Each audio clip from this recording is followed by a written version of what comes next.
Meeting started. We have one item on our agenda this morning before we go into closed session. That's a labor update. Jennifer Shembry. Good morning, Mayor, members of the City Council. Jennifer Shembry, Deputy Director of Employee Relations. We have before you to present to you today 3 wage proposals we've received in the last couple of weeks. One from AFSCME, MEF, and CEO, one from OE3, and one from IBW. In addition, we are still in retiree healthcare negotiations, and we've received 2 counter proposals from the coalition in the last few weeks, and those are also before you. And that concludes our presentation. Thank you. We have some requests to speak. We'll take that now. Yolanda Cruz.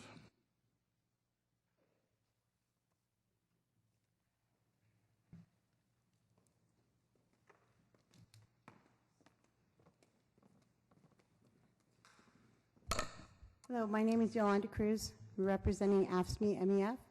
I'm here today to just ask that the council seriously consider all of the proposals before you. I think that we've spent a significant amount of time, our bargaining units, in looking at things as far as the retiree healthcare proposal goes.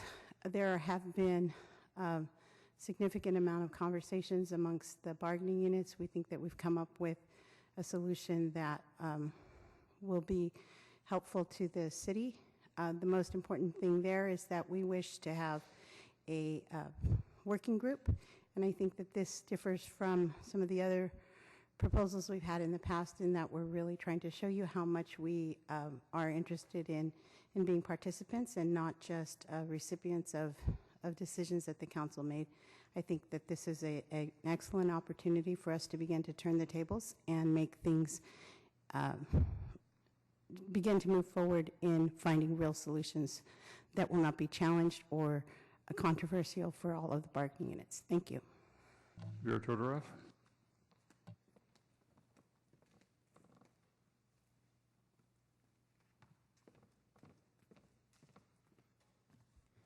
Thank you, Mayor and Council members. Vera Todorov on behalf of the Association of Legal Professionals.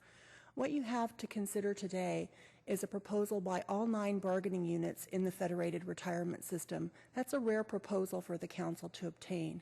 We're working shoulder to shoulder to solve the retiree health care issue that faces us, and that faces us hugely financially. We implore you to please take our proposal very, very seriously. It is a rare proposal by 9 bargaining units who are working very well together. Thank you. Matt Farrell.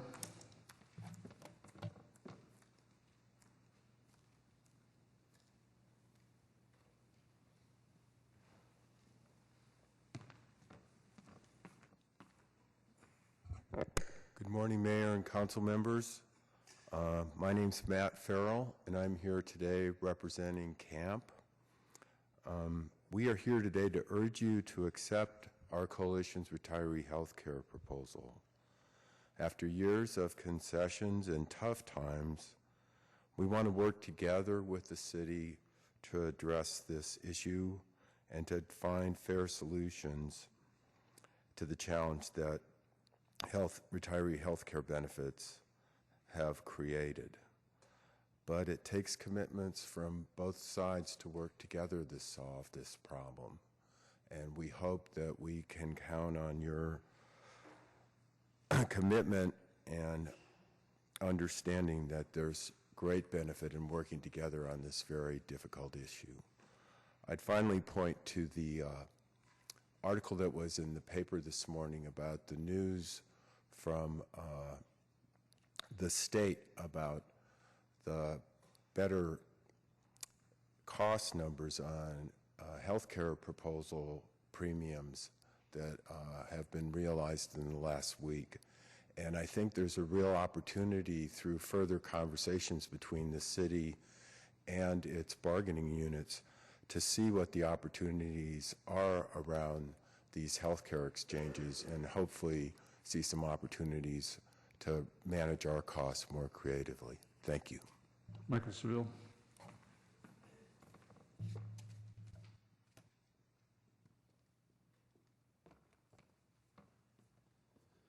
Thank you, Mr. Mayor, council members. Michael Seville, interim senior representative with Local 21. I've had an opportunity to speak with some of you on this issue and reached out to others, and I want to urge this council to consider a new approach. to consider a new direction and way of dealing with your bargaining units.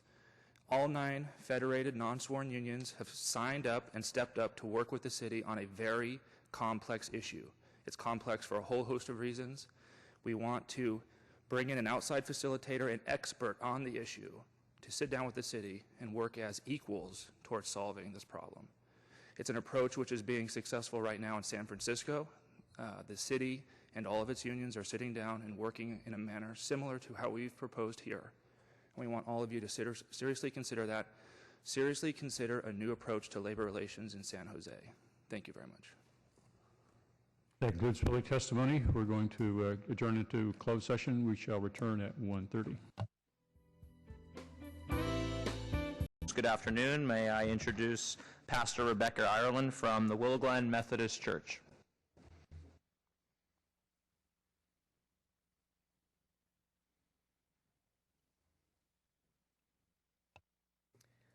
Today I've written a paraphrase of a prayer that's often attributed to St. Francis of Assisi for all those who have ever been stuck in long, boring meetings. Let us pray. Lord, make us instruments of your goodwill. Where there are meetings, give us a common mission. Where there are vested interests, grant us a larger vision. Where there is meandering, a new direction. Where there is disagreement, time for dialogue. Where there is politics, more prayer. Gracious God, let us not seek so much to be served as to serve, to be right as to treat one another rightly, to have our own way as to help this city find a way, to be seen and heard as to see and hear. For it is in listening to each other that we learn. It is in openness that we find new paths to justice. It is in diversity that we find the strength of our unity. And it is in the giving of ourselves that we create true community. In the name of the one who gave us everything, we pray. Amen. Thank you. Our next item is the Pledge of Allegiance. Please stand. We have some third graders here to help us out from Easterbrook.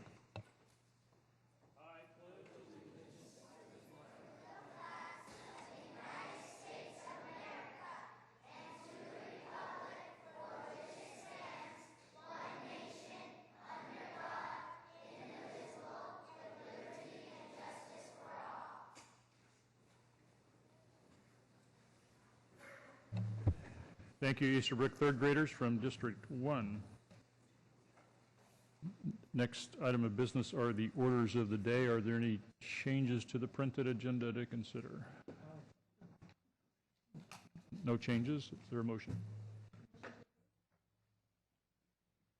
We have a motion to approve orders of the day. On the motion, all in favor? Opposed? Unopposed? Orders are approved. Closed session report, City Attorney. We have no report today. We'll take up the ceremonial items next. I'd like to start by inviting Councilmember Herrera to join me at the podium.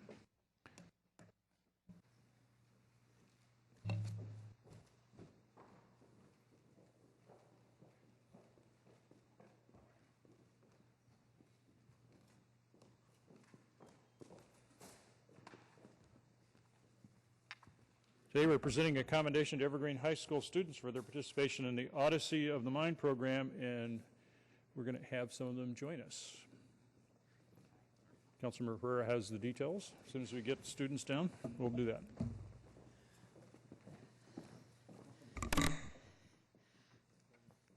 Thank you, Mayor. And we're happy to have these Evergreen Valley High School students here today. Nikhil Dugirala, Pranav Akela, Rahul Batini, Akhilesh Loru, Teis Manjunath, and Amogi Pathe. Welcome to City Council today. It's my pleasure to present this commendation to these 6 Evergreen High School students for their participation in the Odyssey of the Mind competition last month. And this is the first time the school competed. And they went on to win regional and actually ended up in the world finals at Michigan State University. Not bad for their first time. So the Odyssey of the Mind is an international educational program that provides creative problem-solving opportunities for students from kindergarten to college. Team members apply their creativity to solve problems that range from building mechanical devices to presenting their own interpretation of literary classics. So during the World Finals, this team's problem was to build a structure made only of balsa wood and glue, and it had to weigh less than 15 grams while holding the maximum weight. At the regional competition, the team created a prehistoric caveman play that included a gorgeous volcano and a 3D woolly mammoth that transported the structure to a weighing machine. I would like to have seen that. This unbreakable structure, the woolly mammoth, the volcano, and overall play awarded them the Renatra Fusca Award, which is given to the teams with the most creative solutions. At the state competition in Brentwood, the team advanced the play to the next level and completely stunned the judges with their spontaneous performance on woolly mammoth that resulted in the team advancing to the World Finals. These young and bright students have showcased their talents locally, statewide, and worldwide, and I, along with my colleagues, commend their dedication, their teamwork, and commitment to one another and to their school. So we want you to keep up the great work.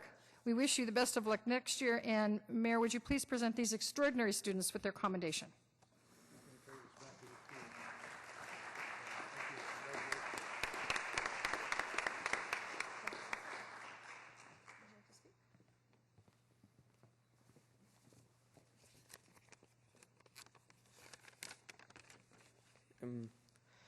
Mayor Chuck Reed, and Councilman Ms. Rose Herrera, thank you for the commendation.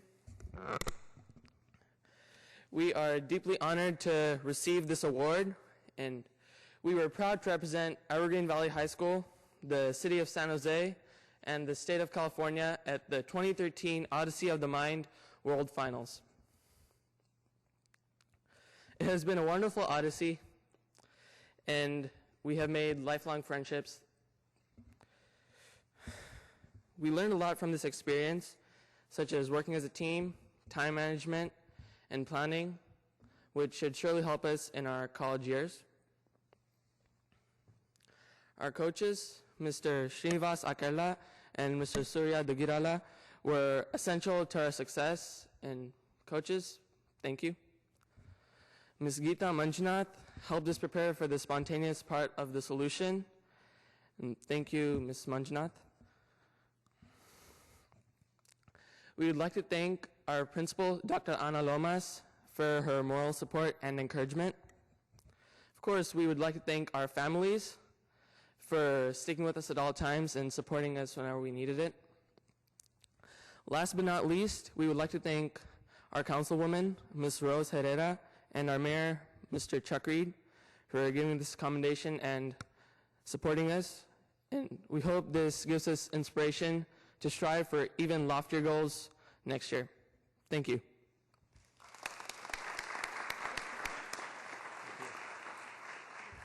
Before we finish with the photos, I'd like for this family members to stand up. I know we have some family members here. Family members, stand up so we can thank you for your support for these students.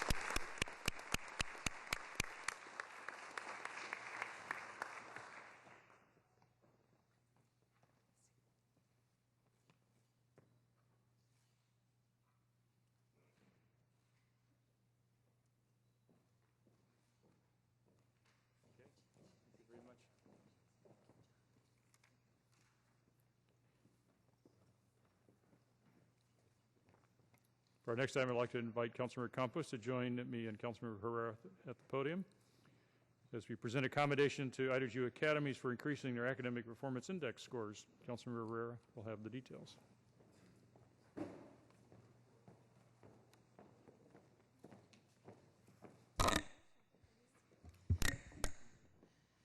Thank you, and we have students and teachers from Ida Ju School today, Ida Ju Academy.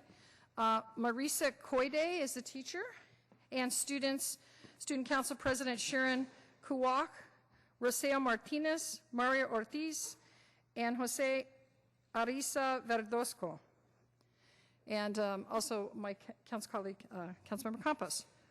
Ida Ju Academies is a charter school. It's a member of the Mount Pleasant School District located in District 8.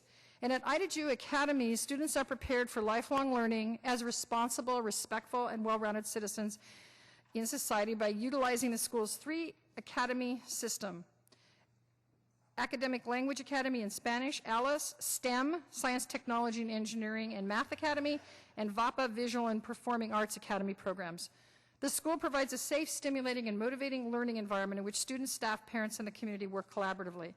They also promote the individuality and special talents of all students while maintaining high academic expectations, performance levels, and encouraging students to make a positive impact on their world. Being a charter school, Ida Ju Academies accepts roughly 7 out of 10 students last year, as it received 150 applications and accepted 100 students for the 12-13 school year. Ida Ju Academies serves 560 students, grades K-8, with 83% of the students being Hispanic or Latino and 57% of the students being English language learners. For these reasons and many more, the school is proud to announce that from its first year as a charter school in 2010 to its second year, Ida Ju Academies increased its academic performance score by 70 points.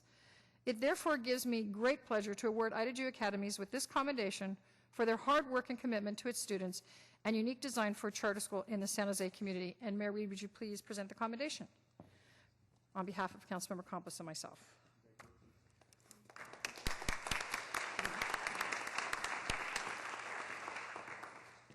Honorable Mayor, Honorable Vice Mayor, and all of the council members. My name is Marissa Coide. I'm a school teacher who's been at Ida Ju since its opening in 2010. I gladly accept this commendation on behalf of our school board, our superintendent, Miss Mary Ann Engel, and our principal, Mrs. Lori Acknan. I have brought with me 4 of our 8th graders, like Councilmember Herrera said, and they do represent all 3 of our academies. Sharon Quach, who's holding the commendation, is a VAPA student, so she's a beautiful pianist. She's also our student council president, and she volunteers backstage at all of our productions. Rocio Martinez is an ALA student. She was actually also the lead in our Grease musical, and she's part of Mouse Squad. Mario Ortiz is also an ALA student, and he received a perfect score on his science CST test, and he takes an additional Saturday math course and is being recognized as one of our top college-bound students. And then Jorge Araiza Verduzco is a STEM student. He's also a Mouse Squad member. He's bilingual, so he also has emceed many of our shows for us. He was also part of Google Science Fair, where him and his team, along with Mrs. Geetha Manjunat, who's videotaping us up there, they created a solar-powered backpack that can charge iPhones and iPods. And we also were a part with Mrs. Manjunat up there. She's our 8th grade STEM teacher. So our 8th graders were part of the city's free clean energy program, so they did receive a clean energy star. So as you can see, we're very proud of the students we're producing at our school. And I used to actually work for a state assemblyman, and since charter schools are becoming more and more prevalent, I just thought it was important for our local politicians to kind of know what our vision was as a charter school. And last spring, council members Herrera and Campos graciously met with us, them and their staffs, just to hear about our design, and they wanted to be updated of how we were doing. And when we told them of our 70-point score increase, they were as excited and enthusiastic as we were. And we truly appreciate both of you and your staff for taking the time to meet with us. I think Councilmember Herrera did an excellent job kind of informing everybody else who's here today of what our school's about. One more thing I think that's great to know is that I actually just found this out. The State Department of Education ranked us 10 out of 10 in comparison to other schools of similar socioeconomic makeup. We are, about 70% of our students are reliant on free and reduced lunches, and we take students of every academic backgrounds. We even have students who are RSP. So I think the fact that we were able to make that 70-point API increase speaks volumes as to what our school, our parents, and our students are able to achieve. And we just continue to strive for excellence, and again, we appreciate your recognition. Thank you.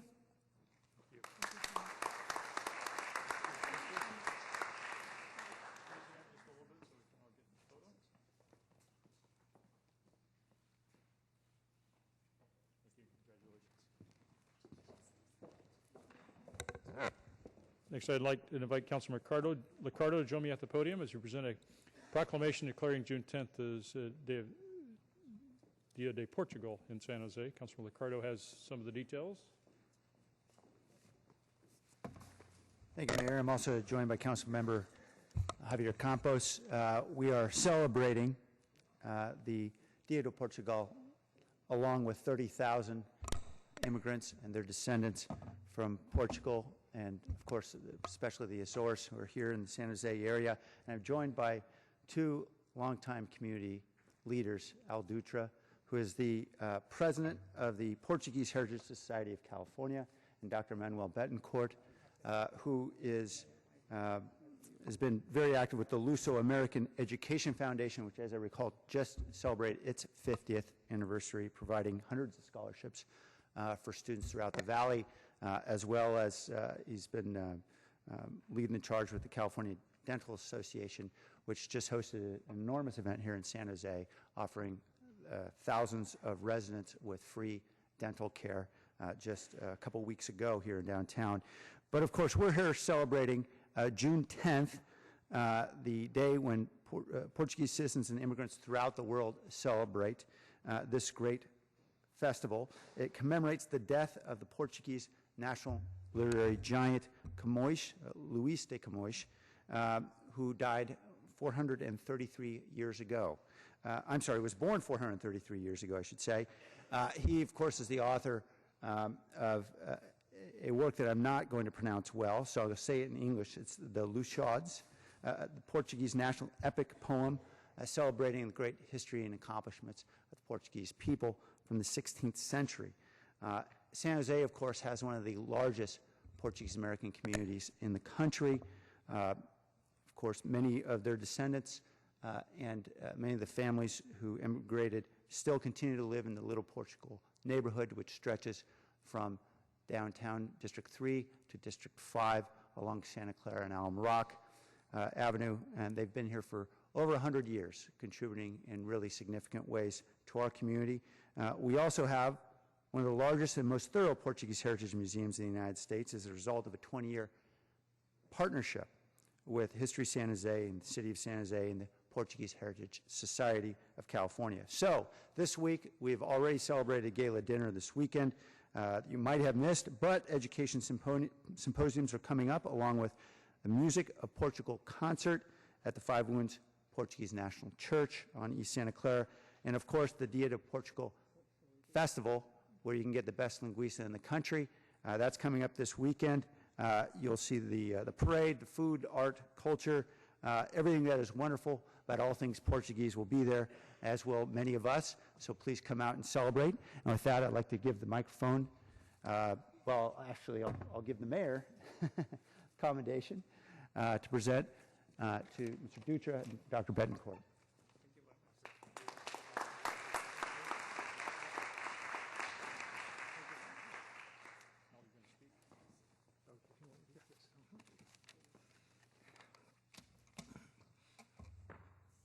Boa tarde, senhoras e senhores.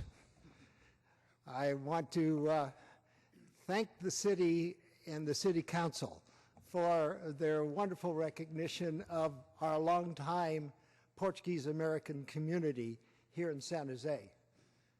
I'm Al Dutra with the Portuguese Historical Museum. I'm a third-generation American of Portuguese descent, and very, very proud of our heritage and our contribution. My colleague, Dr. Manuel Betancourt, came to the United States as an immigrant and pursued his education while working, as many immigrants do, both day and night, until he received his certificate in dentistry, where he's done that as his full career. One of the sentinels that stands out, that gives people a sense of the Portuguese community, is our Five Wounds Church. It's about to celebrate its 100th year, a time when this valley was not known as Silicon Valley, but the Valley of the Heart's Delight. And Portuguese immigrants toiled in agriculture, in dairying, and in orchards to contribute to making the Valley of the Heart's Delight one of the central areas of agriculture in the United States. So we're proud of our contributions, and we're proud of our heritage. Sam, incidentally, I wanted to mention, Sam, your Portuguese is getting better and better. Sam has on many occasions, along with Councilman Campos, participated in many of our events, and I thank them both for their support of us. But Sam, every time, tries to do a good boa tarde or obrigado or one of the other phrases. So it's my turn to say obrigado to the City Council for recognizing Portuguese Week, and we look forward to their continued participation this year and the years to come. Thank you.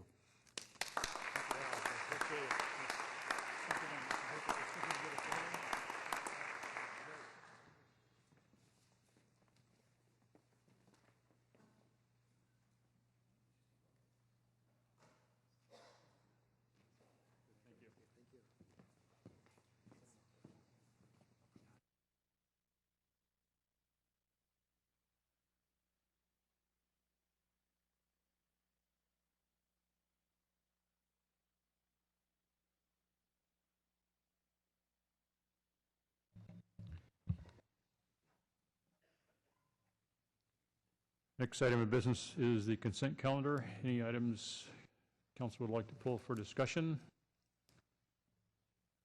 I have no requests to speak on the consent calendar. We have a motion to approve. Were there items to discuss? There were. Councilor Khamis? I'd like to have item number 210. Any others? Yes, 219, 220, 221. Councilor Rocha? Can I speak under the travel reports? Okay, travel report. Any others? All right, we have a motion to approve the balance on that motion. All in favor? Opposed? None opposed. Motion is approved. 2.5 then would be our first item, would be travel report. Councilor Rocha. Thank you, Mayor. I had the pleasure of attending the Silicon Valley Leadership Group's Advocacy Annual Trip to Sacramento. Councilmember Camis was there, and the mayor were present as well. We met with a number of state senators, state assembly members, and even staff from the governor's office. We talked about a number of issues ranging from transportation projects, transportation funding, enterprise zones were discussed, affordable housing funding streams was discussed, tax incentives, and of course CEQA reform. Well, actually, it's now referred to as CEQA modernization, I think is the more appropriate term, as folks are calling it. I got to join a number of some major companies here in Silicon Valley and really learned a lot, again, on the heels of my trip to D.C. on some of the issues that are important here to their success here in San Jose. Thank you. Any others under trip report? No, we'll move on. No action necessary on that, just a report. Item 2.10, actions related to the agreements with San Jose Conservation Corps. Councilor Camis. I don't know if anybody can comment on this, because I'm having a little trouble understanding why we're moving from a rate of $22 an hour for our Conservation Corps. I think these are, you know, great. It's a great idea, great kids doing the work here, cleaning up our neighborhoods. But why are we moving from 22 to 24.50 per hour? And why are we making it retroactive is my question. I'm puzzled. Let's see, as Mike Will from our PRNS department comes down, let me just intro that this is follow-on to an existing agreement that the city has had with the Conservation Corps. I know it was somewhat impacted by the implementation of the minimum wage ordinance. So Mike, do you want to speak to any particulars from there? Mike Will, Parks Manager with PRNS. Deputy City Manager Ed Chikat is correct that it was from the ordinance that related to the living wage changes. Those increases impacted the cost for the Conservation Corps, so they had requested and dated it back to the date that the living wage increases were implemented, which was the March date. And again, just for clarification, this is minimum wage citywide ordinance applying to all employers within the city. No, I get the minimum wage increase, but we're nowhere near minimum wage. This is $22 an hour. Our minimum wage is $10 an hour, and we're moving to $24.50. And so I know what they do, and I don't know exactly how we justify that. Okay, I'm sorry, I understand your question better. Their cost per hour as listed in the contract covers not just the minimum wage cost of the individual employee, but also covers the cost of their administrative staff and their personal and non-personal costs related to do the work that they do at the parks and with the Department of Environmental Services. So we had requested and received a detailed explanation from the Conservation Corps as to why their costs went up that amount. They provided it to us, our staff reviewed it and found it to be acceptable. So that incremental amount represents just the increase for their minimum wage increase in costs. But it doesn't, the additional costs above the $10 rate apply to all their other administrative overhead costs. So we, in reviewing their spreadsheets, ensured that the additional costs did not affect their admin overhead. I have to tell you, I'm still at a loss to even after what you said. I'm confused. This program goes out and helps our parks get cleaner, right? And we're paying. Are we paying individuals 20? Well, this is an hourly rate of $24.50 that we're going to. It's an hourly rate paid to the Conservation Corps that covers not only the cost of the individual, but it also covers the cost of their supervisors and their fleet fuel costs and so forth. So they don't bill us for everything that they do. They just bill us per hour for the total cost of the project. Mm-hmm. So are we going to be doing this, renegotiating every contract in the city now according to an increase because of the minimum wage? Is that we're going to be paying a whole heck of a lot more for everything that we have contracted out? At this time, I can only speak to this particular contract. What we could do, council member, is to follow up with an info memo that lays out the triggers in terms of the city's costs when living wage or minimum wage impacts. I think what I hear you say, Mike, is this is a fully loaded rate for the Conservation Corps, not a hourly rate that is paid Corps employees. Correct. And if I might add, Councilmember, this is a special case to the extent that, first, just by way of history, the city has had a long-standing relationship with the Conservation Corps, and the rates have, and the structure of the agreements have been subject to audit by the city auditor roughly 2 years ago, a series of audit findings, additional follow-on and financial reporting that has been done as a consequence to that. In fact, a settlement agreement as a part of that as well. So the fact that the rate reflects fully loaded, including or reflecting the training that's provided by the Conservation Corps to the Corps members, is a part of the overall package and compensation that's done to the Corps. Okay, so let's say that we're on a contract here. I'm come from the business world. We're on a contract. We pay to when the contract ends. Okay, so when the contract ends, the vendor, whatever, we talk about the new contracts and how much we're going to pay. We're talking about retroactively paying back to March. And this just is still, I don't know how you can explain it to me where I would vote for it, but you're not making any sense to me still. I mean, you're asking us to pay more for work that's already been done. Councilmember, I think this is just a business decision on the part of the City Council, but legally, you're right. You have a contract. There is a rate that the city is contractually obligated to pay. The minimum wage came into effect. It increased their costs, and they're asking for more money as a result, and the city staff is making the recommendation based on business grounds or policy grounds to increase that, and that's what's before you. Okay, thanks. Anything else on that? Yep. Motion to approve. On the motion, all in favor? Opposed? One opposed. Councilor KHAMIS opposed. Motion carries. 2.19 would be our next item. Councilor KHAMIS. Yeah, I actually read through this, and I agree with the circumstances, but I also wanted, maybe we can come up here and explain. Actually, I have the same question for the same question for 219, 220, and 221. Let me just explain for the audience at home. This is 2.19 is a housing assistance bill, AB 637. 2.20 is sustainable communities for all programs, housing bill for AB 1051, and 2.21 is Lowenthal's bill, AB 574 on greenhouse gas reduction fund. First of all, I'm in agreement with this bill, so I don't particularly object to it, but I want to explain. I want someone to explain to me how.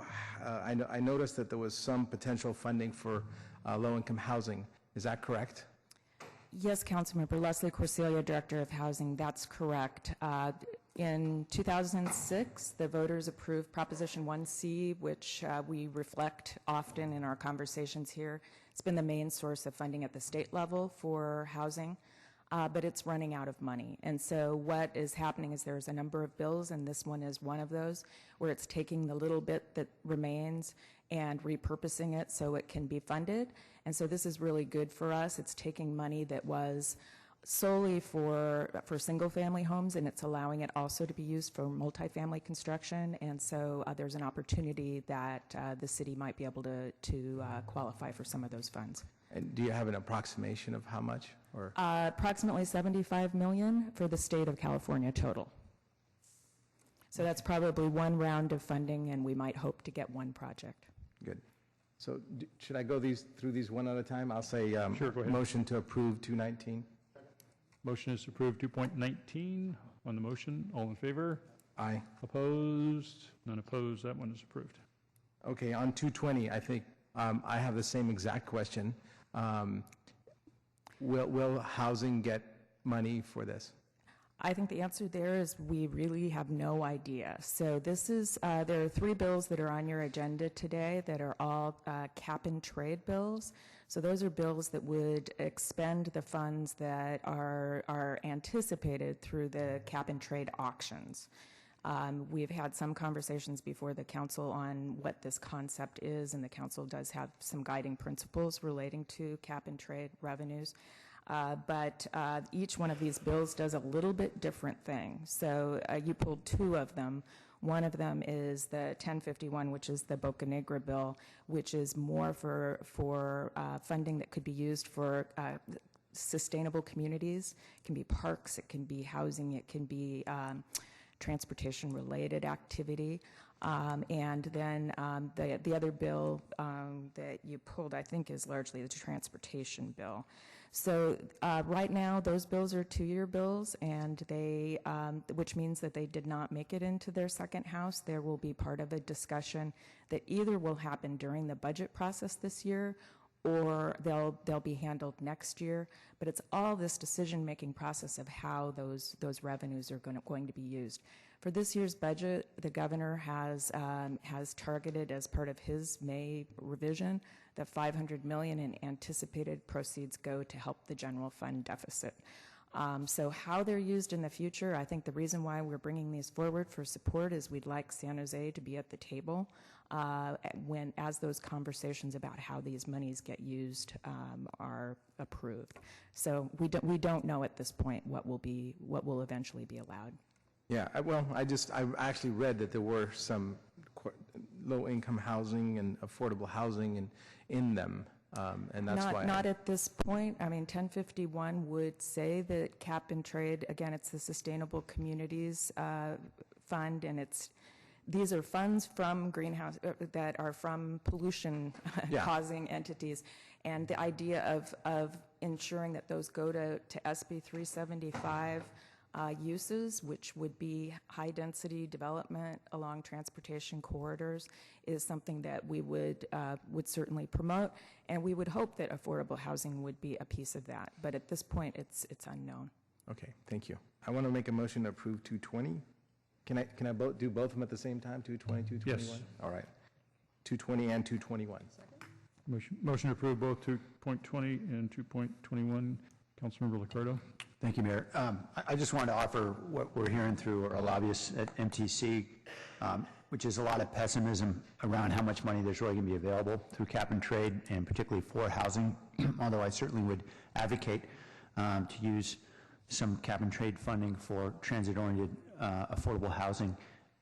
The challenges are we're seeing much lower returns from the auctions, at least from the first auction, than had hoped or expected.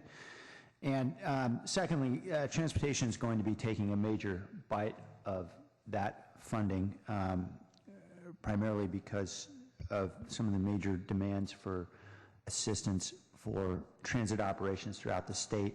And we expect housing is not going to get, at least based on what we're hearing, housing is not going to get nearly the same share. And also keep in mind, if, to the extent housing does get money, it's going to be for those projects that are most expensive to build. It's going to be the infill high-density projects, require a lot of funding to deal with environmental remediation and the challenges of building infill, particularly with steel construction. So to whatever extent there is funding that we can hope for from cap and trade for affordable housing, I think we really need to be looking toward a local source, because the state funding is simply not going to be reliable. We have a motion to approve both items, 2.20 and 2.21. On that motion, all in favor? Aye. Opposed? None opposed. Those are approved. That concludes the consent calendar. Next item is 3.1, report of the city manager. Mayor, I have no report today. Thank you. And we'll move to item 3.3, ordinance clarifying police and fire health trust funds.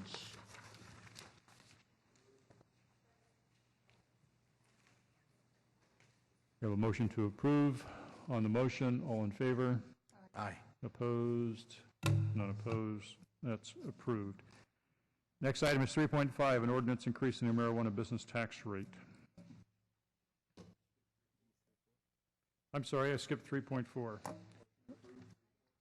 Item 3.4, we have a motion to approve. That's the ordinance related to grounds for declaring a public nuisance. Councilmember KHAMIS. Sorry, I am, as much as I'd love to go with this ordinance, I have a question, and I think I brought it to our attorneys before this meeting, and he didn't get back to me as to how it's going to affect the very small businesses for which, let's say they just forgot to pay their business tax of the $150, and I'll give you a scenario. I'll give you my own, because I actually have a corporation and I pass through the income. I actually get 2 tax bills from the city of San Jose instead of 1. And let's say that I forget to pay one of the 2 tax bills, I will then become a nuisance in our city. And I want to make sure that that doesn't happen to our small business owners, and I wanted to see what we're doing to rectify that situation.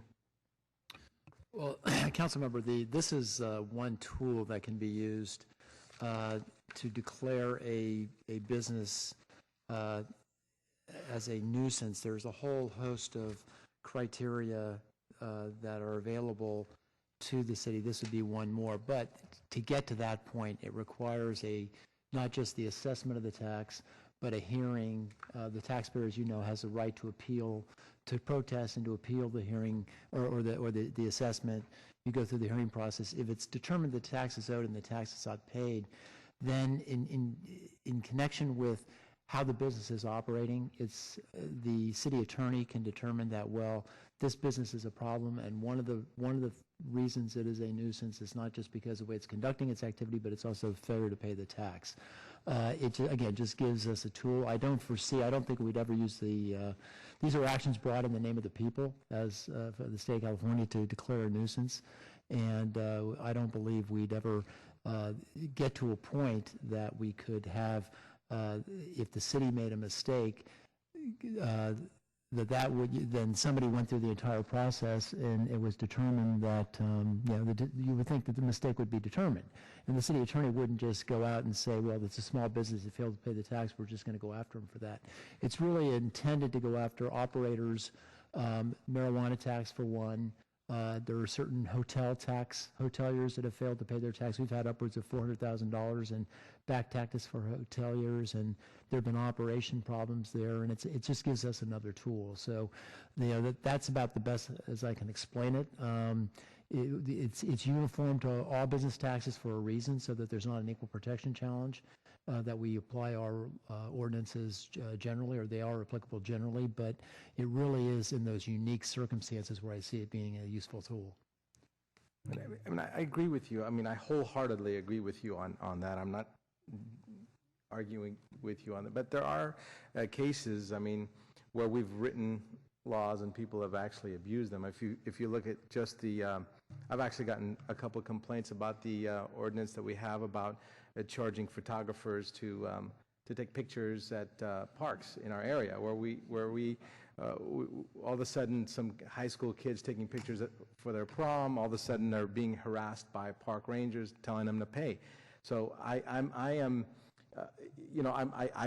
love to believe in government and it works smoothly and nobody's going to get caught up in the net, but it's possible, and that's my purpose. Yeah, I've been in this job too long to know that can happen too. And but that being said, in the case of as you used, the photographer, it was cleared up that it was misapplied, that a park ranger, I believe, made a mistake. But that didn't get to the collection phase and didn't get to a point where you're now in a position where you can declare a nuisance because somebody has failed to, at the end of the day, not comply with what is otherwise a lawful order. That mistake was found out early, and that was corrected fairly quickly. And we're well aware of that. We have to make sure before we go out and go after businesses that we have crossed the T's and dotted the I's in terms of not just this type of activity, but other types of activity that may constitute a nuisance.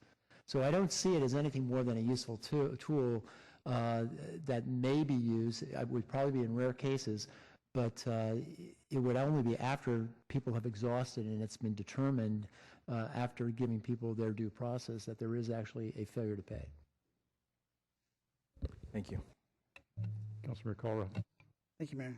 I approve of this. I understand the concern from Councilmember CAMIS in that it looks like a pretty low threshold to initiate a city action. However, it's not a situation where someone doesn't pay their business tax, they can be shut down. There are other factors, and ultimately a court would decide that. And really, this is being used as a tool. As Rick mentioned, if you have the medical marijuana clubs and you have many of them acting responsibly, paying their taxes, you have others that aren't, and those that aren't paying their taxes are much more likely to also not be upholding their end of having good security and reducing blight. And so it gives another tool for us to initiate some kind of action against those bad actors. The hotels and motels are mentioned as well, where the far majority of them pay their taxes and act very responsibly, but at least gives an opportunity to give the city some leverage in raising the issue. And like any other regulation or ordinance, there's always a risk that it may be used inappropriately or mistakes will be made, and I think we can't allow that to prevent us from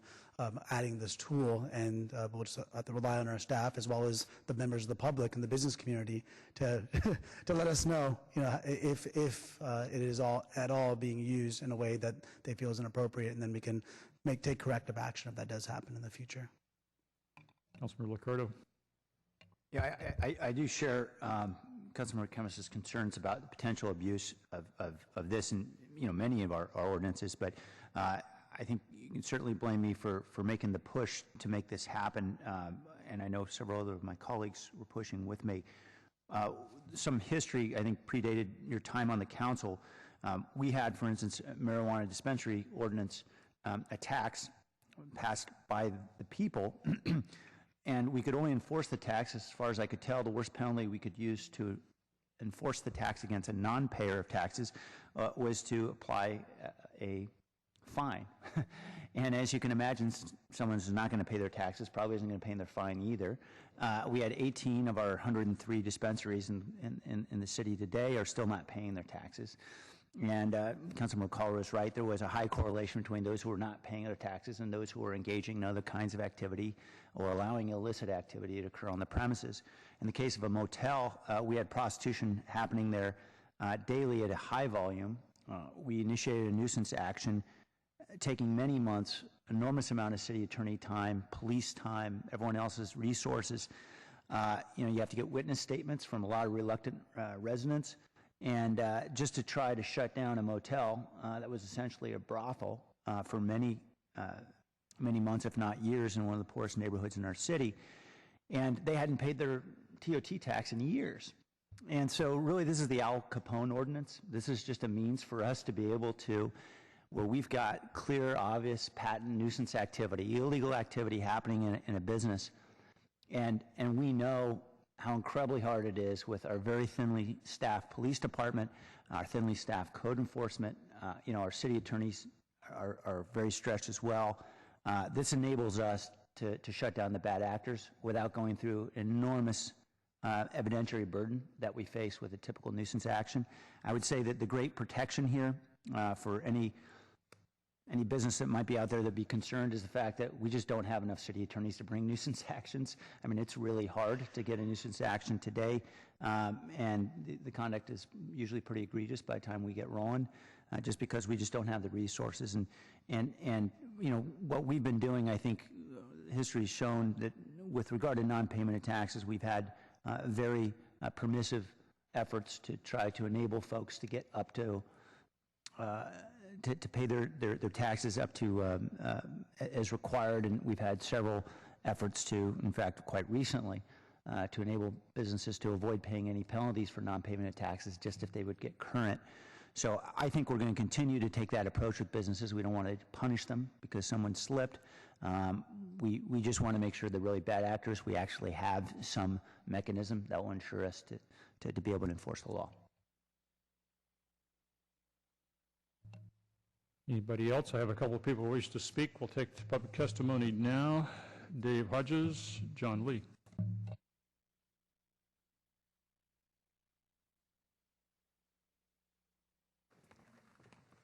How's it going? Many of you know me. I'm Dave Hodges. I'm the founder of the First Cannabis Collective in San Jose. I'm also the most vocal about the tax issue. When it comes down to it, some of the numbers you're throwing out are definitely wrong. There are not 120 clubs in town. There are currently, as far as we can tell, about 70, and about 3 of those that are operating are not paying the tax. The rest of those are people who have just shut their doors because they weren't able to operate. The problem is this tax is illegal as is. The marijuana tax is not a medical cannabis tax. It was designed as an emergency ordinance for Prop 19, which did not pass.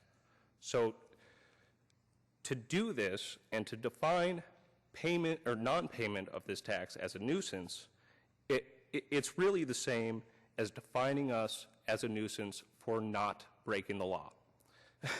It's really insane. I mean, the similar situation would be if you told me that we would be a nuisance if we did not rob banks. This is ridiculous. It also, the city attorney said something about due process. It definitely violates due process. That's mainly the point. As far as calling this the Al Capone measure, it's probably more the Dave Hodges measure, because I'm the one that has been over and over saying that this tax is illegal and it won't stand. I've sent you documents multiple times, including earlier today, that has the legal standing that we're based on. There is no chance that this tax will stand up in court as is. So if we take this further and we go to court, all the tax money will be gone. Now, there's a limitation. Nobody will be able to get any more than 50 grand back per collective, but you'll get a lot of lawsuits trying to get money back as well. There is a really easy solution to this. Put regulations in place that allow us to exist. The issue is that you deny that we're legal to operate, but you're telling us we're illegal if we don't pay the tax. Sorry, your time is up. Thank you. John Lee.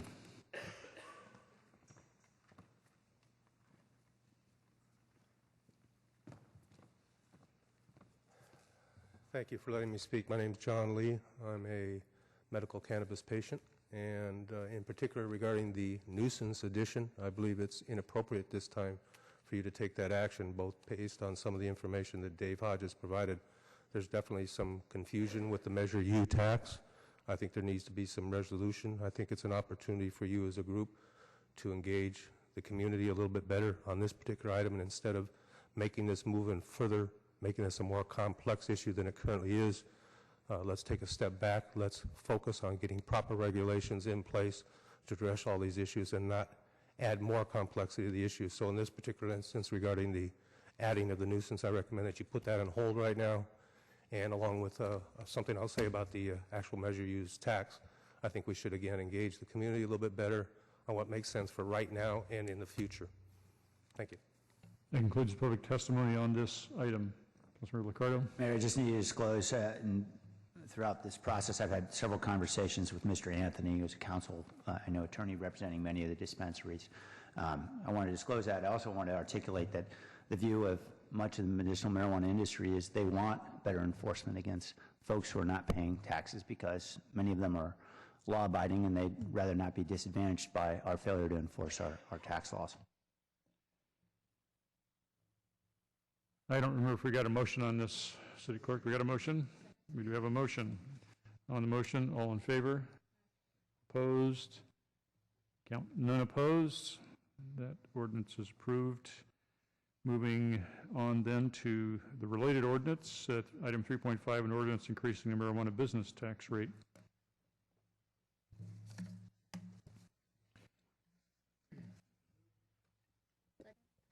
We have a motion to approve. I have some requests to speak on this item. Mike Belia, Dave Hodges,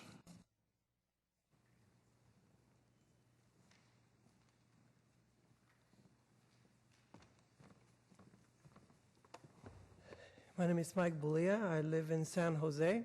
I am not a drug user, thank goodness. I have no stake in these things, but my concern is that when you raise taxes on any of these unhealthy habits, what you end up doing is the opposite of your original intentions. If you increase the tax to 10%, the people that use it will be more likely to purchase their drugs from, I'm talking about marijuana, from illegal places where they don't have to pay tax. And the reason that is important to me is because that's how the thugs, the gangs, are making their money and finance their criminal lifestyle. So if you want to make the criminals, if you want to put them in business, that's one of the best ways to do it. You just make this thing more expensive legally so that this whole thing is going to go more and more underground. And the last thing I want to see in our cities, the gangs becoming more, have more business and making more money. So thank you so much for the time. Dave Hodges, Johnny Lee. Okay. Well, first I got to touch off on the James Anthony comment. He only represents 3 clubs out of the entire city. They're the ones who pushed for the regulations that worked with you through MC3 that were so bad that the rest of the city had to referendize it. So as far as listening to that attorney, I would recommend that you definitely seek other legal advice. As far as the tax measure, I'm actually in favor of you moving it to 10%. I have no problem with it. The problem is you need to put regulations in place that allow us to be legal so that we can pay the tax. Without doing that, you set up a situation that this tax won't stand up in court.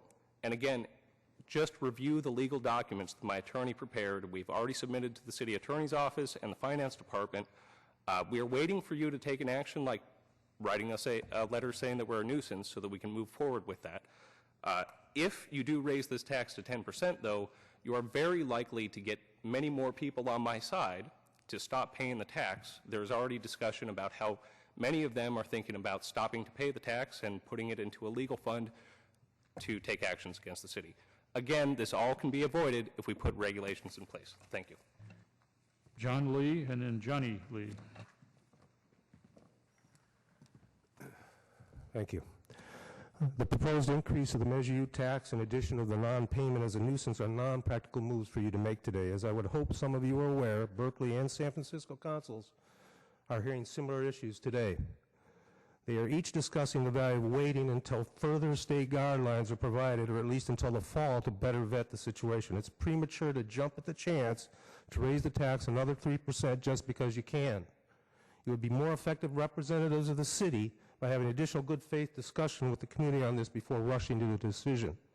There's an obvious conflict in the Measure U tax implementation since it continues to ask for payment of a tax on something the mayor has clearly said is illegal.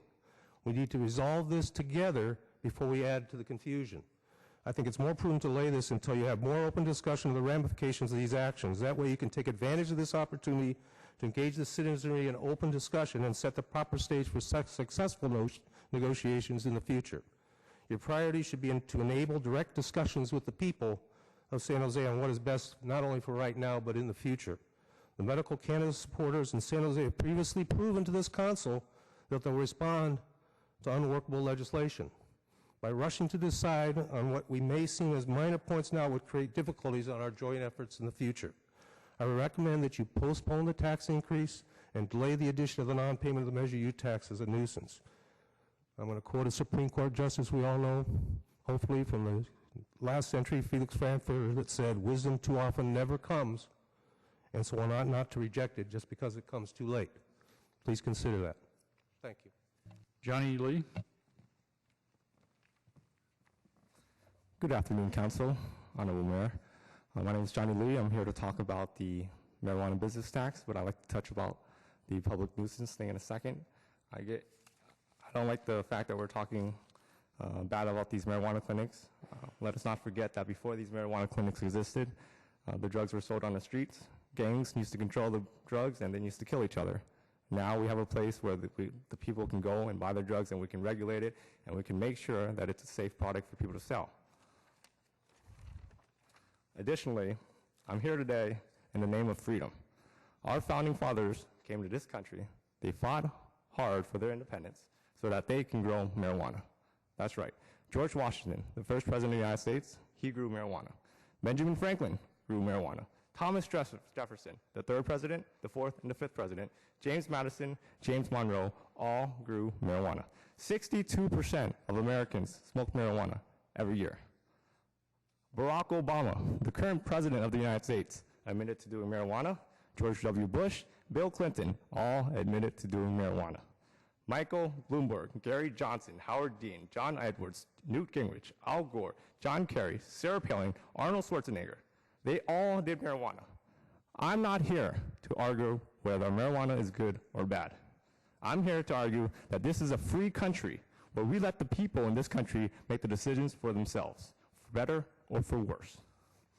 And that's why we have a society that is as free and as prosperous as we do today. Because we don't make politicians make decisions for every single person. We let the people to make the decisions for themselves.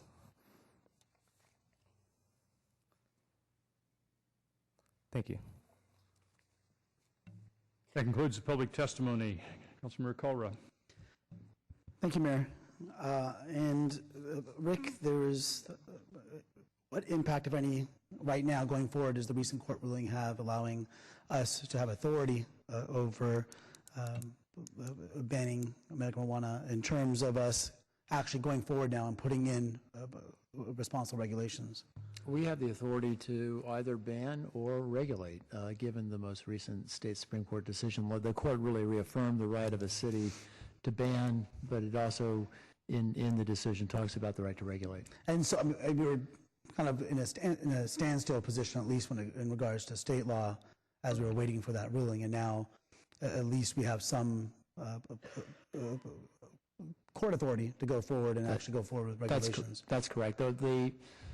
There's two different powers that we're talking about. One, the police power to regulate businesses or to ban businesses, and then this is a separate power before you today, which is the power to tax. And the voters have approved this tax up to 10%, and you've gone through the hearing process to consider whether to increase that tax to 10%, but they're two different powers. Yeah, and as I've said previously, my greatest concern when it comes to the issue of medical marijuana is twofold. One is, as has been mentioned, to have safe access and to not have people to have to go to the criminal element on the street to get marijuana for therapeutic purposes, and also to make sure that if we are going to make these legal businesses, that they're treated as such. We went through a process where we've taxed them, and yet, somewhat because we've been in the standstill mode, it's been taxation without a lot of services for the amount of money that they're paying in their taxes, for my estimation, of course. And then, of course, you have the folks that aren't paying any tax at all, asking for regulation, And then you have those that are not paying taxes and don't care if there's regulation or not. They're just going to do their thing, is make as much money as they can because they're not concerned about patients or any of that aspect of it. They just want to make money. And so there's a wide range of operations going on. And I'd certainly like to see us, at the very least, put in some regulations in place. And now that we had the opportunity to do so, to go forward as quickly as we can. I know that I didn't necessarily agree with the original set of regulations. I thought it was far too restrictive. Of course, although I don't smoke marijuana, I was in favor of Prop 19 because I think that our marijuana laws are, as was mentioned, so many people do smoke marijuana, and yet the impacts on the criminal justice system, as well as general societal impacts of having prohibition, I think far outweighs legalizing it and taxing it and having funds for public health services if there are those that are in need, not to mention the criminal justice system. Marijuana arrests account, or blacks are 4 times more likely to be arrested for marijuana, although we know that everybody smokes marijuana in terms of demographics for the most part. And so I mention all that only because I think that I'm certainly comfortable with an idea of having a tax if we're going to go forward and put regulations in place so that there's some sense being made of how operators are to operate in our city. Increasing the tax this time without having that discussion and without having something in place that gives a sense of what the city is going to do with that, what the city is going to do for these businesses that are paying this enormous tax. Of course, it's on top of the other taxes that they have to pay, to have patients have to pay for taxes. And I know that sometimes people get frustrated because they feel that only terminally ill individuals should be accessing medical marijuana, but that's not the state of the law. That's not the law that the voters of California passed. It's any doctor's recommendation where they believe marijuana will relieve their symptoms. And so that's the current state of the law. And I think that we need to move forward. And I hope after today's vote we'll come back, now that we've had the Supreme Court ruling, and revisit the issue of putting forth intelligent regulations so that we can make sure that we continue to have legal access to medical marijuana for those that need it, and that the tax money is being well spent. And I have no problem getting the tax money, again, as long as we're giving some service in terms of making sure that we're closing down the bad operators, but at the same time making sure that the regulations aren't overly obtrusive and allow for access to those that need medical cannabis. Councilmember LICCARDO. Just a question for Rick. Rick, my understanding is the result of the Supreme Court decision is that the city could ban dispensaries if it so chose. Is that right? That's right. But it doesn't resolve the fundamental challenge we have in creating regulations that would authorize activity that's prohibited by federal law, does it? The federal law question still remains. That case was resolved outside of the Supreme Court. So the only effect of the court decision is that you can ban it or regulate it, but that's still limited to state law and doesn't address a federal law issue. And we tried to deal with that in the first go around and raise those concerns. Right. So in terms of whether or not we can issue regulations, the ball has not moved forward an inch in terms of the state of the law. Not with respect to federal law. Right. I think we're waiting for Congress. Thank you. Councilor KALRA. And I actually appreciate that clarification, and still feel that until we're at a place where we can put in intelligent regulations, that it's premature to raise the taxes on the patients. Now, speaking of intelligent regulations, whatever that is, by definition, when we're done, they're going to be very intelligent. I think it is. That's what it is. There is legislation, I'm sure it's intelligent legislation that's moving through the state legislature.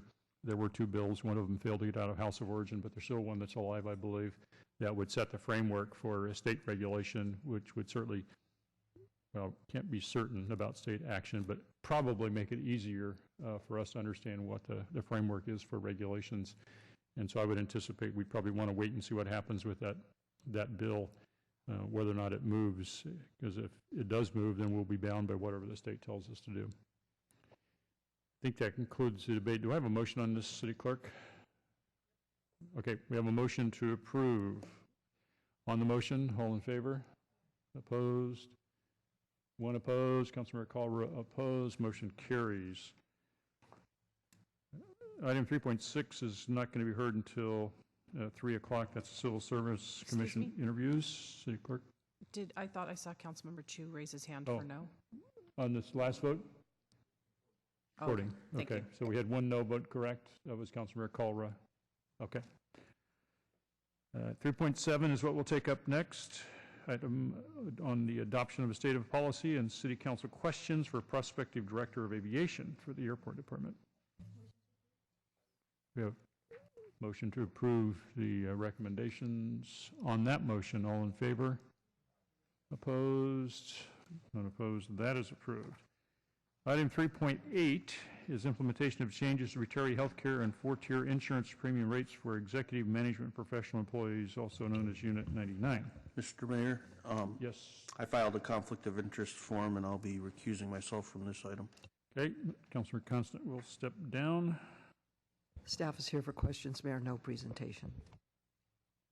We have no requests from the public to speak on this, correct? Is there a motion? A motion to approve the recommendations on that motion. All in favor? Opposed? None opposed. One abstention. Councilmember Constant abstaining. The motion is approved. Our next item is 3.9. Those are amendments to the living wage policy. I think we'll have a staff presentation on that. We'll take a minute for staff to get in place before we take it up.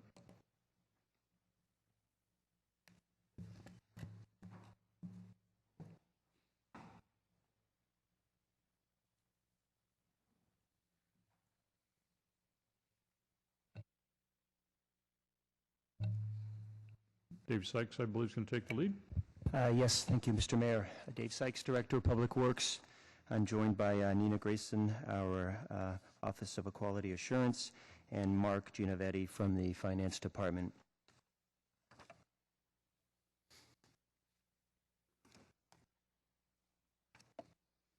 As a way of providing a little bit of background, last June we were directed by the Council to revise the living wage policy that would require contractors to provide compensated time off for employees working on city contracts. The implementation date given to us was June 30th, 2013, and we were also asked to look at what to do with the city's existing contracts.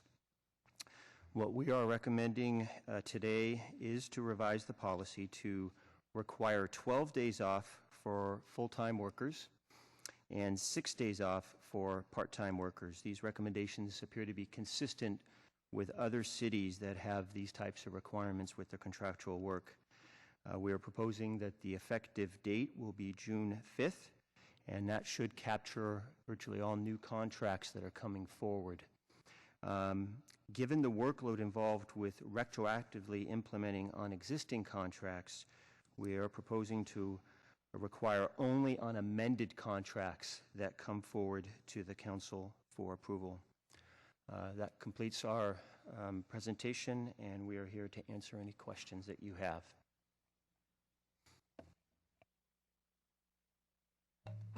Councilor Rocha. Thank you, Mayor. I'd like to thank staff for their work on this. This has been some time coming, and I recognize there's a lot of different moving parts on this, and I appreciate the work that went into this. While I was hoping for us to be a little bit more encompassing of the efforts, I recognize the workload associated with it and also some of the other issues in terms of us recognizing existing contracts and agreements. So thank you for your work with that. I'd like to move approval. All right, I have a motion to approve. Councilmember KHAMIS.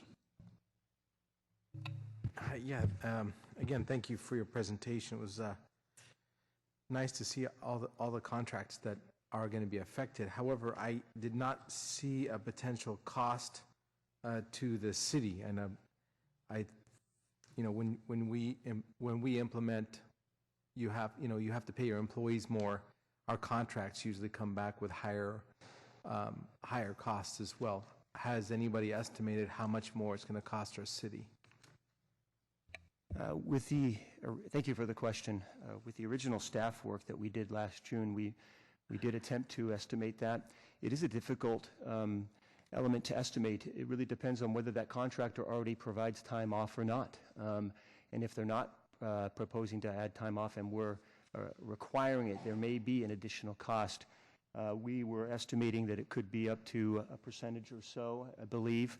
And I think there's probably no new information that we have that would say that it would be anything more than about a 1% type of cost increase potentially on our contracts. What does 1% equal? 1% of the total contractual amount. What is 1% of our total contractual amount equal? I don't know if we have an overall number. How much contracts do we do in a year? Well, I can multiply it by 1%. Yeah, thank you. As far as the number of contracts we do a year, we do a few contracts every year. I don't know if Mark has anything that you can help me with.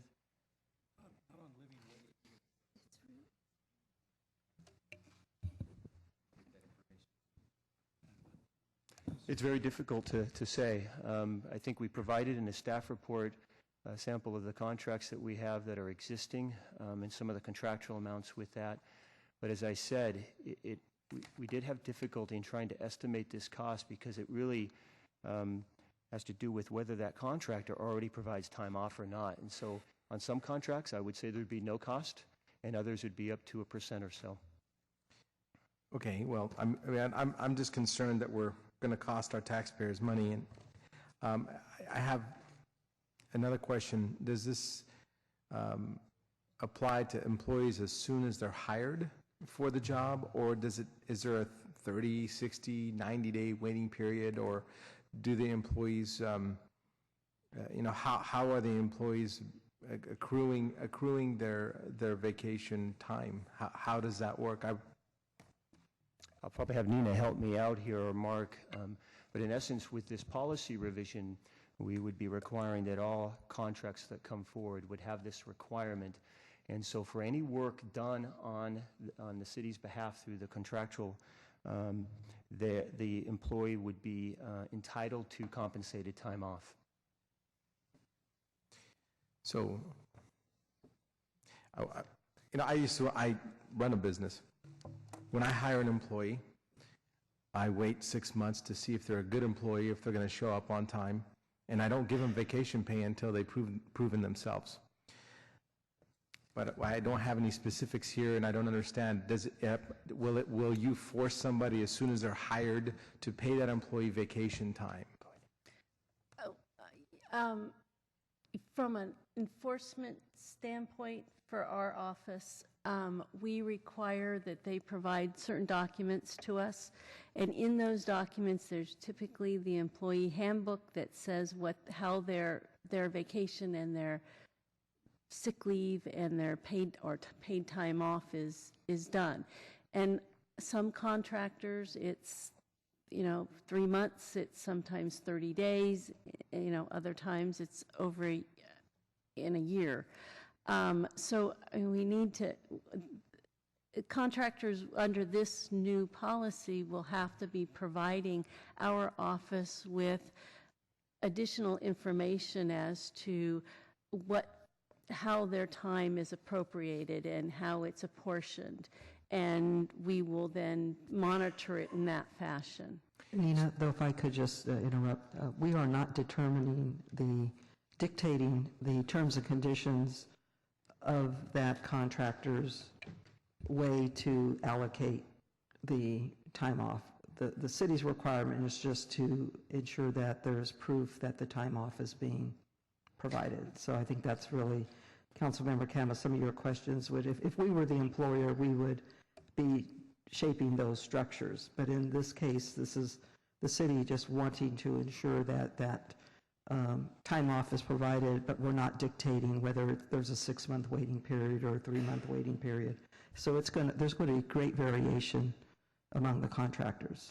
Right, and that's part of the reason why the contractors will have to provide us with certain documentation to show that they are providing it along with their employee handbook, or for that portion of it.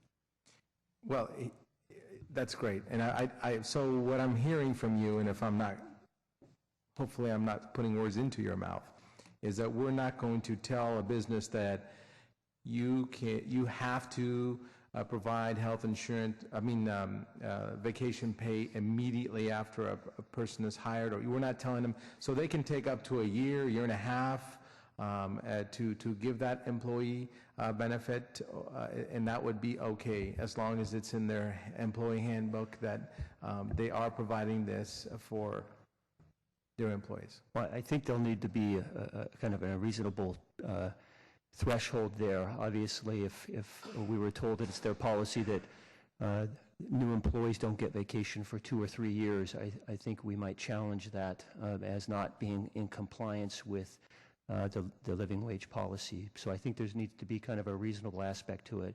But I think it is reasonable to assume that there's a ramp up for a new employee to earn vacation and time off. I agree. But you have not given me any clear line. So let me tell you that as a business person, I need clear goal, clear sets of guidelines. And here we are trying to tell business how to conduct business. All right, we tell the whole world that we're business friendly, and we're dictating to the employers how to run their business. And we're doing this, but you're not giving any specific guidelines. So if I have a year.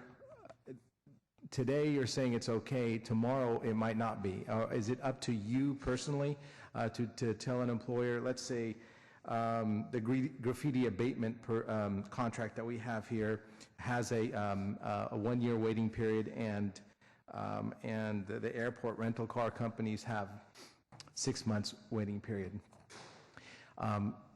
Is the graffiti abatement person going to get scrutinized more, or how's that going to work? Would you be looking at this within, as you measure the bid, and applying one or the other as part of? Well, to some degree, actually, what we're doing here with this proposal is to set a minimum in terms of the number of days off that we would require for any city contracts. I think with regard to how we implement that and enforce that, as Nina mentioned, there's going to be some judgment involved with that. I wish I could sit here and tell you that we've been able to anticipate every issue that has come up, that will come up through this policy. But what we've done is our best to kind of contemplate some of those issues, set a minimum, and then move forward with implementation. If there are issues that come up that we didn't anticipate, I would envision us kind of bringing those back for council's consideration. Well, so in theory, I totally support having, not even in theory, I support having time off for employers. I give my employees time off, paid. So I'm not objecting to it, but you're creating a standard, okay? And it's so vague that I don't know what the real standard is.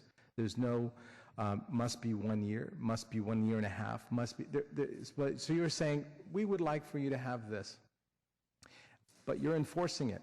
So what are you really enforcing? I mean, if there's no absolute deadline, then you're not enforcing anything. You're just creating a guideline to just say, we got a guideline. You know, I don't know. I mean, as an employer, I could say, okay, yeah, we have vacation pay, and that's the end of that, right?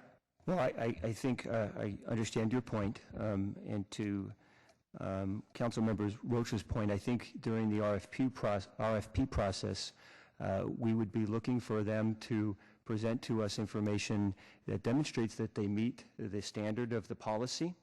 And if there was any ambiguity in that, then at that time perhaps we could address what their policies were to kind of achieve some sort of consistency. But I will be honest with you, that's probably as far as our thinking has gone.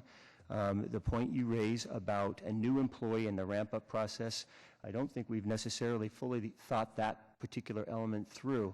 And so, you know, you have our best thinking at this time. So can we postpone this until it's better thought out? I'm not sure, Council Member, how much more we can really get into dictating the terms and conditions of the employers who might propose on our contracts. I don't think we should get into dictating anything. That's my real purpose here. I don't think we should be dictating. You know, it's nice. It absolutely is a great thing for employers, but we want to be business friendly, and you know, to require them to have that, it's a nicety, but we can't enforce it. So why bother having it in there? We are responding to council's request to bring back this new dimension of the living wage policy. I think as we apply it, it's very much like what we've called in the past the third tier review. To Councilmember Rocha's point, when we issue an RFP, and staff, please correct me if I'm wrong, I would imagine we would evaluate cost as well as ascertain for ourselves that this compensated time off is part of the structure, and we probably would still have to weigh a few things, as you know, in terms of the cost and the ramp-up time and all the other conditions that the ability to deliver the scope within the spirit of the living wage policy. I think Ed wanted to say something. Well, I think only to add, and perhaps just to reinforce a little beyond what Dave had mentioned, we have talked about the ramp-up recognition of whether it be considered a probation period or what have you that is common among the contractors. Also, some of the complexities that come into play are treatment of vacation time, sick time separate from paid time off, which is also a common occurrence, and the variety of which the accruals can happen. So I think it was really in recognition of those various ways that employers could address paid time off that the flexibility that's built in is being presented to you. So, you know, again, that said, it is ultimately a discretionary call for the council in terms of how definitive to make the standard, but again, to just simply reflect the staff recommendation really based upon a recognition of that level of complexity. You know, I think to use the word require, there is no requirement in any case where a company is interested in bidding on in a San Jose service has to bid.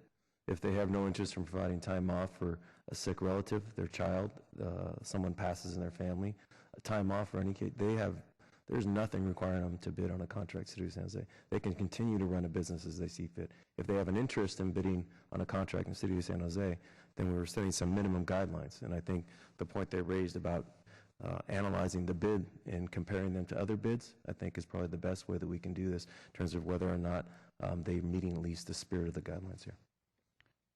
And not to belabor the point, but the policy is fairly simple. It just says that you will require 12 days of compensated time off per year for full-time employees, 6 days for part-time employees, and paid holidays, sick leave days, vacation, and personal days off count towards either the 12 or the 6 days.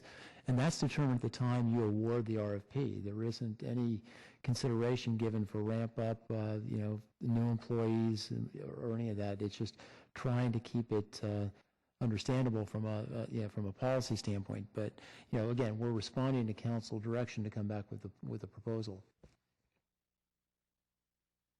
Well, my biggest concern is the fact that we're going to potentially increase the cost of doing business for the city of San Jose, and some bidders might get confused. And those are the 2 points that I'm trying to make here, and that's it.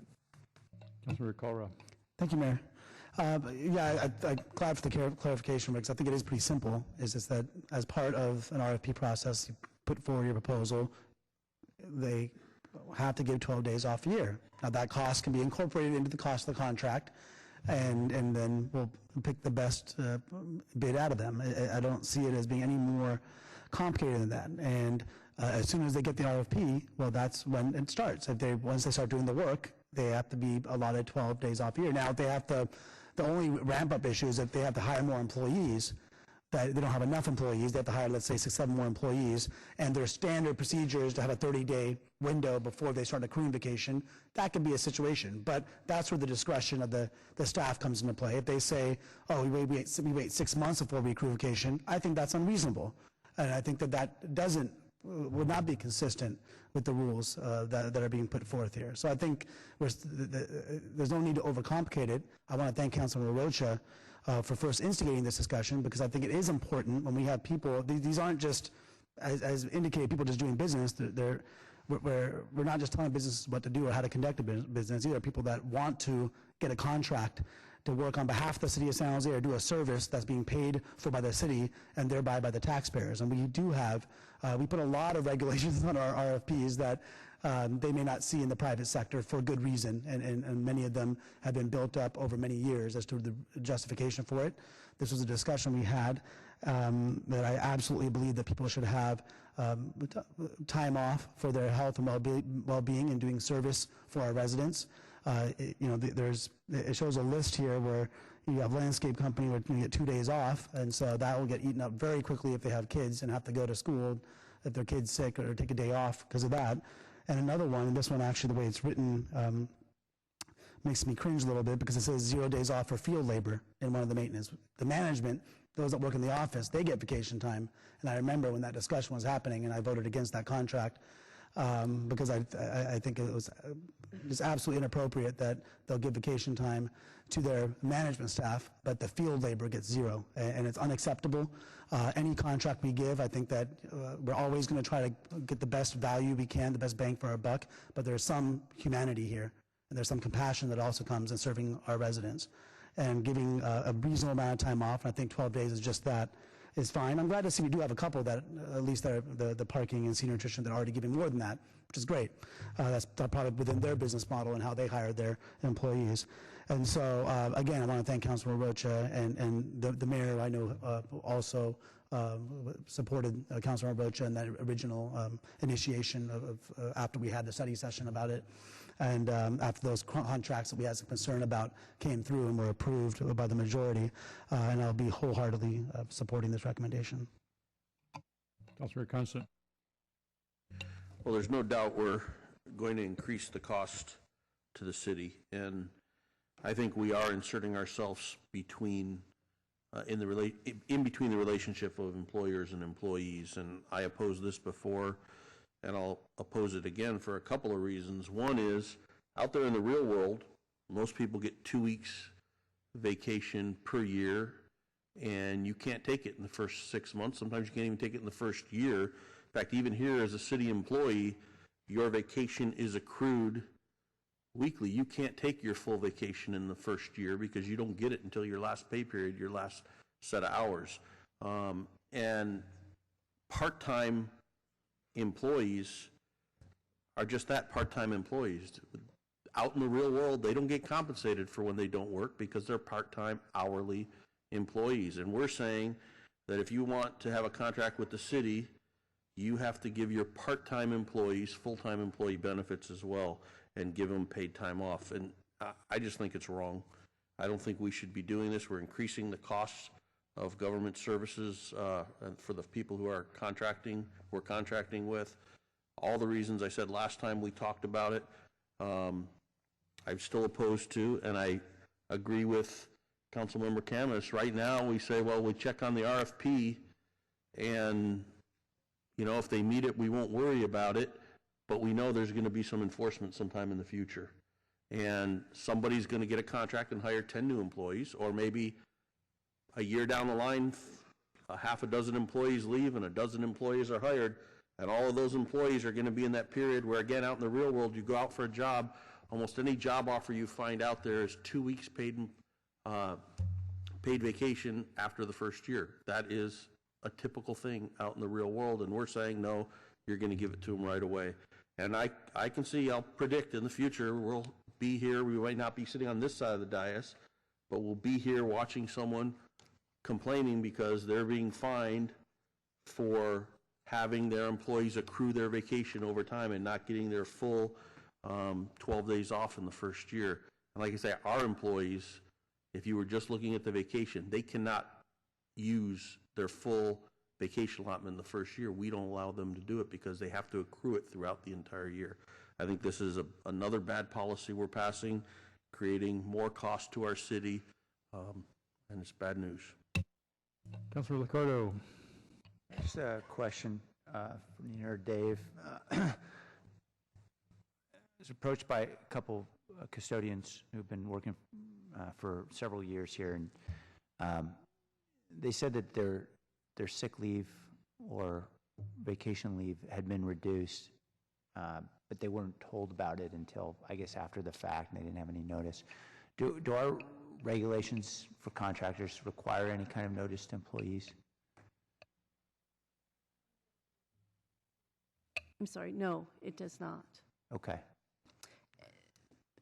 So to the extent that we're regulating this, we're simply setting a bar, and how employers go about satisfying that bar is up to them. Is that fair? I mean, we encourage contractors to tell their employees and communicate with that. It doesn't necessarily happen. Although to your point about your concern, the specific concern, we are looking at that currently. Thank you. Yeah. Okay. I guess I raise this. I think it's a lesser of a larger point here. I think this is a pretty simple, straightforward requirement. If this involved an enormous amount of regulation, I'd probably feel differently. But, you know, I've consistently voted to contract out a lot of services in this city because we faced the fiscal crisis that we have. And we always do it with a heavy heart. We know that ultimately there are city jobs that may be lost, and people have been working loyally for the city for many years who are no longer able to do those services that they may have done very well. And, you know, we do it out of necessity, and I recognize we're saving money, and that's important.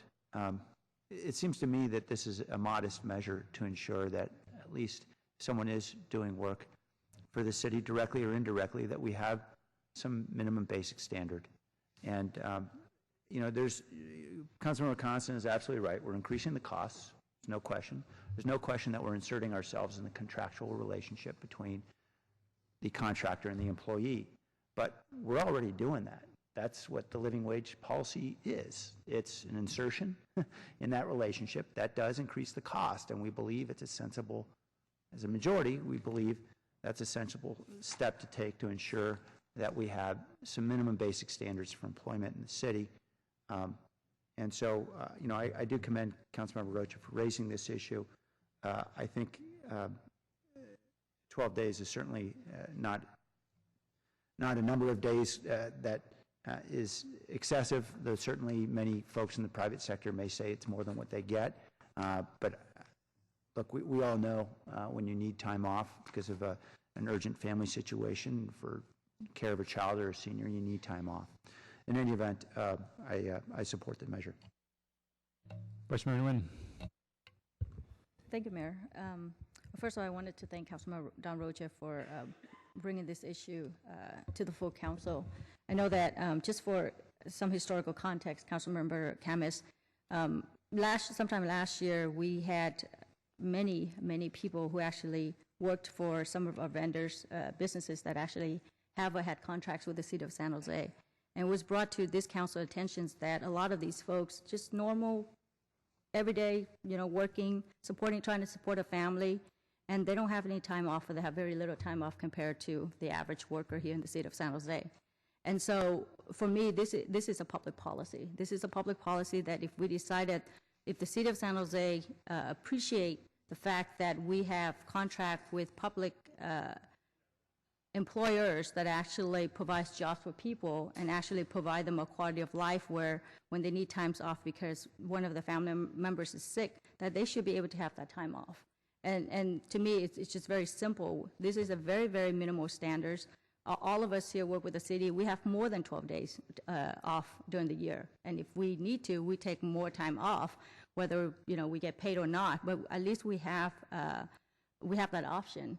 And so, again, 12 days off for full-time employees, 6 days off for part-time employees is a very, very minimum standard, and I hope that this is something that you can support, given the fact that you understand that we want to provide a quality of life for people who have, you know, a job and not just a job and no quality of life. Thank you. Councilor Herrera.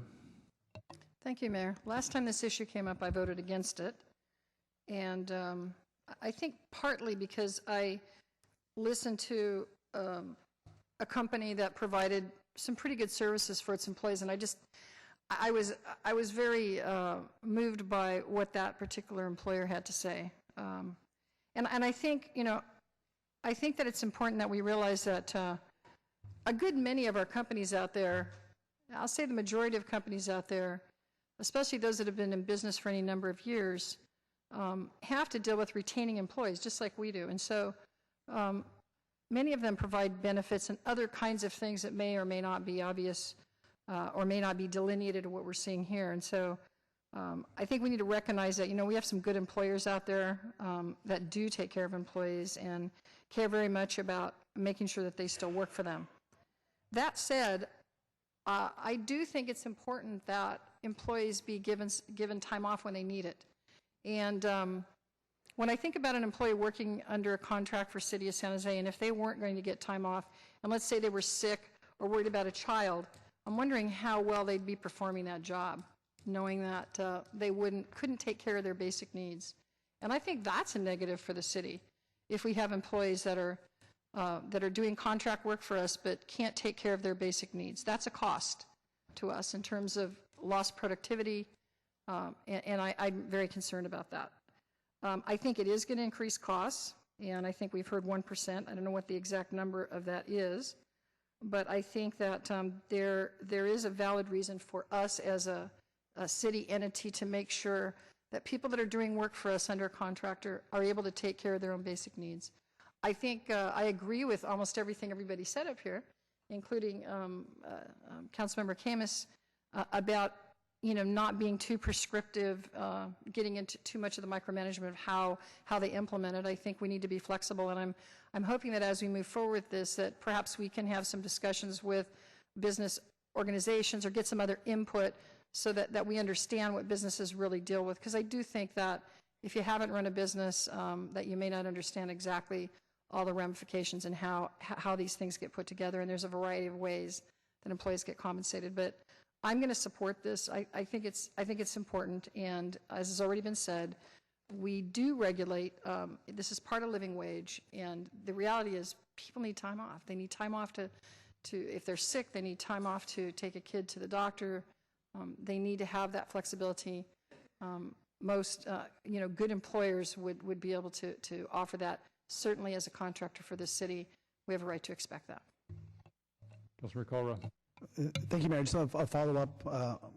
The question that Councilor LICCARDO raised about some of the contracted employees not receiving notice of changes. And so I don't know to what extent, and I certainly don't want to micromanage the contracts that they have with their employees, but is there a way that's reasonable, that's not to administratively overburden somebody, or even just in the contract to say, if you're going to make changes, inform your employees in 30 days. They don't even have to talk to us or anything, just it puts it in there in writing so that they have to make sure that they at least give them notice that something's changed. I mean, it seems only reasonable.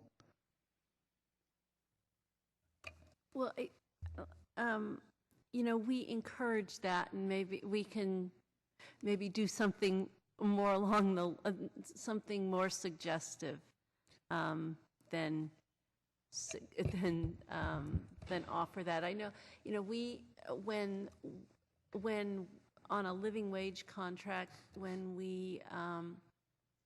the anniversary date comes along, we notify the employer of the new wage rates, and they get a month notice. So maybe something there, we can insert something as well as to encourage that employees are notified of that. I know, like, if, for example, the City Hall custodians, because I see them on a daily basis, I just personally tell them that, on X date, your wages are going to go up. Obviously, I can't do that. No, and I appreciate the fact that you do that, but you're right, we can't do that with people that you don't see every day. And so, no, I appreciate that. Yeah, so again, it doesn't necessarily have to be, too formal, but I think it'll be nice to at least have that discussion as we either amend or either renew or start up new contracts through RFPs, that's an expectation, is that at least the communication will be there with their own employees in terms of their service, the service they're doing for the city. And I know that, look, I don't think anyone, the way it's written is 12 days off a year. It doesn't mean that on the second day on the job they can take 2 weeks off. Just like most jobs, you accrue your vacation, but that the accrual rate of 12 days a year is what I'm guessing it was something that would be acceptable, or any other combination if they have other kinds of, and that's where the flexibility that Ed was talking about, if they have different types of time off and so on, that collectively it equals 12 days. And look, in the real world, whether the private sector waits a year, or in some cases like right here gives 0 days off for field laborers, sometimes that quote real world gets it wrong. And I think that at least when it comes to those doing work on behalf of our residents, that having the time off to care for a sick child, or you know what, take a vacation, like every one of us up here gets to do, is important for their own well-being. I think that concludes the council discussion. We do have a motion made earlier by Councilmember Rocha. On that motion, all in favor? Opposed? 1, 2, 3 opposed. Oliverio, Constant, and KHAMIS opposed. Motion carries on an 8-3 vote. We are now going to move back to the item we said we would heard no earlier than 3 o'clock, and that is the Civil Service Commission interviews. Assuming that our commission applicants are here, we could start that now, City Clerk. Is that okay? It is okay. Yes, they're out in the hallway. I'm texting them to come in right now. Okay, so we have 4 applicants. Yes, the first applicant is Michael Wilcoxon, and he should be on his way in. All right, so we have 4 to interview. We'll interview all 4, and then the council will vote on whether or not to appoint somebody. And we'll vote through. I'll just poll everybody, and they'll say the name of the person they're voting for, and the successful applicant will need at least 6 votes. Okay, and vote for 1. Vote for 1.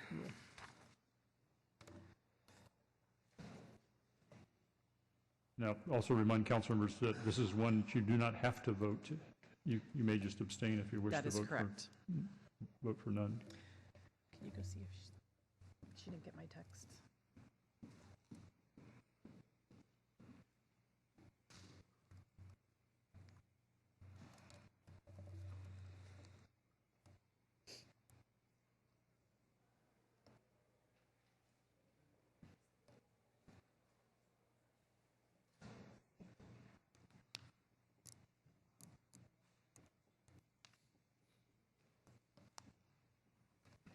Michael? Yeah, this is Michael Wilcoxon.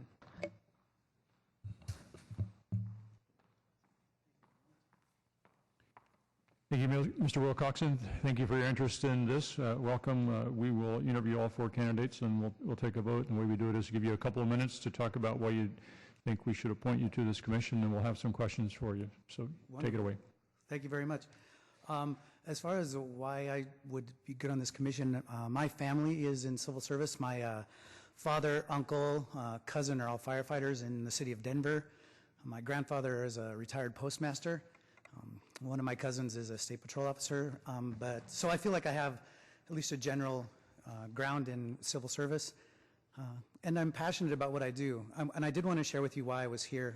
8 years ago, I sailed on a ship with Desmond Tutu for a week. And during the voyage, one of the students that we were with asked him, how do you change the world? You know, how did you change South Africa? It was such a daunting task. And he said it was like eating an elephant. You start with 1 bite at a time. And 8 years later, I kind of rekindled my passion for wanting to change the world. And this is kind of a bite for me. Like, I really want to be involved. I want to take an active participatory role in government, and I appreciate the opportunity. Thank you for your interest. Thank you. Questions? I'd like to start with the first question, and that is, could you just describe your decision-making process? Because when you're sitting on this commission, you're going to be called upon to make decisions that are contested, shall we say. Absolutely. Multiple versions of the truth, multiple versions of the facts, multiple versions of the reality. I don't know, but right. You're likely to have contested things. How do you go about sorting out the facts and coming to a decision? I have kind of a two-pronged approach to that. The first part comes from my background in working with higher education. I was a judicial officer and an adjudicator at Humboldt State University and at Arizona State University West. So I have training in judicial procedures and in mediation. So I tend to try to sit and absorb as many details as possible, listen as much as possible before making a decision.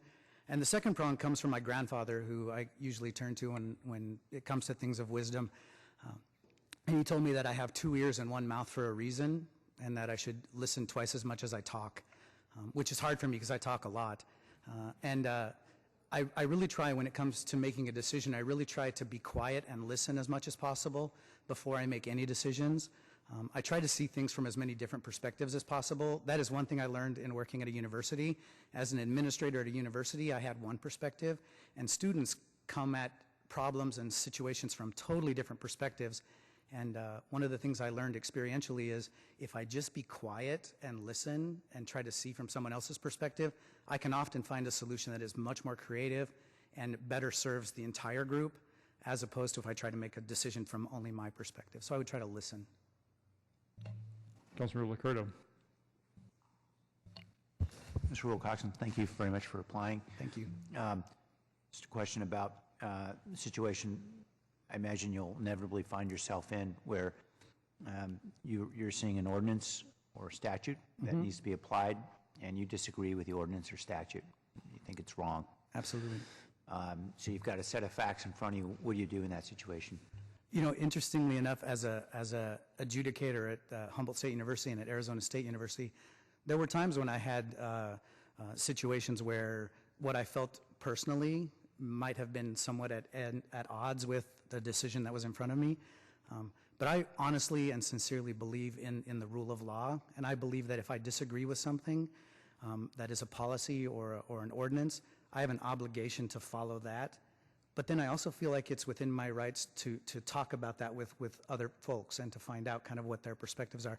But I don't think it's fair or it's right for me to impose my personal morality if there is a very clear statute. I don't think it's right for someone in a judicial role to allow their personality or their personal opinions to contradict something that is a policy.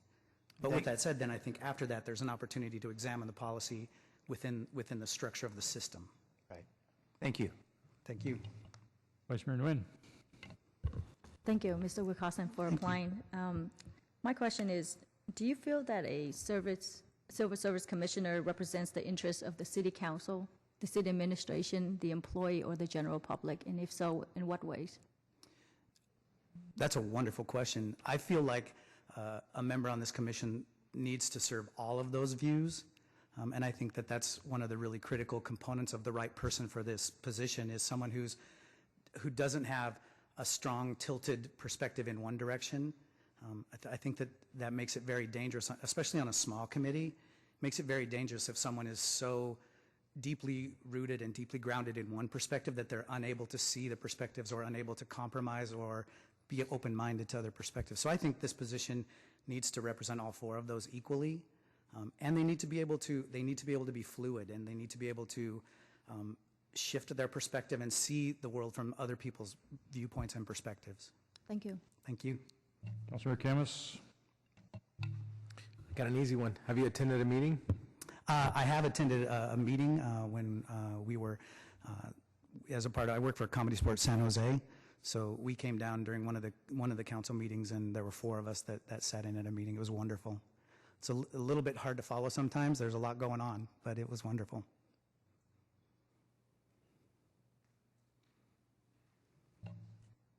Any other questions? Councilor Oliverio. Just to clarify, did you mean a city council meeting or actually a civil service commission meeting? Not a civil service commission meeting. I'm sorry if I misunderstood the question. I have not attended one of those meetings. I've attended a city council meeting. I'm sorry if I misunderstood. I apologize. Anybody else? Okay. Did you really think a council meeting was wonderful? You know what? I actually enjoy the process of kind of public dialogue, but like I said, it's confusing because there's a lot of voices and a lot of energy in the room. At least when I was at, there was a lot of energy in the room. But it was cool to watch. It's probably a short meeting. It gets less cool as the hours drag on. Okay, I think we're done with the questions. Thank you very much for your interest. Thank you very much. I appreciate your meeting. time. Thank you. The next applicant being brought in is Josephine Park.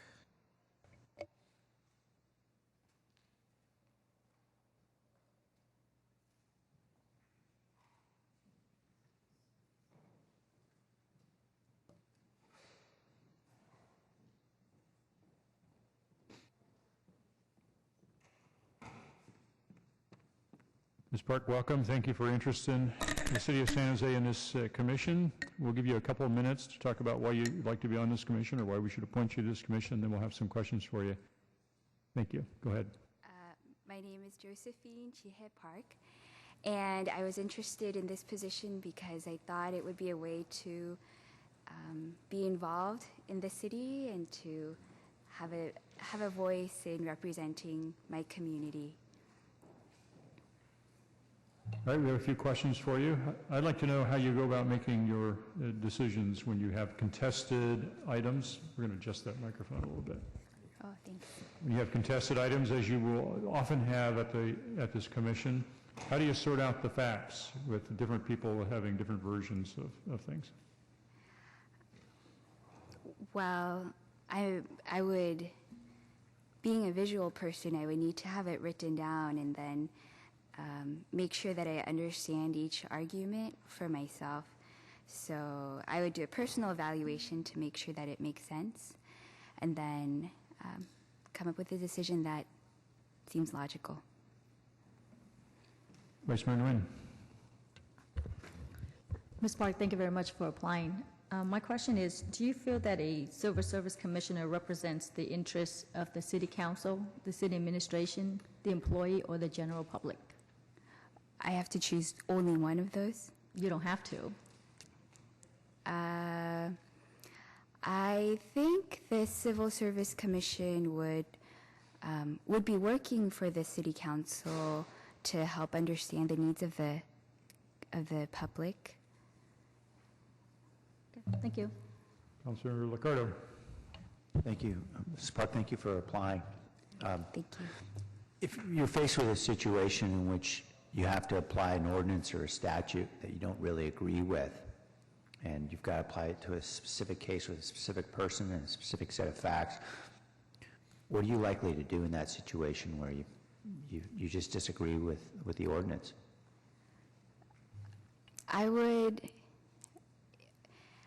My first inclination is that I would need to follow the law and apply it. I would, of course, see if there were contingencies that provide an exception, but if it doesn't, then I would apply it. Thank you. Thank you. Any other questions? Okay, thank you very much for your interest in this commission. You're welcome to stay or go as your choice. We won't be offended either way. We have 2 more applicants and then we will vote. Thank you. Thank you. So far, Joseph Powers has not shown up, so we're going to Julie Street. Julie Street, okay.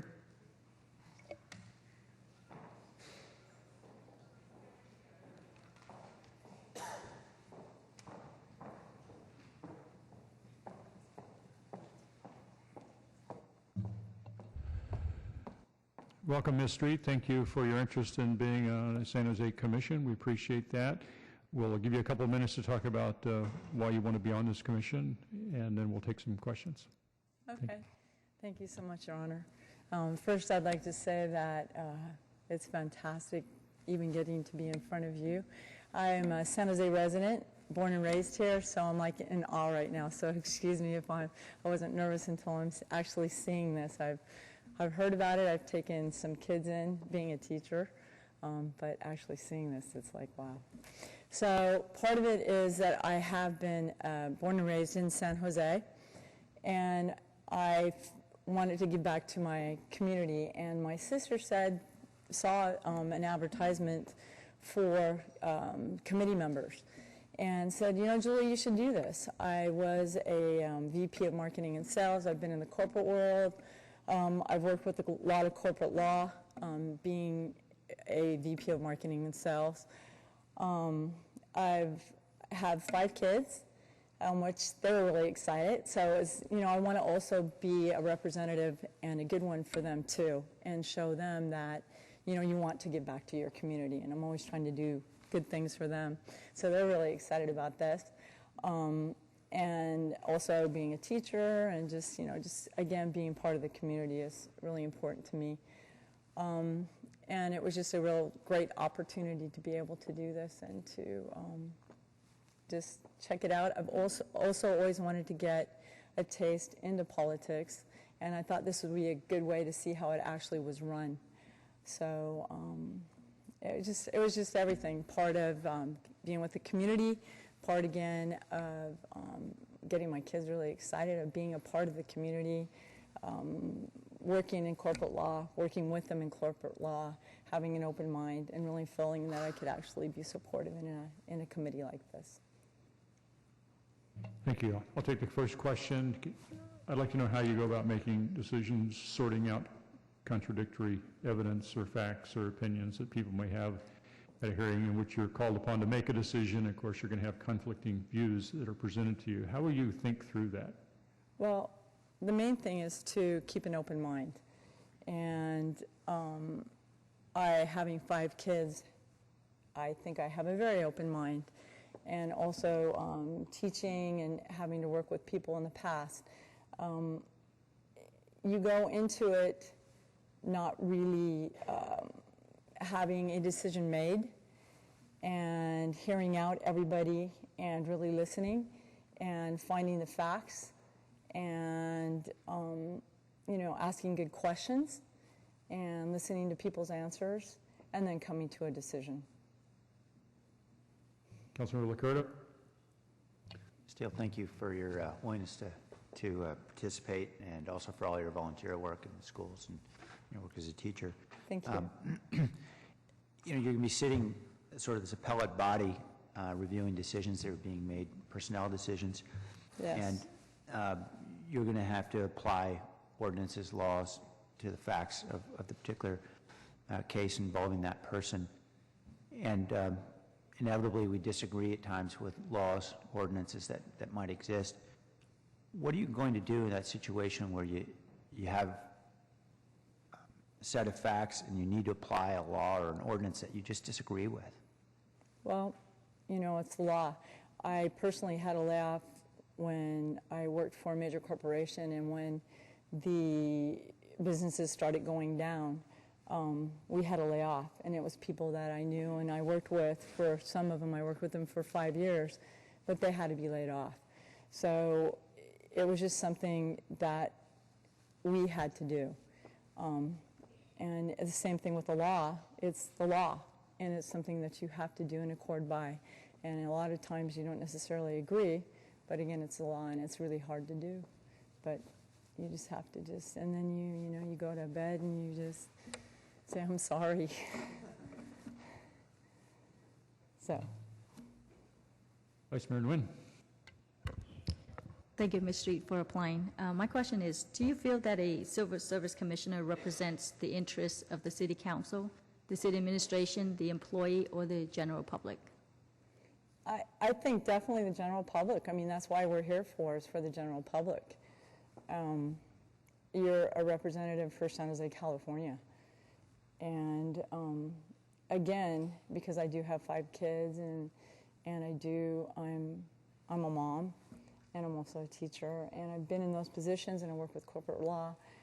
Again, you're representing the people around you. And I'm a representative for San Jose, and being born and raised here, I'm going to represent it. Thank you. Councilor CAMIS. I just want to know if you have attended an actual meeting of this committee. I did when, for the San Jose earthquakes, and my sister actually came up and spoke, so of course I did that. And then we came, Councilmember Herrera, we came and took a class regarding the skateboard park, and you were nice enough to meet with the kids. So both on field trips and in actual council meetings, yes.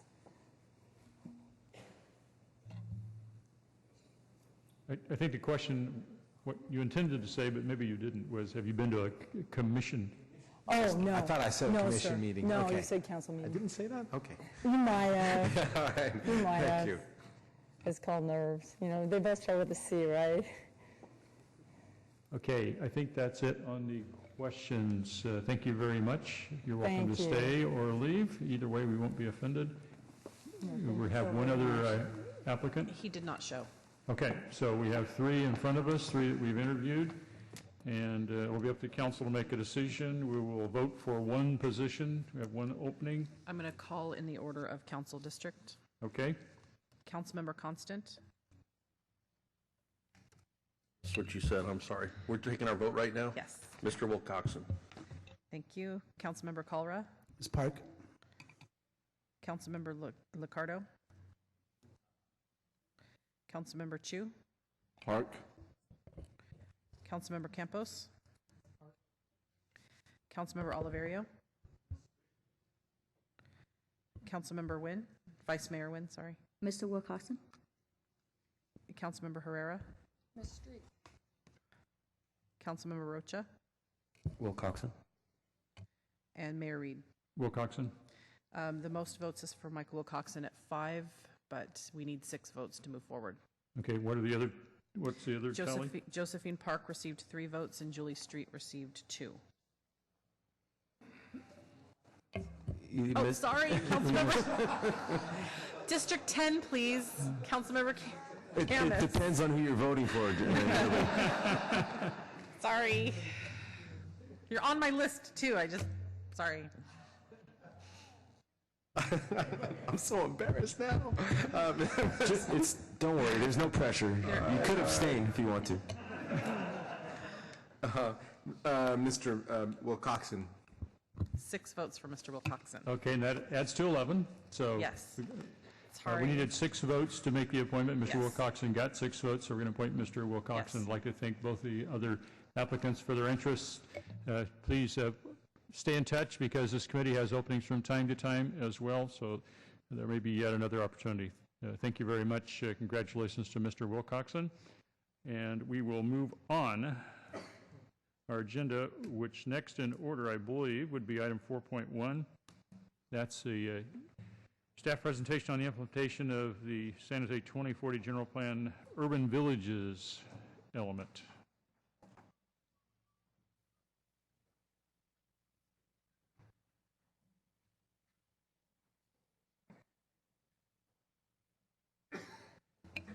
Thank you, Mr. Mayor and City Council. With us today is Leslie Corsilio at the Housing Department and Kim Walsh with the Economic Development, and Laurel Pavetti, Assistant Director from Planning, Building, Code Enforcement.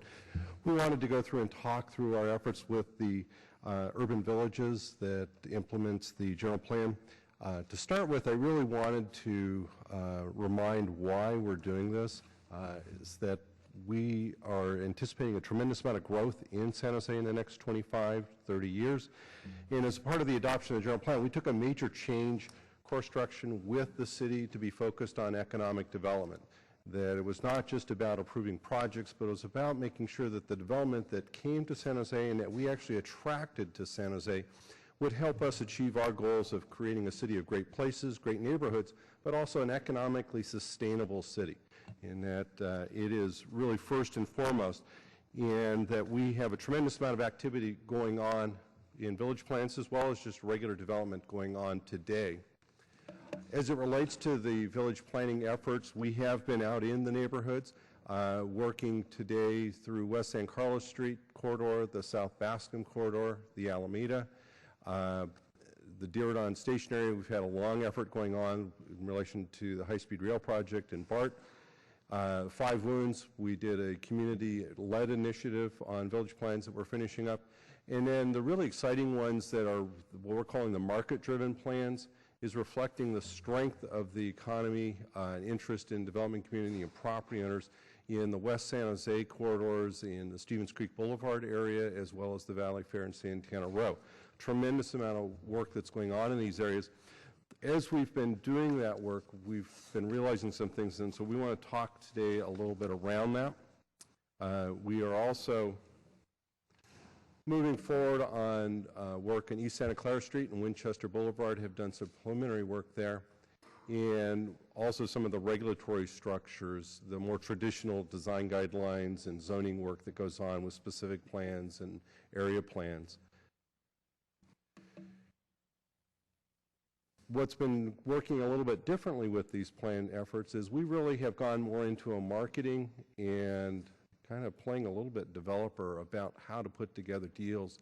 That is partly why Kim and Leslie are here, is we are really off looking at development opportunities to promote to developers that are not here in our marketplace today. We are working with the developers that are here in the marketplace today about the opportunities that they may not be thinking about. We spent about a month, and included in the staff report we shared with the CD committee, is a list of property owners, developers, architects, brokers, financial firms, really anybody and everybody that has a decision point in how they choose to invest their dollars in developments And our goal is to understand how they invest those dollars to get them to invest here in San Jose rather than elsewhere in the Bay Area or elsewhere across the country, because we do compete in that marketplace for those scarce dollars. We really want to be smart about how they look about investments so that we're able to position ourselves to achieve our goals and go through and be an attractive opportunity for them. Part of that is looking at our overall implementation approach, and really the most important thing right now and what's most different is the potential financing mechanisms about how to build these village areas. We've done a lot of work. When you look at what's going on in North San Jose, we are like around the Brocade campus. We've built office buildings. We are building a tremendous amount of housing. We're building parks. We have retail. We have the pieces, even in those locations, of starting to build a village, but we really haven't pulled all the pieces together. So we're trying to keep adding to this and learning as we go to put the next pieces in these really important puzzles we're building. So as a part of the village plans we're working on, the normal sorts of things, land uses on properties, who gets residential, where the employment goes, where the park goes. Those are the things all the property owners are always interested in. From the city standpoint, we want to make sure that there's actually a there that gets created, that we're not just building projects, that we're actually building communities, that we're building places that people choose to go to, that becomes part of the identity that allows San Jose to be competitive and market to companies that are looking at expanding here in the Bay Area. We want to identify this infrastructure, and those are the normal roads and sewer lines and water lines, but it's also things like placemaking, and so that's what goes on in the streets themselves, how we deal with street lighting and landscaping, how we go through and think about plazas and how those get programmed, the quality of improvements that go into it and not just things. And as a part of that is building an implementation strategy. And we spent a lot of time in the CED presentation and in the memo. There's a tremendous amount of information that I would suggest really spend the time to walk through that of how we go through and think about funding and building these items. These are a list of how we've tried to break through or break apart the many different pieces that we think we're going to need to look at and be very thoughtful about as we put together plans and ultimately are building in these village areas. That if we're just focused on one or two of these, we're really not going to succeed in our goal about creating great livable communities and building a sustainable economic base for the city. And so you'll see the normal things on here on the utilities and transportation side. The middle column is where there's a lot more what sometimes get called soft and fuzzy types of things. But if you look at successful master plan development, successful commercial centers, these are the things that the development community really have invested in to go through and add the value to the community. And so we want to go through and be very thoughtful as we do these plans about how we deal with public art, how we deal with where the parks go, the shapes of those, the plazas, and even down to things about where is it that retail really makes sense. Everybody wants retail everywhere. We want to make sure we put retail in the right place and the right kind of retail that creates identity. And then you also see key elements. These are things like affordable housing, which is one of the other items on today's agenda. That is one component about us providing a full range of housing for our full range of workforce or jobs in the community. We also are thinking about how do we provide the incentives to bring development to San Jose. We recognize that what we've done in North San Jose with reducing the traffic fees for office buildings was very successful in attracting office development to come to San Jose and move forward. It takes dollars to do that, and so one of the things that we're thinking about in the days of no redevelopment is how do we go through and harness the energy where it wants to go through and build in San Jose, and that there really are opportunities to help that cover some of the cost for the things we really want to see happen in San Jose. And then lastly, the operations and maintenance. There's the normal things about keeping the lights on, keeping the potholes fixed, but as we go through and really think about what are successful urban areas, it's what we see happening in downtown, what happens with groundworks, is that it really changes how people think about an area. And that's when you go through and think about an area like Santana Row. They overall go through and take care of maintenance and landscaping well beyond what a normal operational level. As we go through and think about the different areas around the city, this is going to be a real important consideration about how do you pay for these amenities so that they sustain themselves and they aren't just there as long as the developer's there and then gone. So as I mentioned in the memo, there's a number of tools that are laid out in there. I'm not going to cover through all these today. There's a lot of depth behind it, and we're still working through this. We have just finished a selection process for consultants around financial tools that we're going to be engaging in to help us work through this. And one of our recommendations is to schedule time with the council, and as mentioned in the mayor's memo, about coming to the council in a September timeframe to really walk through a couple of these villages and really apply the tools, apply the plans, and really go through for the council to be able to get your kind of fully immersed into it. The community's been involved in that, the development community's been involved in that, and it's really time for the council to kind of really see what this all starts meaning. So we'll spend more time with this in the future, but we wanted to let you know we are looking at a large number of things. We're not trying to pick one or two. I think it'll probably be a number of these over time that we'll use. So really for today, we wanted to go through and make sure all the council members were exposed to the discussion that happened at the CED committee. It was a really good discussion. The memo is lengthy, but it goes into a lot of detail about how we're thinking about this. Our goal is to have this late summer conversation at a council meeting for the council to be having some discussion around these topics, as well as really what you're trying to achieve, or your concerns, or what we may also need to be working on. But clearly, we need to go through and think about how we attract office and jobs, sales tax into the city. We think this is a powerful tool. We want to make sure we're on the right path with that. The one thing we heard over and over as we talked to the development community, they're willing to go through and invest in these projects and these plans and the things that we've talked about if they have certainty. And so we're very clearly trying to think about the certainty piece of this. And it's, in the end of the day, come up with an implementation structure. It's going to provide that certainty and a means of guarantee from the city side also that things that are important to this actually will happen. And that's both capital, near term, as well as that long-term operation cost. And so today, again, it's really not for the council to make decisions around villages.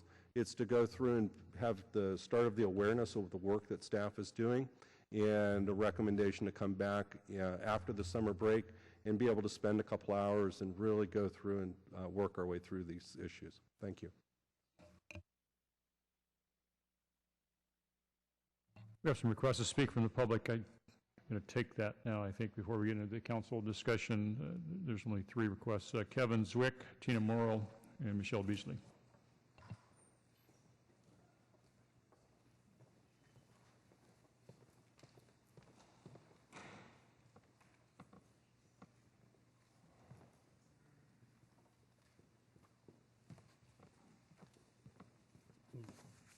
Thanks. My name is Kevin Zwick, and I'm with the Housing Trust Silicon Valley.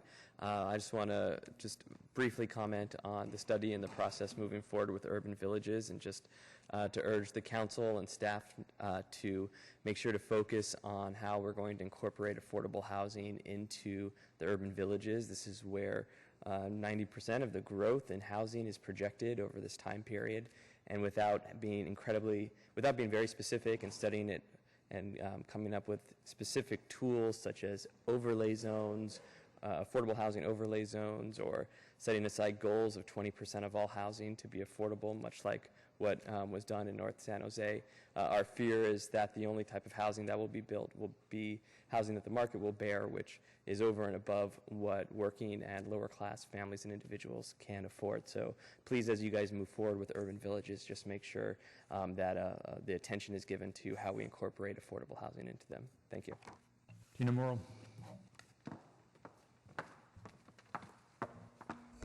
Good afternoon. Thank you for your time. My name is Tina Morrill. I'm a resident of the Vendome neighborhood in District 3. I am a current art commissioner, a former intern of the Office of Cultural Affairs, and the managing director of the Art Box Project. I'm here speaking only for myself.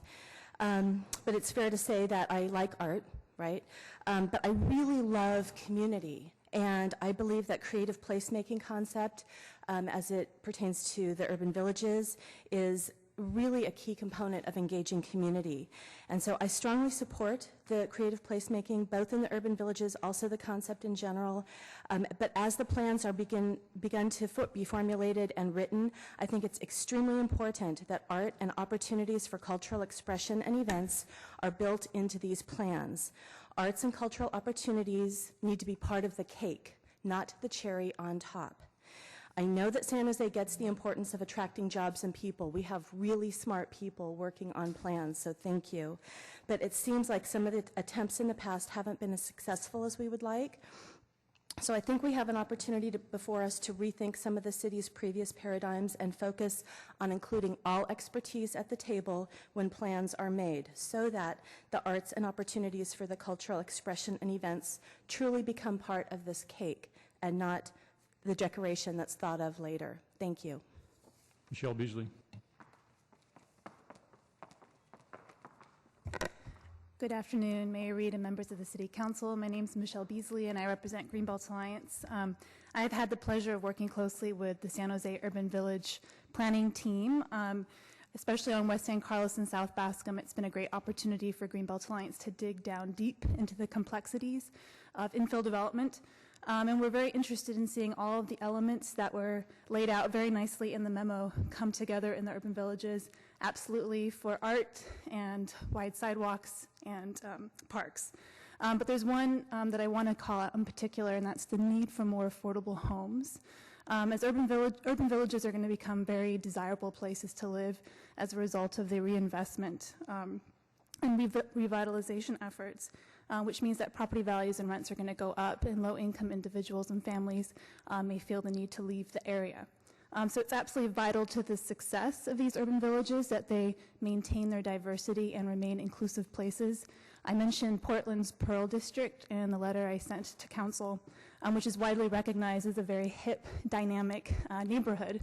It's also very inclusive. 25% of the homes there are affordable. So when you have students and empty nesters and veterans living in the same community, it really contributes to the vibrancy of a neighborhood.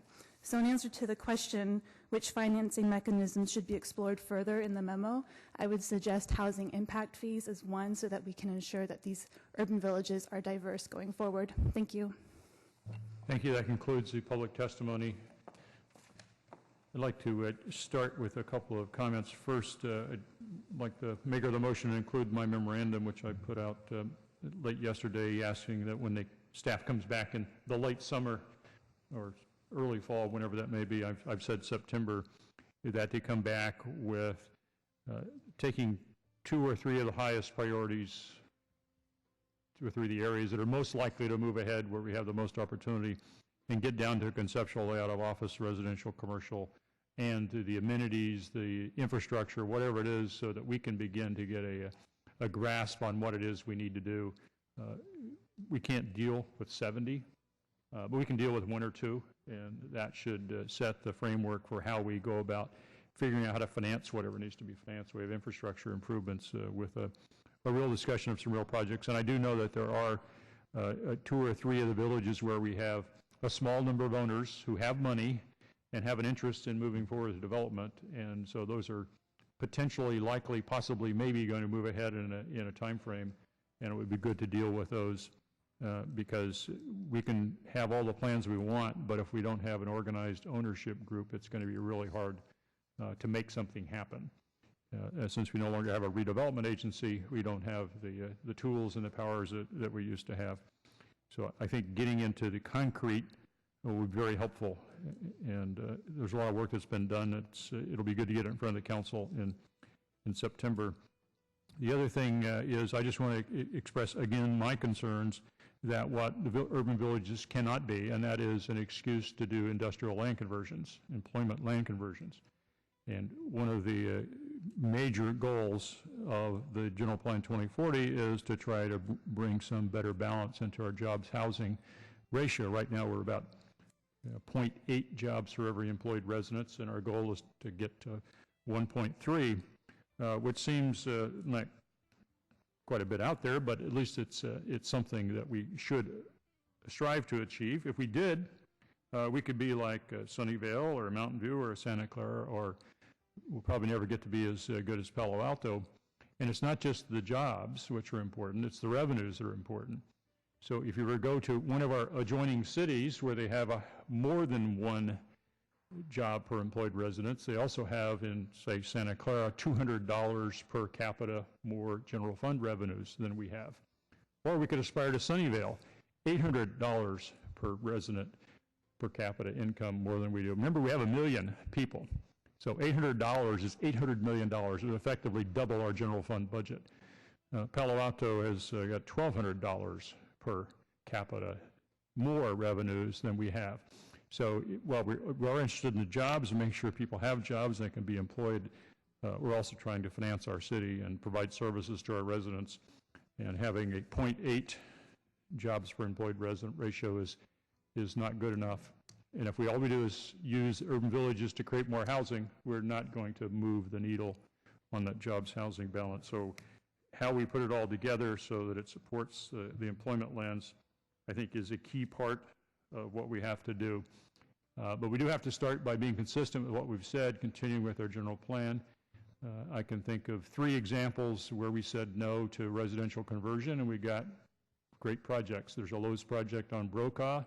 There's a Costco project on Brokaw a little further down. And then there's the At First project at 237 and First Street with the Brocade headquarters, hotels, and retail.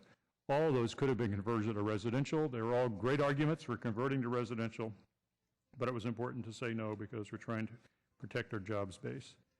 And so with that, I want to encourage staff to keep working on this. Obviously, there's a lot of work to do, but that's the future of our general plan, is to be able to deliver on these urban villages.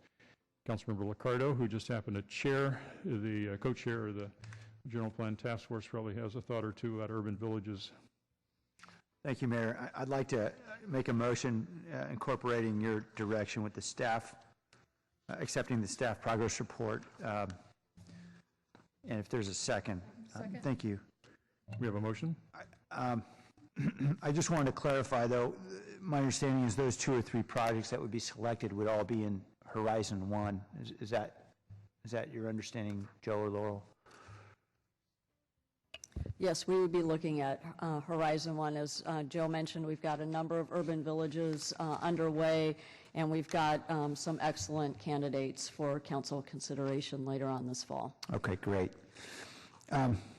2 general areas of concern. One is I think there's a lot of strong opinions out there about urban villages, and big indulgence for anybody who heard me rant at the CED committee, but I'm hearing from folks on both sides criticisms from urban villages that, to me, I think reflect that maybe we're not communicating well enough about what our plan really is and what it means. And I hear criticism from Spur and Downtown Association that with 72 urban villages, we're becoming too dispersed as a city and focusing development in too many places. I hear complaints from developers and consultants that it's impossible to build an urban village and it's unworkable and will never happen. And so it's curious. I guess we have the unusual situation in which we have, unlike Goldilocks, the same pail of porridge, which is both too hot and too cold.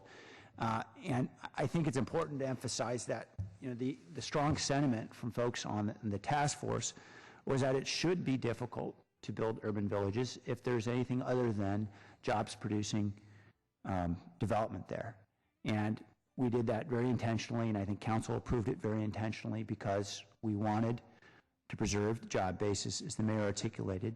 And if we're going to have housing in those urban villages, which is anticipated in the plan, there's certainly a phased approach for accepting the housing, that it should be with good mixed-use development, with exceptional architecture, and it meets the other larger goals of our plan. So I think it's important to emphasize that we're not going to build all 72 urban villages at once. I know that for certain. And I also know it's not supposed to be easy, so we're going to build a few. And we're going to allow others to build a few, I guess is really the point. On the issue of the financing, as I look at the phasing or the horizons of the urban villages, it seems to me that particularly as you look at Horizon 1 and 2, most of those areas are areas where there's already a significant amount of infrastructure, particularly transit infrastructure. In fact, all of the Horizon 2 is a light rail stop of one kind or another. And so it seems to me that as we talk about financing, we really should move away from capital-restricted sources of financing. As much as, certainly I'd love to see opportunities to create, infrastructure financing districts or community facilities districts, the fact that those are capital restricted, I think, really limited our options. And we recognize the severe needs in our city right now are less about things and more about people.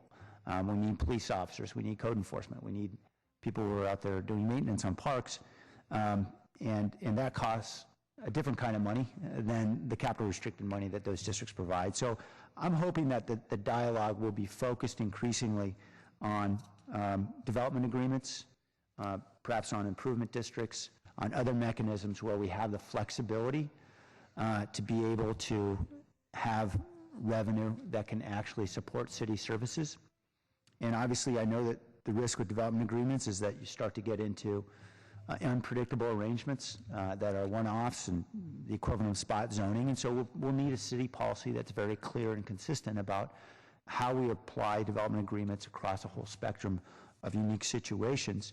But I think it's those approaches that will be better for us to give us the flexibility we need. I did have a question about public benefit zoning for Joe or Laurel. And, you know, as I understood this, or Leslie, as I've understood this being implemented in the past, or in other cities, I should say, it's always around upzoning, more floor area ratio, more density, but we have a hard time getting developers to build the densities and FARs now that we want.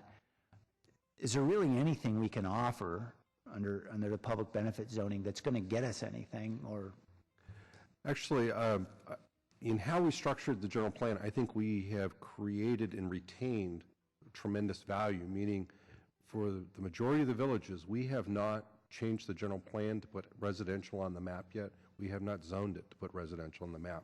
And so public benefit zoning is really saying, when you take that legislative act to allow a property to have residential, that's the point that you go through and are really able to have that discussion, negotiation about what is it that the community gets in return for that.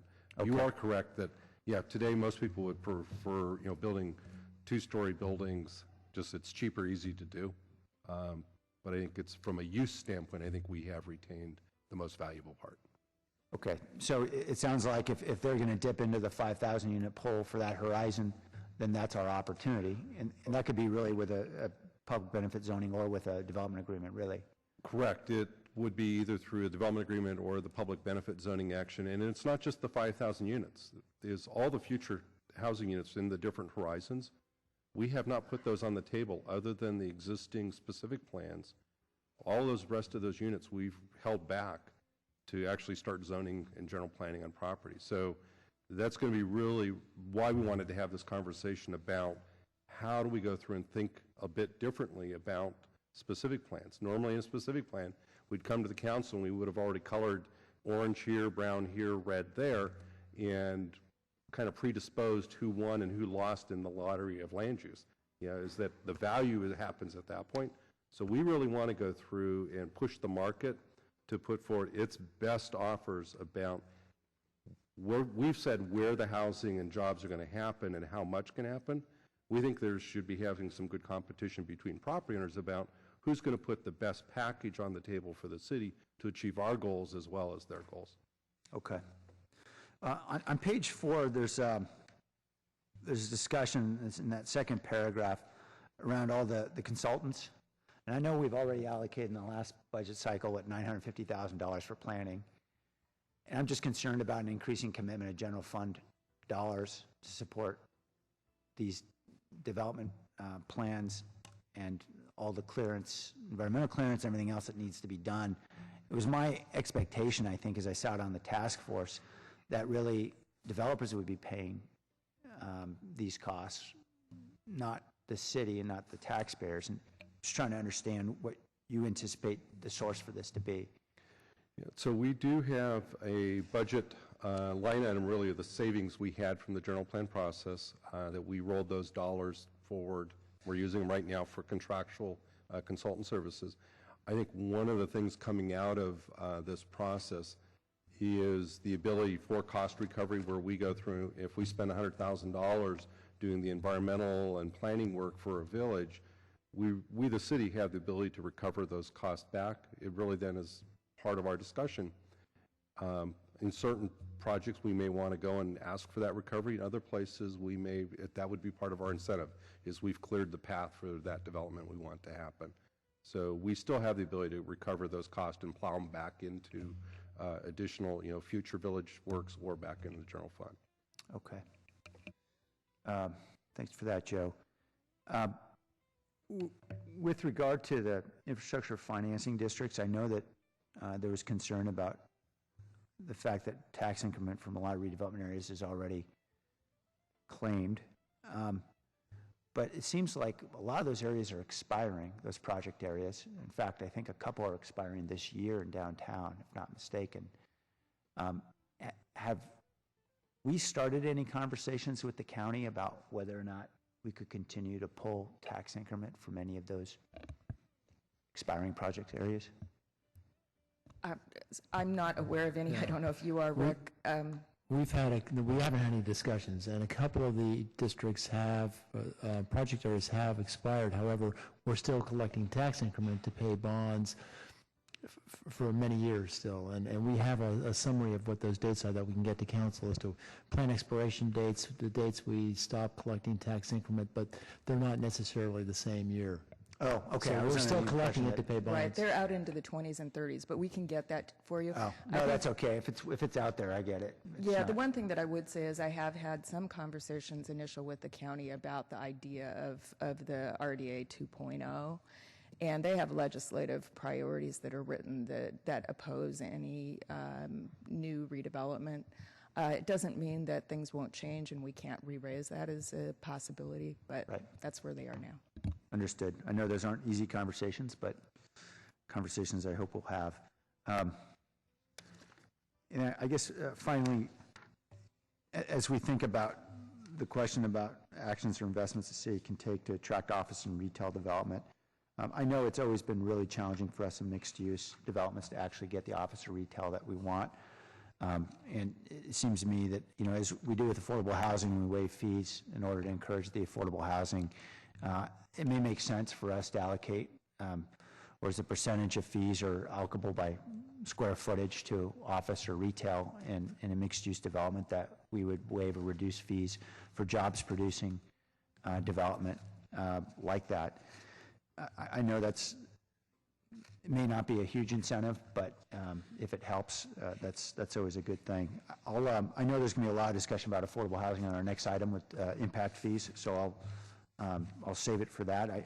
I do think, though, that expecting to get anything more out of impact fees, given that we're really heading down the path, it seems, to looking at an impact fee as a vehicle for affordable housing, probably means we shouldn't be looking at it for other sources either. Thank you. Councilmember Oliverio, also a veteran of the General Plan Task Force. Thank you, Mayor Reed. And very much in agreeance of the narrowing the scope or the trying to bring a product to the council. So with your memo, Mayor, so thank you. And appreciate the update from staff. I will say that both from the memo and the plan is spending general fund dollars on planning. I'm okay with that, because if you want it to be planned, you can't always rely on a fee. Because I think that's sort of I would present as one of the issues with the city, is that we're so fee dependent that it doesn't allow us to do some of the long-term stuff. With that said, though, what I have concern on is plans that have pretty pictures, that have all the great intentions, but don't come to fruition because they're made with, unrealistic notion, or a funding source that doesn't pay for what's depicted, or community feedback that doesn't match market reality. So I'm really going to look to you when you come back, not today, but when you come back, to have you're having that couched. Because we have villages today, they exist globally. It's just the fact of, letting people develop and build with density and height that then brings you what we may call a village. And I think there's the opportunity to do this here, but I will see, how they'll actually come together and how we incentivize them or don't incentivize by, by maybe offering residential to be the carrot, or different criteria that might come up. But it's going to be very market driven. And as you look towards how we're going to pay for the upkeep or what we want to do, we know through density we are able to provide a better city service with the aggregated property tax and utility taxes and the fees that go for parks and road paving. However, if we're putting a lot of that housing that's exempted from that, then it seems to be working against what we're trying to do. So I will put that as a caution to the staff as you work on that and come back. And then otherwise, let me ask this directly. If someone in this area, whether it's the ones we're looking at narrowing or some other part of the city, private property owner really wants to make something, build something that sort of matches what we have, what we want it to be, but maybe we don't have the plan done, are we looking at, how do you view that situation? We built that into the general plan, that we call it a signature project. So if somebody is coming in with the project that matches what the vision of the plan is, meaning it's got jobs, it's got the public facilities, amenities built into it, and it's not just cherry picking out from the plan, we have the ability to process that today and bring that to the council for approval today. And can you, Joe, point to something that you believe is a signature project? Right now, well, what the task force always talked about was the next Santana Row. Of course. I think that's a bit much. Maybe on a smaller scale. Yeah, think of a smaller 2-acre, 4-acre. Well, is that the plan does talk about it at, I think it's 5 acres is the minimum size. So that's one of the things that we are looking at right now. Is there, in fact, the ability to do a smaller, something on maybe an acre?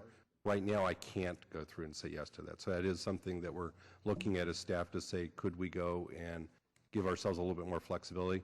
Because we have seen a couple proposals that have talked about doing retail on the ground floor, office, and residential. We're working on one on the Alameda right now, and I think we found a workaround that will allow us to approve that one. We're looking at another one on Winchester Boulevard that was a vertical mixed-use single building concept that is a little bit harder for us to do. So that's what's gotten us thinking about, should we maybe come to a text change to the general plan this summer that would give ourselves a little bit more flexibility there. So right now I can't say yes, this is the project. Right, but suffice it to say, in your position, if someone's going to bring you something good, would I make the assumption that you're going to try to make that happen?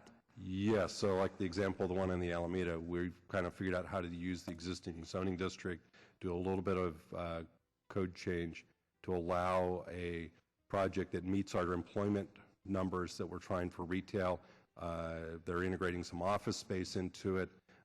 They are doing like a 6-story residential building integrated with that, and we're looking at integrating affordable housing into that. So they were trying to go and get all the things that we're really caring about into their development so that they could move forward with it this year, and so that's one we're working on right now. But those are sort of requirements that you sort of put on them as litmus tests, or? Right, and those are spelled out in the plan of what our goals are for that village, and so that's what we match it up against. Okay, and then finally, on a smaller scale, or actually about the same size, so when you looked at what happened at Lincoln and Willow, would that have been a signature project? That one we could have approved because it was pure employment. It was retail and office. We can do those all day long. So it's just the contingency if there's a residential? The residential is what causes us to have to slow down and see, as Councilmember LICCARDO said, doing residential is was intentionally set to be a little bit more difficult. Employment, we can go through and do citywide today. Fair enough, but I would also suggest then that we need to throttle back then on, how many units of housing are already approved, entitled and approved today? I believe it's somewhere upwards of over 20,000, right? It's probably in the tens of thousands now. We've had a lot of interest, and the older entitlements have been picked up, so we are seeing increases in building permit activity now. So I would imagine with all that housing that's been entitled that hasn't yet been built, you sort of kill the demand in the villages. That is, I think, a potential challenge. But I think what's going on in just the marketplace itself, a lot of that housing is happening in North San Jose. So last year we did building permits for about 3,500 units, residential units. The vast majority of those are in North San Jose. The second batch of those are down in District 2 on the Hitachi property. But that is a village. So we're building retail, employment, amenities, residential at high density with transit. So it was a pre-village plan we're implementing now. I would just add that of the public inquiries that we get in terms of opportunities to build in San Jose, the vast majority of them remain for housing. So there continues to be a view in the development community that San Jose is a great place to build all kinds of housing, and those are the inquiries that we're fielding all the time down in our permit center. Okay. So having attended these meetings, I just hope that ultimately we're going to prove something that's realistic and it allows for expedited development that's, revenue rich to this city. So thank you. Councilman Rocha? Thank you, Vice Mayor. Looking at the memo, and at the end of it, it talks about some direction from the council and also mentions the committee. And I'm not sure if you got more direction from the committee level than you are here, not being on that committee.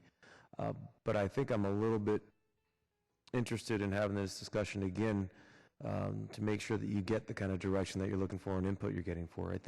I'm curious if you talked internally about a study session on this item. I think this one, to me, screams of a great study session where we could spend some time on all these different options and really narrow down, based upon what you hear from the council and the mayor, where you think we should be spending our time and how we can go forward. Again, looking at the time and the time that we've invested in this, and this being a June meeting, I just knew looking ahead that we weren't going to be able to spend the amount of time that I wanted to spend on it. But again, I didn't have the privilege of the committee discussion. That's our thought with the September date, is that we'd go and pick a date that's a light council meeting and go through and pick a couple hours on, put on the agenda rather than a different day study session. But ultimately, that's the council's prerogative. If you'd like to spend more time, we're always happy to take advantage of kind of your thoughts and questions as we work on this. So would the maker of the motion consider direction to include looking at a potential future date for a study session on this? Yeah, I was under the impression that this was coming back to council anyway, and I don't know whether that was, I don't care whether we call it a study session or just an item. It doesn't bother me. Yeah, my sense is as we're picking the date in September, getting ready for that, we'd go to rules and have the conversation as here's some council dates, or looking at where those set aside standalone study session dates are, whether it made sense to go either way. So between now and September, it's one of the things that we're going to look at. Based upon what I heard, and I'm thinking that they're thinking the same thing I am anyway, so I'm comfortable with them working through the process. Okay, Thank great. you. Councilman Herrera? Thank you. So my community's had the experience of implementing the village concept of Evergreen Village Square, and it's really an example of a vibrant community. I encourage everyone who hasn't been there to come and see what a really a good concept it is, with walkability retail, farmers market, events. We got a library coming there, festivals. It's really exciting. The question I have is, I guess, and Councilmember Oliverio got onto the subject, the signature project. Because what I keep having discussions on is I have folks come to me that have property, and they want to know how they can qualify to be a signature project. And I appreciated the mayor's memo in terms of wanting us to actually get a visual and understand what the village concept, a good village application would look like. And I think we also need that for the signature project. And my sense is, when I talk to these folks, and they're talking to developers, and sometimes I'll bring developers to come and talk, it seems like there's sort of, there's kind of a mindset that, and you already said it, that the idea is to build more residential. And the idea of, when we talk about the jobs component, there seems to be sort of it's either not understanding how that would work, or maybe just not believing that that's really going to be possible in San Jose. So I guess I first want staff's kind of reaction to, do we need to reach out to a broader development community? Do we need to educate our development community? What do you think we need to do just in terms of moving forward on this jobs first notion and really building jobs in? Because I keep hearing, the market's going to do what the market's going to bring you what the market wants to do. And can you just react to that? Well, respond to that? One of the things that we kind of have our antenna up is, as we hear about developers that are building in other cities, the types of projects that we're interested in, is that we're reaching out to them and talking with them about making sure they understand what our vision at the city is for the general plan, so of employment and the types of jobs and office, retail that we want, and the type of residential. So we're kind of trying to bring people into the marketplace. It is very much, and the reason we're doing it is they're the ones that bring the dollars, that put the deals together to then go out and find financing and build something. As Councilor Oliver said, we will not succeed in building our plan if we can't convince somebody to invest in it. And so we've really taken a different approach with this plan to go out and think of be market driven. How do we go through and put a product that the market will want to invest? What that means is the 30-some company or individuals we talked with, that's what we were trying to do, is who else should we talk with? And so we kept branching out. And we're going to continue to do that in the next year, is just finding new people. And so, Kim, you want? Well, I just want to reinforce that because I know sometimes, Kim Walsh, Economic Development Director, sometimes we get really challenged by this idea of urban villages that we came up with. How do we implement it? But I've been part of several meetings with developers that work in the Bay Area, but not San Jose, or working in other parts of the West Coast. And when they're able to come into City Hall, we lay out the map and we say, here, these are all the places that we want to channel growth and we want growth. Some of them are just really taken aback and say, thank you so much. If we called these priority development areas instead of urban villages, maybe we'd sort of get over some of our own language challenges. But the fact that we want to bring on growth of all kinds and that we want to channel it to transit and that we're committed to all of these amenities, to really building some great places, not just doing individual projects here and there, to the right developers, I believe is going to be attractive. I agree. And I think, the idea of a study session to me is a good idea for council, but I think there actually needs to be some study sessions among the development community and with our city staff, and kind of maybe, I don't know what you'd call it, a study session or a village fair or something, to sort of highlight what we're trying to find and kind of advertise it, sort of several purposes there, but to really, be a call to creative developers everywhere to, this is what we're trying to do. Use Creativity, use, do some kind of assembly of folks, bring them together.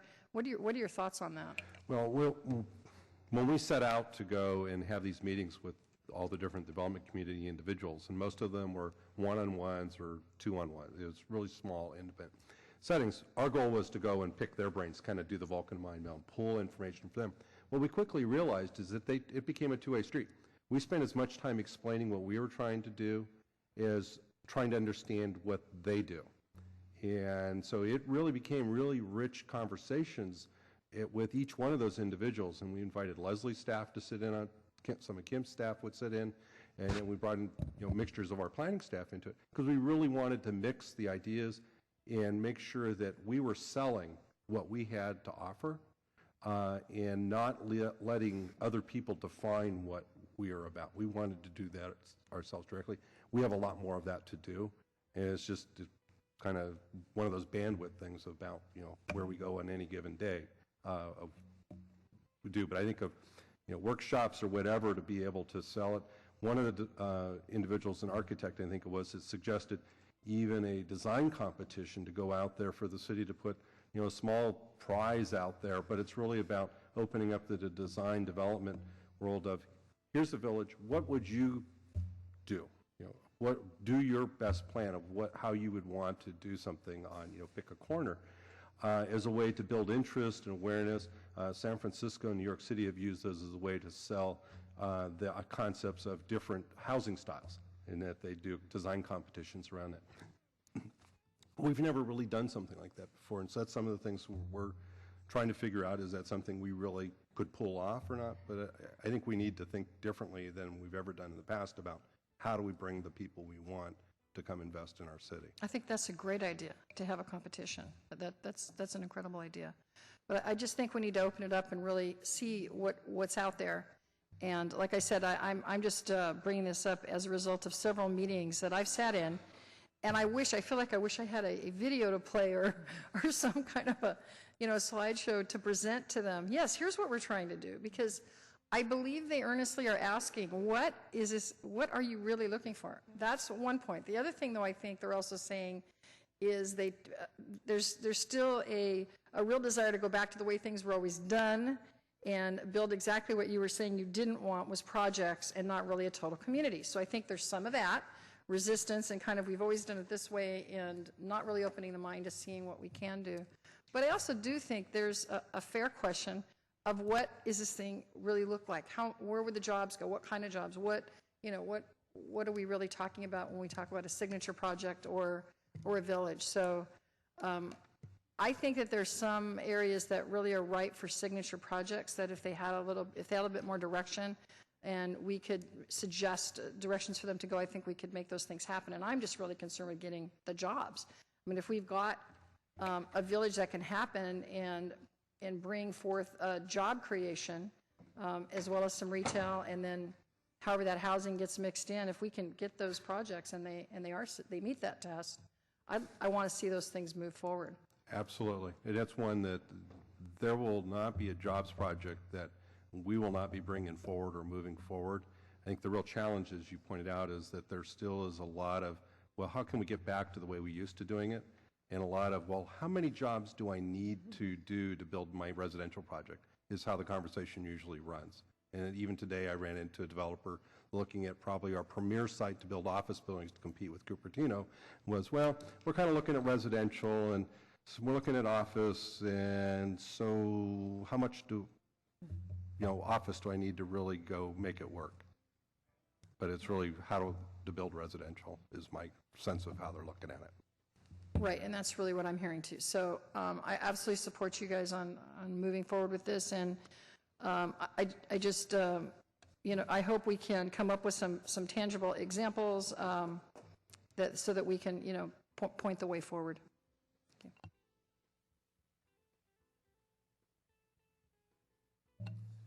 We have a motion, which I think we're time to vote on here. The motion was to approve the staff recommendation of the report, adding my memorandum. And on that motion, all in favor? Opposed? None opposed. That is approved. So our next item would be item 4.2, Housing Impact Fee Nexus Study, which we managed to get past 3:30 before we take this up, so we're good to go. I don't know if we're going to have a staff presentation on this or not. We'll find out here in a minute. Leslie Corsilia. Thank you, Mayor. I don't have a formal presentation. This is just coming back to you. We've been before the council a couple of times in the last 6 months talking about affordable housing and the need and the loss of resources and how we deal with that. We did come before you earlier this year and were asked to come back with a scope of what a nexus study would look like and a cost. That's what our report to you does, and we are asking today to get council approval of moving forward with that nexus study. I do have with me Jackie Morales-Ferrand, who's the Assistant Director, and Shasta Green with the City Attorney's Office, and we are available for all kinds of questions you might have. I think you will get all kinds of questions. But I would like to do is take public testimony first before we get into the council discussion, since this is a report back from previous council direction. I have a lot of people who want to speak. Most everybody sitting in the audience has a card in. Not everybody, though, and I appreciate those of you who didn't put in a card a lot, but most everybody does, except for staff members. So we are going to lose our council quorum probably sometime after 6 because we have a flag raising I think many council members are going to go to. So we need to get this done, and we still have other work to do. So I'm going to limit the speakers to 1 minute, and that'll make sure that everybody gets a chance to speak before we have to move on. So please come on down when I call your name so you're close to the microphone. There's lots of room down in the front row. Rebecca Ireland, Michelle Fox, Polo Munoz.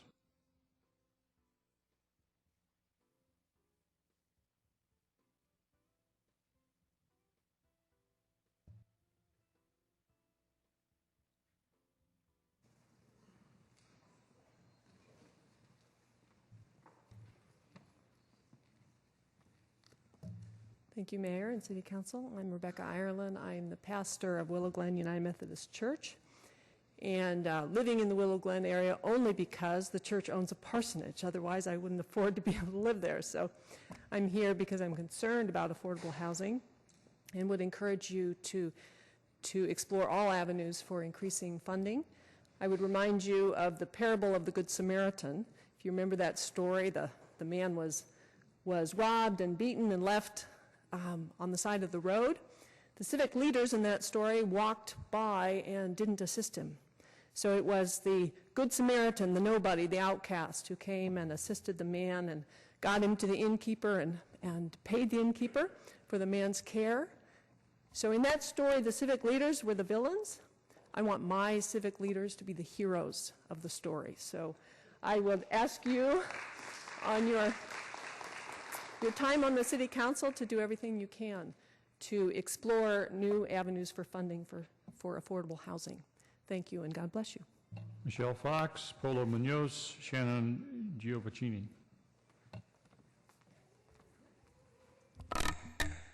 My name is Michelle Fox. I am an employment development specialist with Downtown Streets Team. Downtown Streets Team empowers homeless men and women through a work experience program to end their cycle of homelessness. We work hard with our partners every day to address this complex issue. Despite that hard work and the incredible support from the City of San Jose and others, we live in an area where there's simply not enough housing for the average monthly wage. If we want to see an end to homelessness or even a reduction in homelessness, we must increase our affordable housing unit capacity. That is the first step of many to achieve our collective goal of getting people off the streets of San Jose. I thank you for your tireless efforts to take this issue head on behalf of Downtown Streets Team and the inspiring men and women we serve. Polo Munoz, Shannon Giovacchini, Martha O'Connell. Hello, Council. My name is Polo Munoz, and I'm with Mid-Penn Housing Corporation. And first off, I'd like to thank you for taking this into consideration. It's a very important first step, I think, in really looking for a replacement for funding that had been steady for affordable housing developers now that the redevelopment agency is gone. So just to give you a little bit of background about Mid-Penn Housing, in the last 40 years, we've developed about 1,100 affordable housing units in the city of San Jose. We develop them, we manage them, and we're very proud of the communities that we create. Currently, we have about 102 units in the process of being developed. And, you know, it doesn't even come close to being the need of affordable housing in the city. I can tell you from recent experience that some of our recent projects, we're getting about 40 plus applicants per unit out there, so there's an incredible demand. So really, I just think you know, we need to make every effort to explore every potential source of funding that can really supplement affordable housing in the city. Sorry, your time is up. Thank you. Shannon Giovacchini, Martha O'Connell, Jennifer Cater. Hi, my name is Shannon Giovacchini, and I had a whole speech I was going to tell you, but you know what? August 15th, I'll celebrate my 1-year anniversary in my affordable housing. You guys are my heroes. Thank you. Martha O'Connell, Jennifer Cater, Kevin Zwick. Martha O'Connell, Chair of the Senior Commission. Approximately 2 weeks ago, Wayne Chen from the Housing Department gave a subcommittee of the Senior Commission a report on senior housing. I don't have time to tell you what was in the report, but I'm telling you it was depressing. The situation for affordable housing for seniors in San Jose is terrible. I support this impact fee in order to try to increase affordable housing for seniors. We know that the demographic of seniors is going to increase astronomically in San Jose, and when folks are getting a $2.80 increase a month on their pension and see a $34 a month increase in their rent, something's wrong. I'd like to commend Vice Mayor Nguyen and Don Rocha for what I consider the most moderate and reasonable of the memos, and I join with them that saying that approving this Nexus study will provide you with the legal basis to make a responsible decision. Jennifer Cater, Kevin Zwick, Lordy Castro. Hello, Mayor and Council members and Vice Mayor Wayne and Mayor Reed and Honorable City Manager and Council members. Thank you for letting me speak. I'm Jennifer Cater. I'm a neighbor and a member in a neighborhood association, but I don't represent that. I'm representing the community at large, and also I'm a volunteer parent in my children's schools. And I would like to comment that we support affordable housing and should not be cut, because we believe people should be able to live near their families. What if grandma and grandpa, their houses, they've been refinancing them so much, and then in 2008, and now it's 2012, they cannot refinance anymore, or some of your friends have inherited their parents' houses and they try to do reverse mortgages, and aunties also do reverse mortgages, and then the bank says they don't get any more money for their mortgage or payments because they can't even afford the carpets. I'm sorry, your time is up. Thank you. Kevin Zwick, Lourdes Castro, Daniela Castro. Hi, thank you, Councilmember Rocha, Vice Mayor Nguyen, Councilmember KALRA, for putting together your memos and moving forward on this issue, and staff for looking at this as well. Moving forward on a nexus fee is an example of how San Jose is coming up with a local solution to tackle a local problem. There is a lot happening with affordable housing at the statewide level too, to rebuild affordable housing at the state. But an important thing that we need to remember is that once the state comes up with new sources of affordable housing, it's for the state to move out, to put out, and the city needs to come up with our own source so that we can match and access those funds. I would just like to say that lots of cities are looking into ways to come up with fees. Mountain View has passed a housing impact fee. Sunnyvale's looking into it.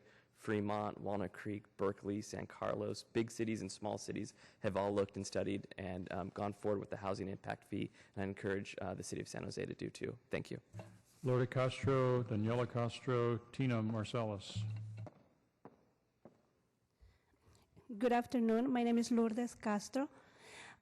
I came to San Jose, California in the late 80s, and I came to stay with some friends and family. It was okay to share a house with about 8 or 9 people at that time. But when I had my daughters, things were not so good.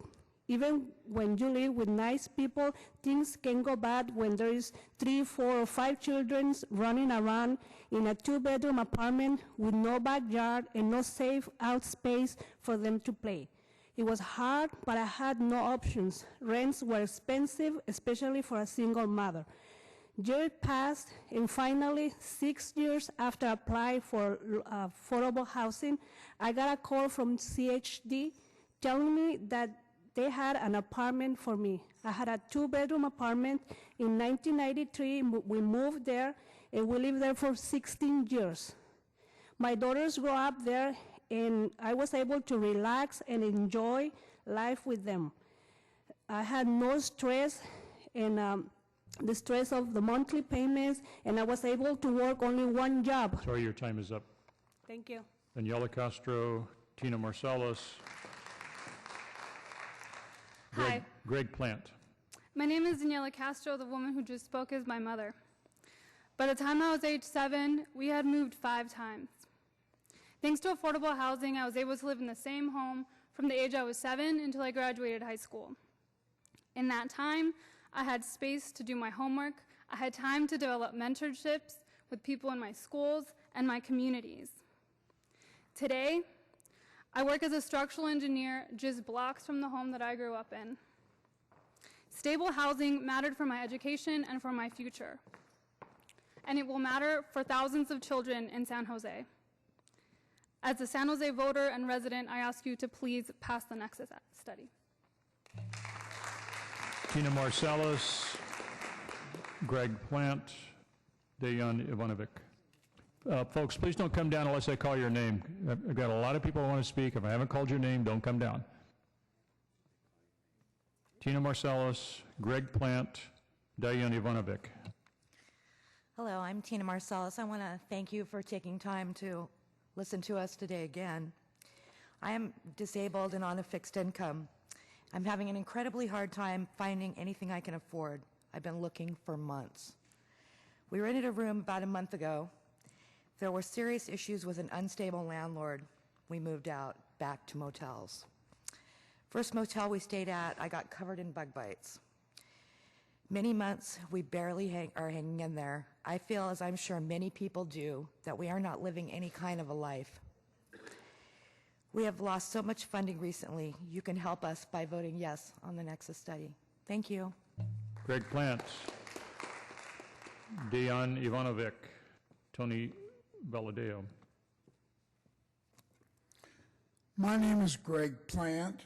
I'm a volunteer at First Presbyterian Church of San Jose, just across the street. We have a bag lunch program for poor people. We started 2 years ago at 35 lunches a month. Now we hand out 100 lunches or more every day. The reason, my clients tell me, is that their room rent takes up most of their money. One told me more than 75%. So they have to scramble for food at all the food kitchens, and like we have. One family that comes by is so poor that the wife and son stay in a friend's apartment, and the husband has to live on the street because there's no room for him in that friend's apartment. So please approve this study so more affordable housing can help these poor people out there. Thank you very much. Dejan Ivanovic, Tony Valadeo, Carla Mitchler.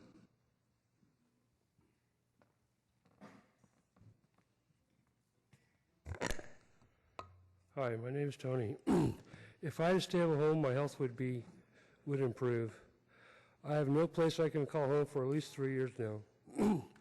My recent health problems are now issues. I have another surgery this month at the VA in Palo Alto. The stress of not having a stable place to recover is major. My prescription and refills are now done by mail only. Trying to stay focused or even being positive is so very, very hard.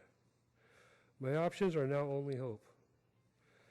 Thank you for listening, and please vote yes for the Nexus study. Thank you. Carla Mitchler, Eileen Hunter, Elena Alvarado. Mr. Mayor, council members, in particular, my council member, Ash KALRA, and I'd like to say congratulations to Sam LICCARDO on your recent marriage. May you be happy forever. I believe San Jose has a moral obligation to provide affordable housing.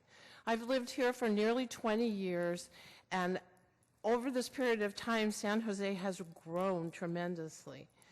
As you're all aware, the face of homelessness has changed as well. And now there are many working men and women who are having much difficulty providing shelter for their families. It's important for our city to be very careful not to leave low-income working people behind as San Jose continues to propel into the future.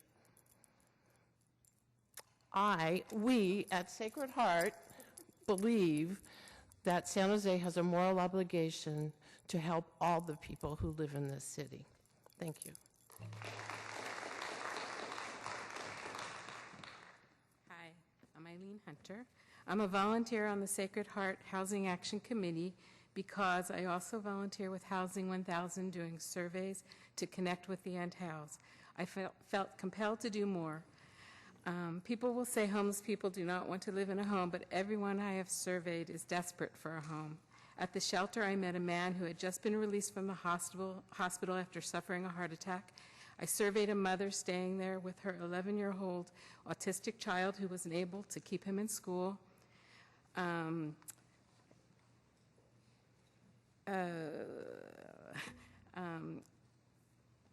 woman pregnant and in her 7th month. Even a family with 3-month-old twins were staying in the shelter.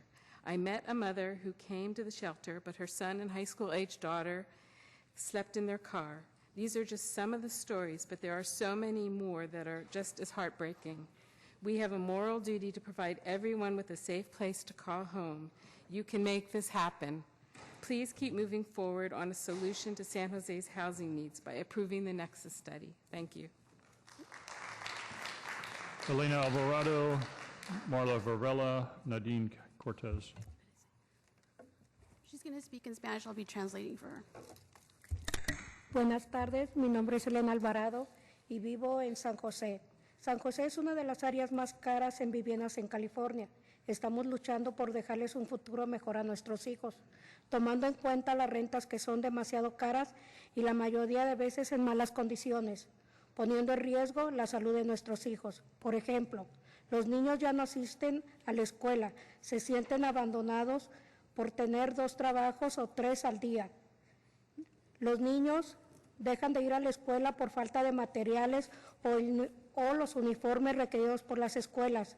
Eso no es justo cuando tenemos que pagar renta y vivienda en malas condiciones y tenemos que escoger entre la renta y los alimentos necesarios del hogar. Es por eso que les pido a cada uno de ustedes que nos dé su apoyo para que haya viviendas mejores, económicas y en buenas condiciones. Que sus decisiones sean firmes y seguras. Gracias por escuchar mi petición. My name is Elena Alvarado. I live in San Jose. San Jose is one of the most expensive areas in California. We are working to be able to leave a better future for our children, despite the rents being so high and often in bad conditions, putting at risk the health and safety of our families. For example, children feeling abandoned when we have to work 2 to 3 jobs just to pay rent. Many times we have to choose between paying rent or buying our children's uniforms or backpacks, so our children oftentimes miss school. It is not fair to also have to choose between buying healthy food or rent. I'm asking that you please support this study to provide more affordable housing in San Jose. Maria Varela, Nadine Cortez, Albert Hernandez, Gloria Chun-Hu, Ralph Sevilla. Come on down, folks, if I call your name, please. We still have a lot of people who want to speak. We need to get everybody up to the microphone quickly. So. Good afternoon. My name is Albert Hernandez. I represent myself, but I also represent Working Partnerships USA. Over the past few weeks, I've had the privilege of speaking with local community members about affordable housing here in San Jose. I'm proud to say that my team personally connected with over 1,200 local citizens. When asked about the subject, there was an overwhelming consent for the need for more affordable housing here in San Jose. I'm personally neutral on the matter, but I support the needs of our communities and feel strongly that a nexus study should be conducted on the matter at a minimum. The best interest of the city and of our community are the reasoning for my stance. Thank you very much for your time. Nadine Cortez, Maria Varela, Ralph Sevilla, Gloria Chun-Hu. Hi, my name is Nadine Cortez, and I'm with the Sacred Heart Housing Action Committee. I'm a disabled veteran, and I returned from overseas in 2003. I had a serious brain injury, and I was homeless, and I had to couch surf and live in garages. I didn't have a stable housing for 7 years. To the grace of God, I received a housing voucher in 2011, and it changed my life. I now have an apartment in San Jose, and because I have stable and affordable housing, my health has improved. I can volunteer to help others in the community, and I work with the Victory Outreach Youth, and I see many other families that need a lot of help. And if they were to receive a voucher like I did, then that would help them out a lot too. So good housing is a foundation for a healthy life. You can help thousands of families today. Please vote yes on the Nexus study. Thank you for your time. Ralph Sevilla, Gloria Chun-Hu, Loretta Sanchez Castaneda.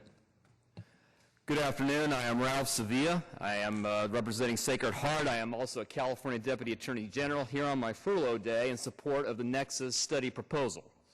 For the following 3 reasons. One is that we will be joining other Bay Area communities such as Mountain View and Berkeley in this moral commitment for affordable housing, as well as large cities such as Los Angeles and San Diego.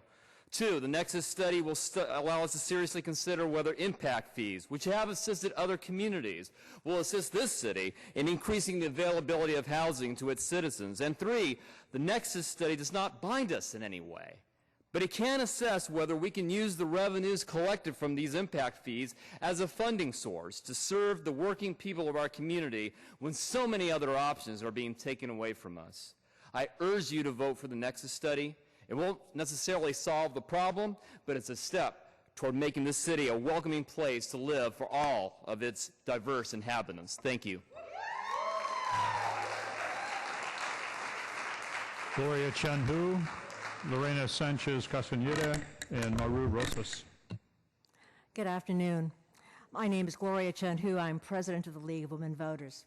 Thank you very much for this opportunity. The League of Women Voters in San Jose and Santa Clara stands in very strong support of staff recommendations to conduct a Nexus study to examine the feasibility of a housing impact fee. The dissolution of the redevelopment agency is having a profound effect on affordable housing in the state of California and especially here in San Jose. For many years, San Jose has been a leader in ensuring affordable, moderate, and low-income housing. It's wise of the city to be thinking and being forward-thinking in seeking to find alternative funding mechanisms to support both development as well as affordable housing.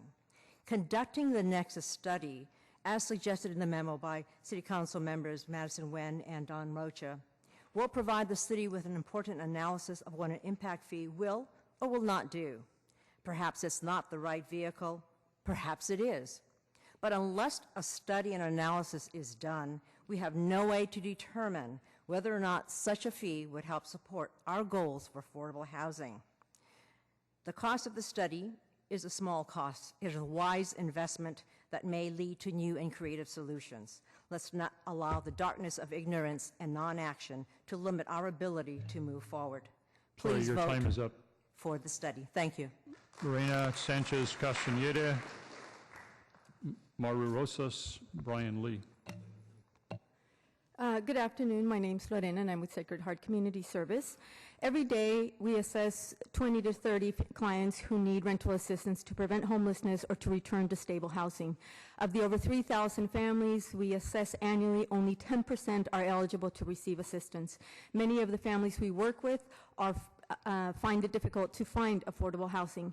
Healthy communities rely on mixed income housing. All neighborhoods rely on entry-level teachers, rookie police officers patrolling our streets, and low-income workers who have a personal investment in creating a safe and vibrant environment, and who contribute to the economic and social well-being of our community. Every day at Sacred Heart, we witness the impact that affordable housing or lack of affordable housing has on the working poor and families living on fixed income. We see economic distress, we see depression, we see lack of safety and security for our family, two factors that are needed for them to thrive. We see mental health conditions that are exacerbated by homelessness and just the general instability of not having a place to live. Affordable housing promotes positive outcomes for the well-being and quality of life for our residents and our neighborhoods. I urge you to approve the Nexus study because it's the right thing to do for our community. Thank you. Maru Rosas, Brian Lee, Anil Babar. Buenas tardes, mi nombre es María Eugenia Rosas. Mi esposo es Francisco Curiel, naturalizado ciudadano y trabajador del campo. Él ama lo que hace y ver cómo una semilla con su cuidado y amor crece para dar fruto y alimento a cada uno de nosotros. Yo estudio para ser un asistente médico y soy voluntaria en Sagrado Corazón. Vivimos en un estudio de 2 recámaras, cocina y baño. Aún no tenemos hijo y aún así tenemos que compartirlo con mi hermana y su hija de 9 años debido al alto costo. Por esta razón, la privacidad es puesta de lado y mi sobrina sufre por falta de espacio. Si quisiéramos cambiarnos a una casa, tendrían que trabajar el doble o el triple de horas, comprometiendo el tiempo en familia, la salud física y emocional. Es muy difícil conseguir una vivienda económica en San José y pido su voto al estudio Nexus. Gracias. My name is Maria Eugenia Rosas. My husband is also here. His name is Francisco Curiel, citizen and farm worker. I'm in school to become a medical assistant. I also volunteer at Sacred Heart Community Service. We live in a studio with 2 rooms we have to share with my sister and her 9-year-old daughter because the rent is extremely high. We are cramped in and no one has any space or privacy. If we wanted a bigger space, we would all have to work 2 to 3 jobs or work double or triple time, and this greatly affects our emotional and physical health, as well as the time we can spend with our family and children. It is very difficult to find affordable housing in San Jose, and I'm asking you to please vote yes on the Nexus study. Thank you. Brian Lee, Anil Babar, Carlos Ignacio Novella. Hello. Hello, Mayor and City Council. My name is Brian Lee. I was a resident in District 7 and for working family, advocate for working families and recent college grad for San Jose State. I work part-time. It was difficult to afford a decent place in San Jose. Now I have to move back to my parents because of that reasons.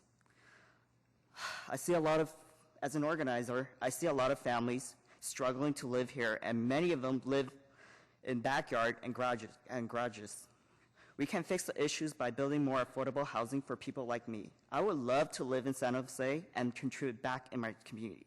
I'm asking you to vote and support the Nexus study, and we can be one step closer to bring more affordable housing in San Jose. Thank you for listening. Anil Babar, Carlos Ignacio Navarro, Maria Noel Fernandez. Good afternoon, Mayor and the Council. My name is Anil Babar with the Santa Clara County Association of Realtors. I'm here today to express our general concerns about the proposed study to implement a housing impact fee. We recognize the need for further development of affordable housing, but I would urge you to look at any increase to the cost of housing in the full context of developing homes in San Jose and not in the vacuum of affordable housing.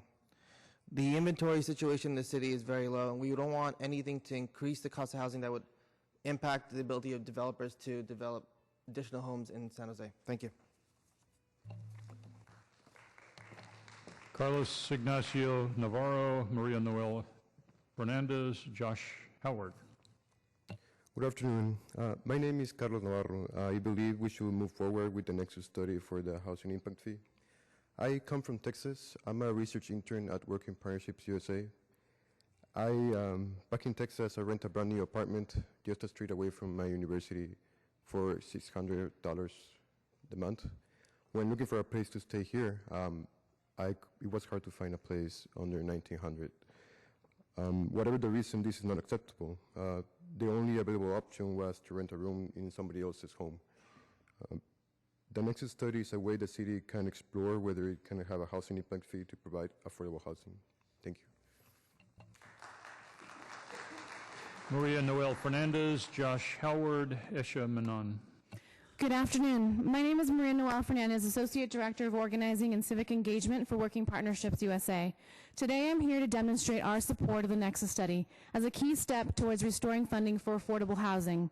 San Jose has been a leader in creating affordable housing, but when the state eliminated the redevelopment program, San Jose lost its main source of funding for creating affordable housing. Affordable housing is at a critical moment.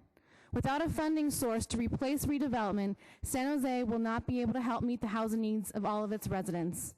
San Jose has a true opportunity to do its part to restore housing funding. By voting to do a Nexus study to potentially enact a housing impact fee, San Jose can continue its strong history of being a leader on producing safe and affordable housing for low and middle income families. We urge you to support working families by voting yes. Thank you. Josh Howard, Esha Manon, Sandy Perry. Good afternoon. I'm Joshua Howard with the California Apartment Association. The California Apartment Association does not feel that a housing impact fee is in fact the best way to fund affordable housing. Funds generated from a housing impact fee are often one-time revenue that's dependent upon building cycles. The best solution to solve our housing challenges as a city is not to levy additional fees and not to extract additional concessions from developers. The best solution is to build more housing, add to the supply of housing, and the laws of supply and demand will dictate that the price of the good will go down. However, should you decide to move forward with the Nexus study, the California Apartment Association strongly recommends that you look at this fee in its broader context and complete an analysis of what impact this fee would have on new development, and ask that you analyze the total cost of all development, impact, permitting, entitlement, and other fees that are charged on a development project, and provide an accounting of all existing and possibly proposed fees so that one can ensure how this fee would fit in a broader context. We look forward to continuing to work with you on this issue. Thank you. Esha Manon, Sandy Perry, Pancho Guevara. Hi, my name is Isha Menon, and I'm a research associate at Working Partnerships. I'm speaking here today because I wanted to pledge my support in moving forward with the Nexus study. I have had the pleasure to lead a team within the past month where we had the opportunity to speak with San Jose residents, asking them about important issues that affect them, which included affordable housing. In the past 15 days, you'll be glad to know that we had the support of 4,000 San Jose residents who all believe that our city should invest more resources into affordable housing. From our conversations, the message was loud and clear that this issue is of great importance to the residents, and that they believe that every family has the opportunity to afford housing in a supportive and safe environment. By moving forward with the Nexus study, we can be one step closer in evaluating our need for affordable housing in San Jose. So I would like to urge the council to vote for the Nexus study and have the voices of our 4,000 residents of San Jose reflected in your decision. Thank you. Sandy Perry, Pancho Guevara, Danielle McCluskey. Good afternoon. My name is Sandy Perry. I'm from Cham Deliverance Ministry and the Affordable Housing Network. I'm here to support the Nexus study and talk about the need for affordable housing. Today I was at the Housing Authority. They put the finishing touches on their plan to implement the federal sequester. It's going to be causing severe hardships for families that are already on Section 8. And most of them are seniors and disabled. They're going to get a rent increase for somebody on Social Security, SSI, of about $100 a month. I've also been involved with seniors at a mobile home park who have told me they're not low income, but they're fixed income. But either way, they're still in danger of a rent increase of 10 to 15%. So the affordable housing situation is a problem. What kind of a city do we want to live in? And what do we want our reputation to be? Do we want to act like a community that takes steps to ensure our seniors and disabled can live in peace and dignity? I'm sorry, your time is up. Or are we going to say throw up our hands and say there's nothing we can do about it? Thank you. Pancho Guevara, Danielle McCluskey, Diane Fisher. Hi, my name is Poncho, and I'm a proud member of the Sacred Heart Housing Action Committee. So proud to be here today with a lot of folks that have been working for a while, look at not only experiencing in their own lives what affordable housing means to them and their community, but also reaching out and connecting with other people that actually see this impact on their lives, on the fact the lack of affordable housing has the kind of impact it has on so many of us, but also at the need for leadership. These are folks that are taking time to actually show some of their leadership, but also asking you to step up to the mantle of leadership like San Jose has done for decades. It's been one of the leaders, and this is something that is a real source of pride for this community and this city, that we've done so much, and we're looking to you for your continued leadership, particularly on this particular issue. It was wonderful to read the memos that were circulated that said that this is something we have to continue to push the ball up the hill, but also this is a huge opportunity for us to actually think about how we want to act, how we want to be, and what kind of community we want to live in. And I think you do this every week in one way or another. But asking for you to continue to work on this is something really exciting. So thank you. Please support the Nexus study. Danielle McCluskey, Diane Fisher, Melissa Morris. Good afternoon. My name is Danielle McCluskey. I'm here on behalf of Catholic Charities of Santa Clara County. Catholic Charities is a direct service provider. We provide services to approximately 37,000 chronically homeless, disabled, and extremely low-income individuals and families each year. As an agency and personally as a case manager who works one-on-one with these clients, we know firsthand the challenges related to the limited number of affordable housing units in this county.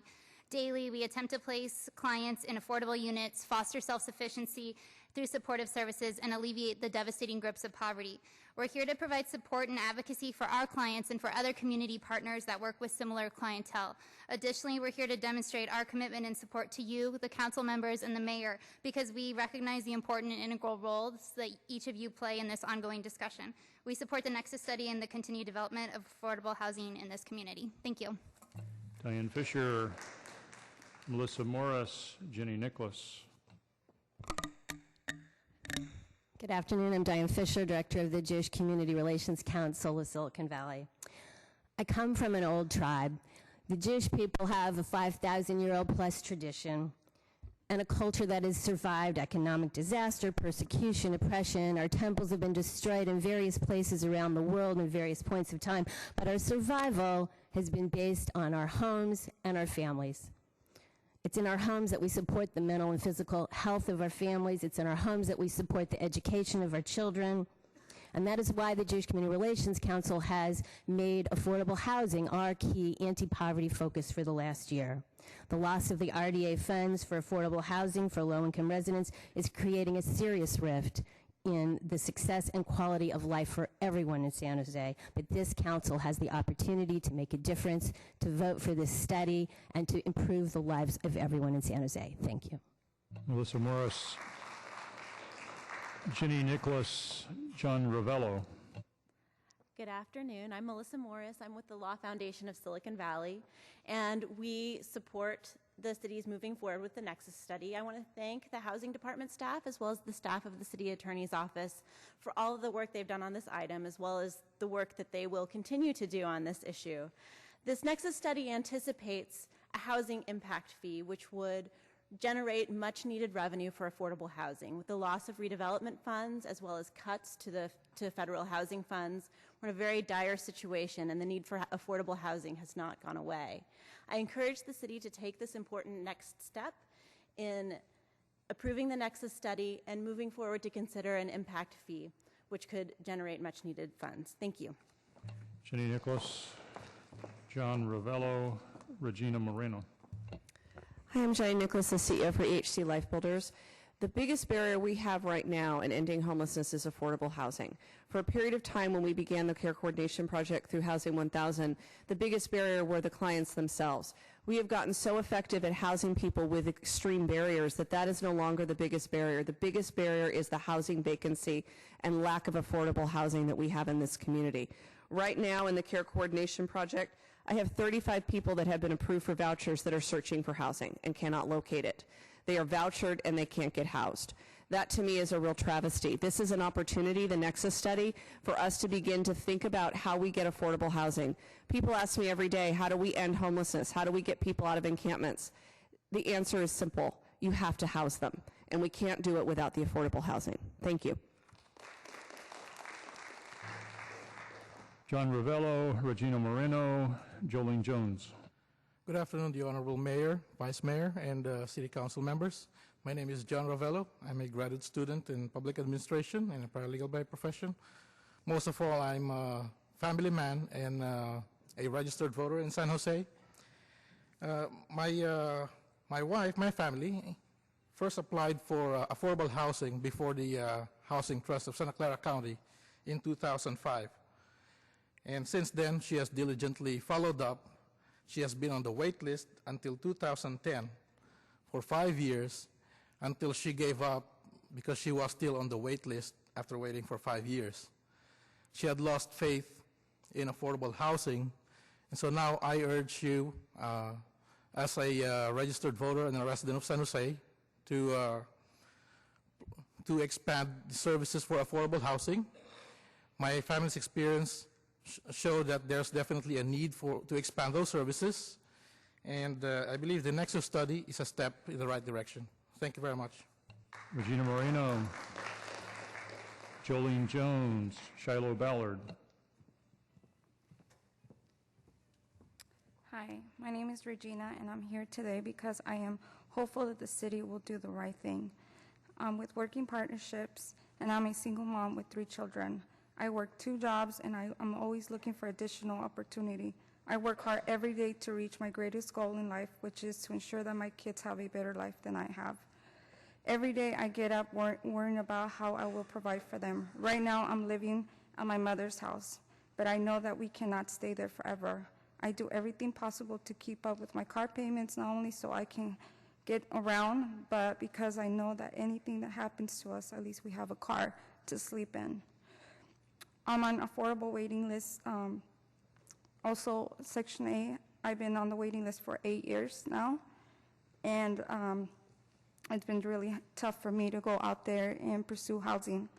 So today I asked the city to move forward with this. It would really be helpful for me and my family. Thank you. Jolene Jones, Shiloh Ballard, Bob Brownstein. Hello, my name is Jolene, and I'm on the Sacred Heart Housing Action Committee. I was born and raised in San Jose, and I'm a responsible and well-educated person. I have a chronic health condition that keeps me from working full-time. With this limited income, I can no longer afford even a room to rent in this area. The only reason I have a roof over my head right now is because a friend is renting me a room at way below the market rate out of the goodness of her heart. I have moved 6 times in 6 years, each time trying to find somewhere more affordable. Each time I move, it causes more physical and emotional stress, which wreaks havoc on my condition. This is energy I could be using towards improving my health. If there hasn't been enough affordable housing even with the redevelopment funds, what will I and others do now without a funding source for affordable housing? Please do not wait. Do the right thing. Vote yes for the Nexus study. Thank you. Shiloh Ballard, Bob Brownstein, and Tomella. Good afternoon, Council. My name is Shiloh Ballard with the Silicon Valley Leadership Group. I'm not pleased to hear that Bob Brownstein is following me because he will upstage me. That said, we're here to support you moving forward with the Nexus study.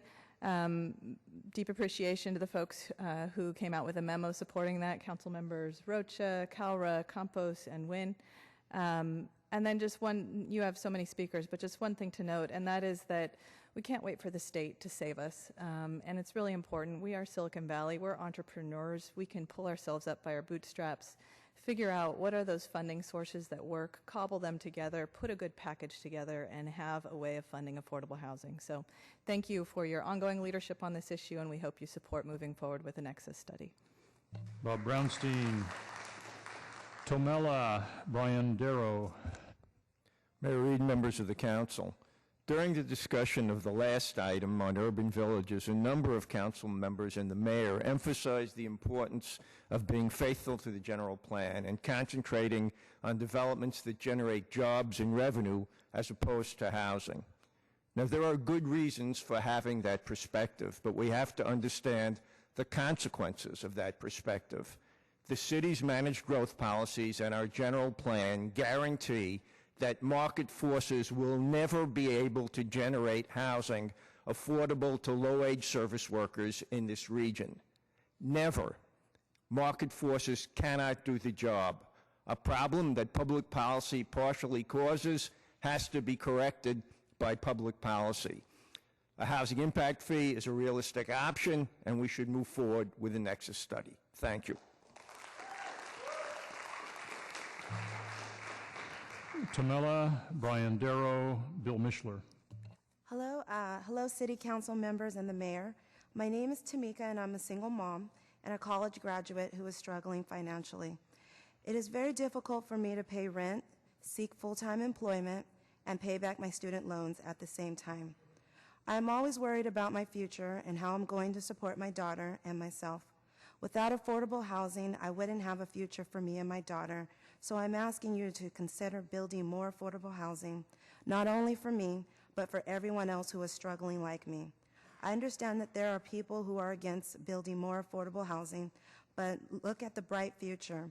If there is more affordable housing, there will be less people on the streets, and our community will be safer. Thank you for your time. Please vote yes on Nexus. Brian Darrow, Bill Mishler, Jeremy Barus. Hi, Brian Darrow. I'm here today on behalf of the Housing Commission of San Jose. At our March meeting, the Housing Commission voted unanimously to recommend council move quickly to study an impact fee and other local sources of funding for affordable housing. We are at a crisis moment in terms of lost funding for housing, yet the need continues to exist and grow.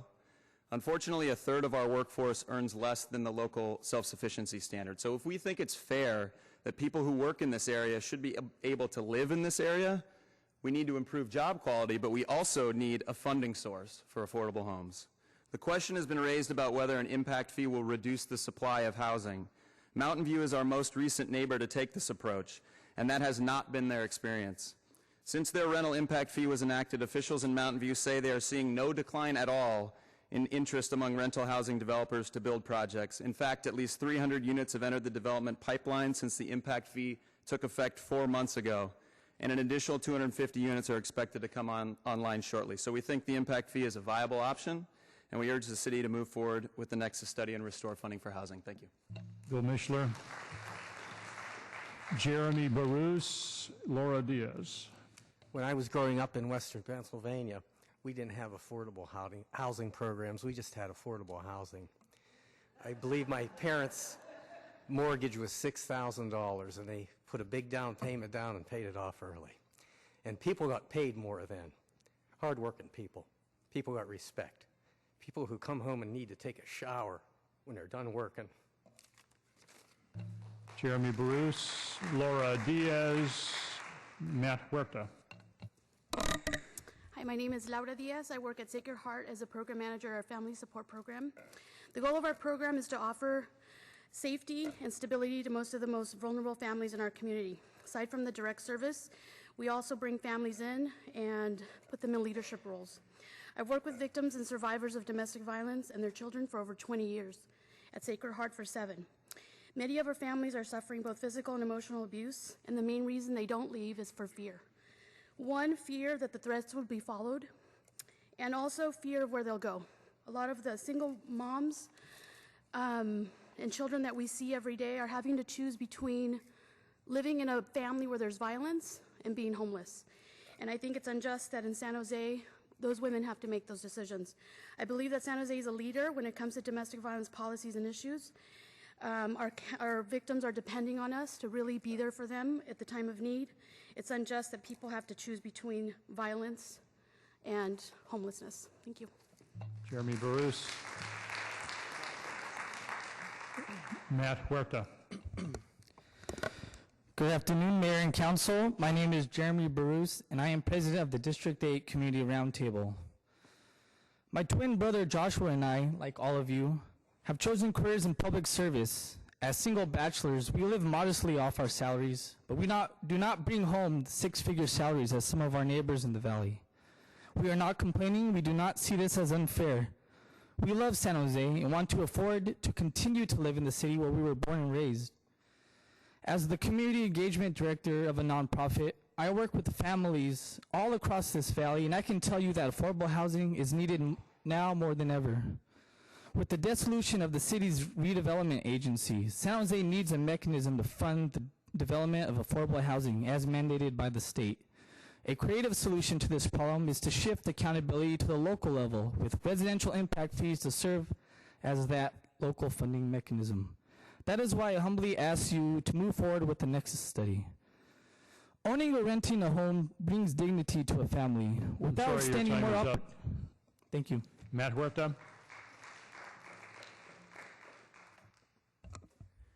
Mayor, council members, my name is Matt Huerta, Executive Director with Neighborhood Housing Services, Silicon Valley. I just wanted to come down and register my support of the moving forward with the Nexus study.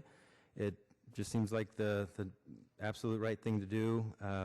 The housing impact fee absolutely needs to be one of the items on the menu of resources. The menu needs to be as deep and as long as we can make it, because the task in front of the city is so large. So the more resources you have at your fingertips, the better. So again, I just wanted to thank you and also remind you, and I know you've been looking at it, but it's a big group today, and I don't think any of us are going to be going away until some meaningful progress is made on this issue, until we actually see a housing impact fee. So thank you. That concludes the public testimony. I'm sure we'll have quite a few council questions and comments. Let's start with Councilmember Constant. Thank you, Mayor. And first, I want to start off with saying I'm sorry, but I have to leave at 5:15, so I won't get to vote on this item, unfortunately. But I did want to say that I think we continue to look at what is a community-wide problem and try and solve it in a very narrow from a very narrow scope of our population, in this case, the producers of new homes or new housing units. And every time we look at increasing fees to build, we are actually compounding our problem, because we are raising the cost of new units. And I think that there has to be a better way to do this than to increase the cost of producing homes. We need to increase the supply of homes. There's no doubt about that.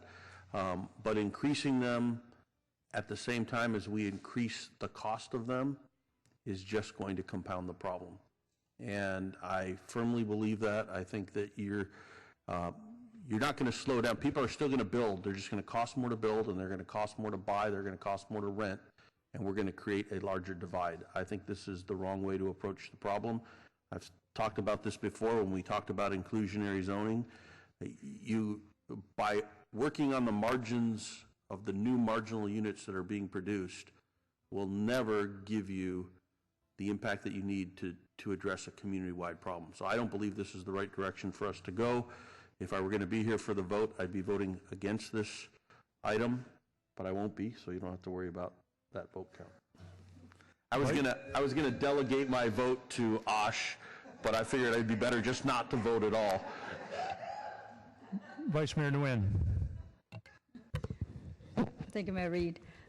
First of all, I wanted to thank staff for all the hard work that gone into this and also for your recommendation.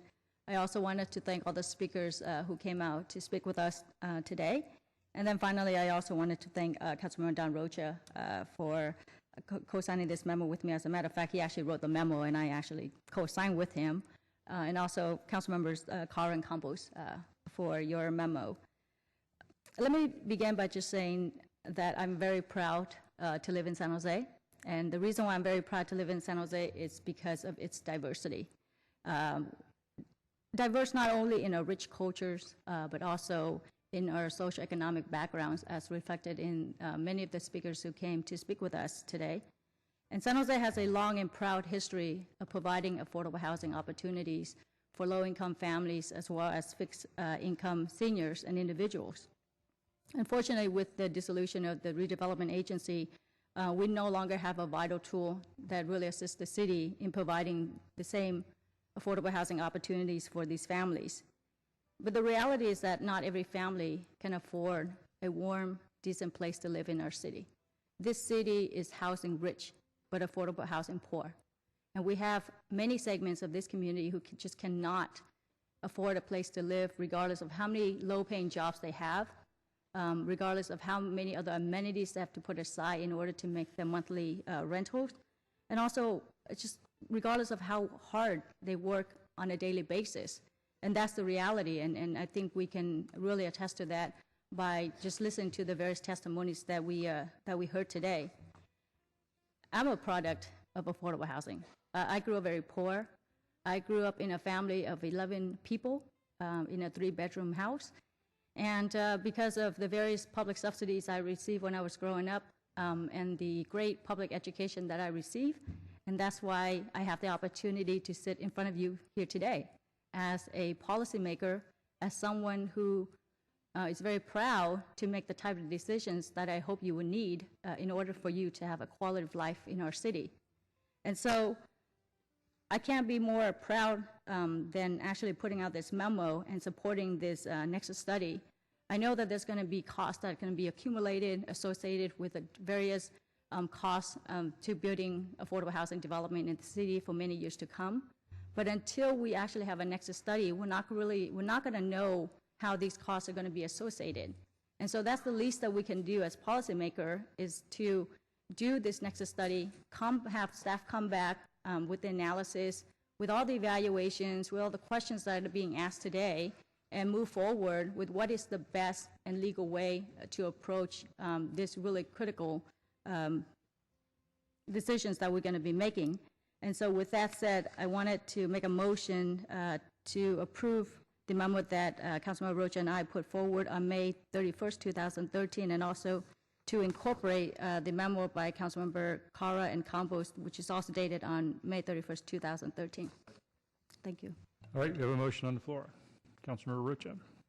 Thank you, Mayor. Now I'm going to be very short because I want to thank Vice Mayor Nguyen for her leadership and continued advocacy on this issue.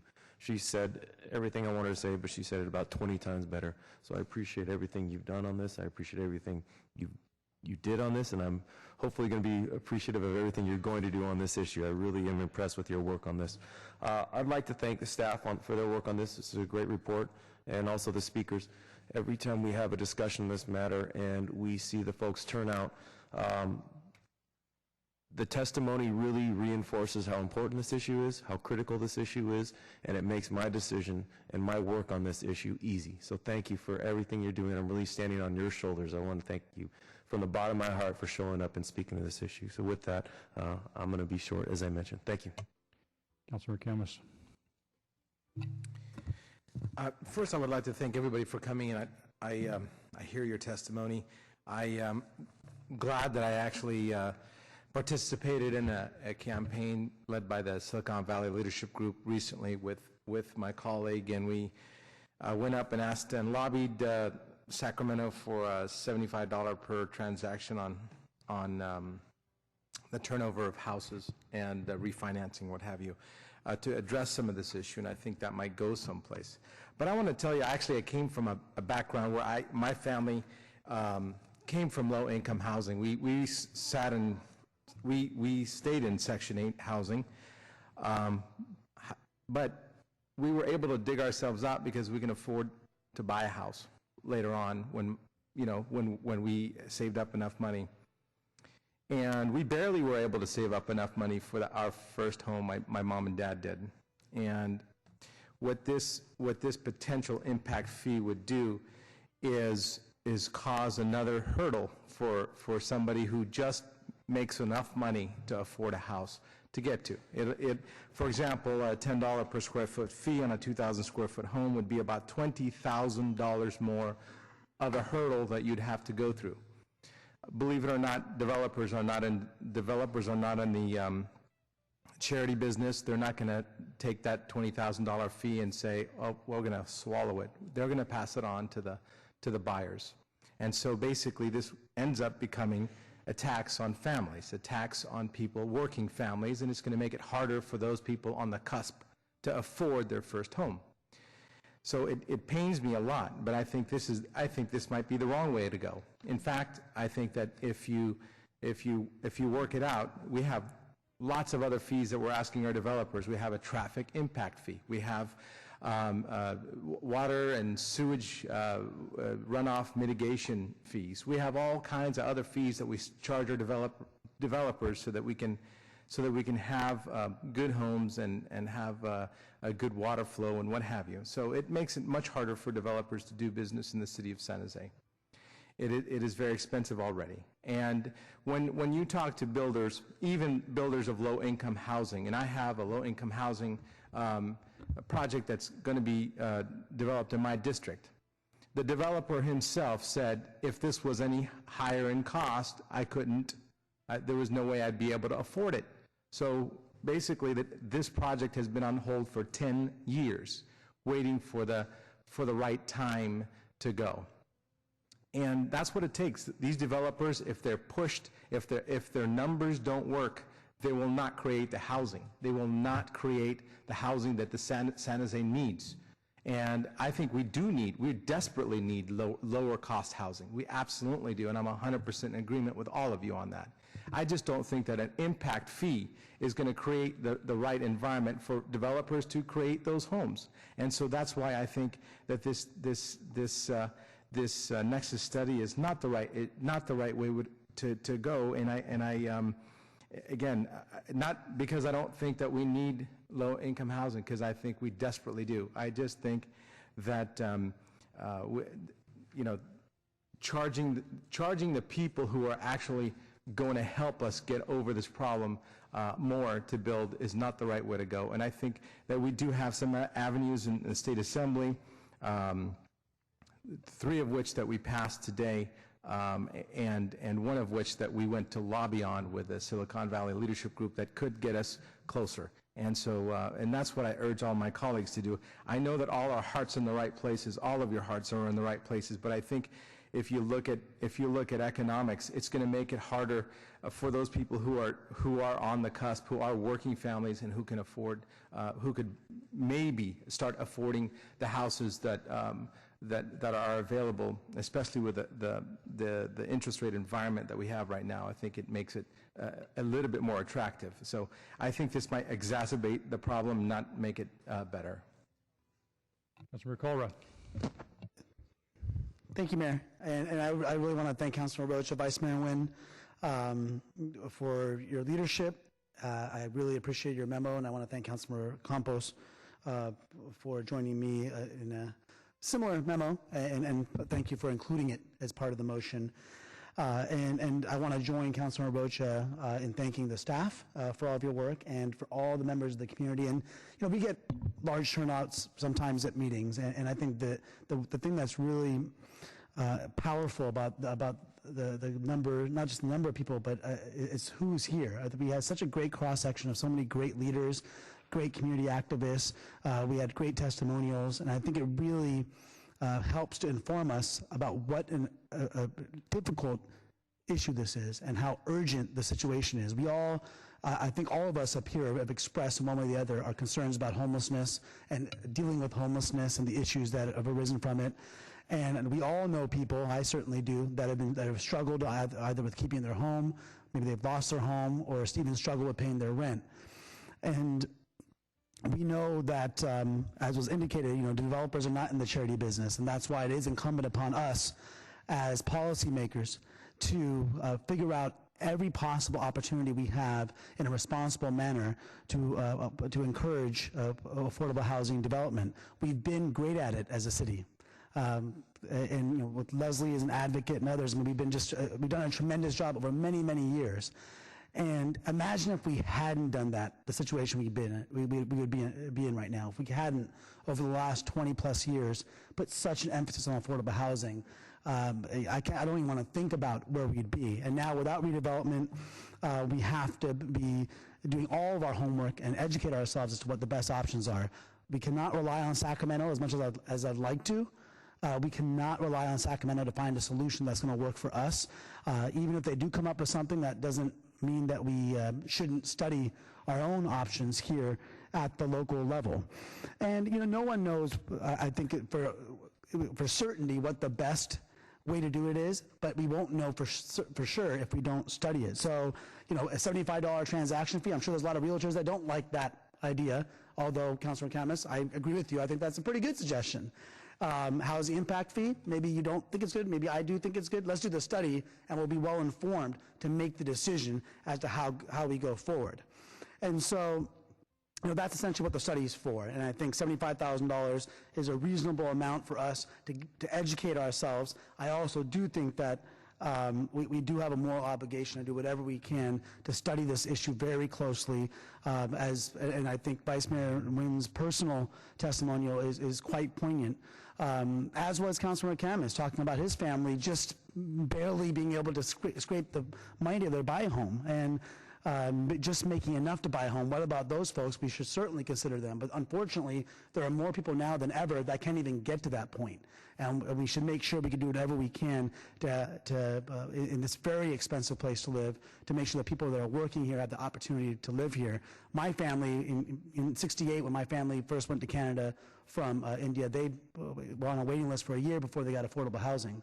And if it wasn't for the stability of affordable housing, it would have been very difficult for them, and then they went on and became contributing members of society. And so we all have anecdotal examples, I think, that can tell us that housing is such an important issue. I think regardless. And so I think right now, I really look forward to this study. I look forward to continued discussions. This is not the end. This is just the beginning of our discussions here as to whether a housing impact fee is the best avenue. And if it's not, the study will let us know, hopefully, that what other options are out there on the menu that may be more appropriate. But I think that this is the right direction, and I'm going to certainly support the motion. Councilmember Herrera. Thank you. I'm too am very proud of San Jose's history in creating affordable housing, and I think if we look back at San Jose's redevelopment agency, we built, I think, 17,000 units of affordable housing, and that was basically rental housing.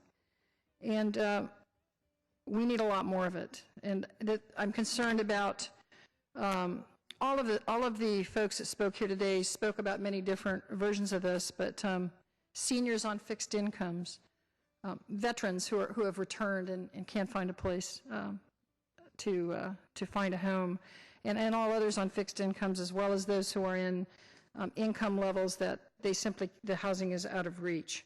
So I think the question is not whether we need more affordable housing. We absolutely do. It's how do we achieve that? And I don't know if the housing impact fee is the right way to go. I think that, I think we do need to look at that. I really appreciate Vice Mayor's leadership on this, and Councilmember Rocha also. I guess, though, the one thing I would like to add on, if the Vice Mayor would accept a friendly amendment, is to, in listening to the development community, kind of come back with an understanding as we're looking at this, how the new fee is going to fit in with all the other existing fees, parkland, traffic, development, permitting, so that the city council, developers, and the stakeholders can understand the impact the new fee will have on the total cost of development fees. I think that's really important. I think it would be good to have this presented at the same time the Nexus study returns. And so if you would take that on as a friendly amendment, I'd really appreciate that. Yes, that would be fine, Councilmember Herrera. And this is actually the same recommendations or suggestions that actually came from the California Apartment Association Tri-County Division. And so I would be happy to incorporate that. Great, thank Okay, you. with the seconder to friendly amendment. If I may ask staff, how would you see that type of information included separately, different track? Because, I mean, one option is to have this continue and then see what the results of this Nexus study are and then talk about that at the next stage, or do you see tracking these at the same time would be something you could incorporate? It's really going to be part of the analysis in the Nexus study, because what we'll be coming back to you with is an analysis of the feasibility of this fee, and so all of those other costs will be included. So is the scope of this study going to be enough, especially in terms of the cost? Do you need authority to go higher in case there is an expansion of the scope? I'll look at Jackie for that. Do you think that I think that we've built that into the $75,000 amount, and we're expecting to do an economic study as a piece of that. Okay. So I believe that's enough. Yeah, thank you. Yes. All right, so the motion is amended with a friendly amendment. And I also wanted to add that in my talking with the development community, and not necessarily about this particular fee, but in fees for affordable housing in general, fees for housing, and I'm not saying it represents all of them, but a lot of them are saying, they want certainty. So I think, if we can move forward with these things and kind of look at all the fees and give them some certainty in how they move forward, I think that we find we might get some support from quite a few of them. Thank you. Councilor Campos. Thank you, Mayor. And yes, we all have our own stories of our families, starting off modestly. My parents came from South Texas. Their first apartment was on Vine and Willow, and then upgraded to Doburn and Clyda in East San Jose. That was affordable housing back then, and it's still affordable housing today. Some things really haven't changed.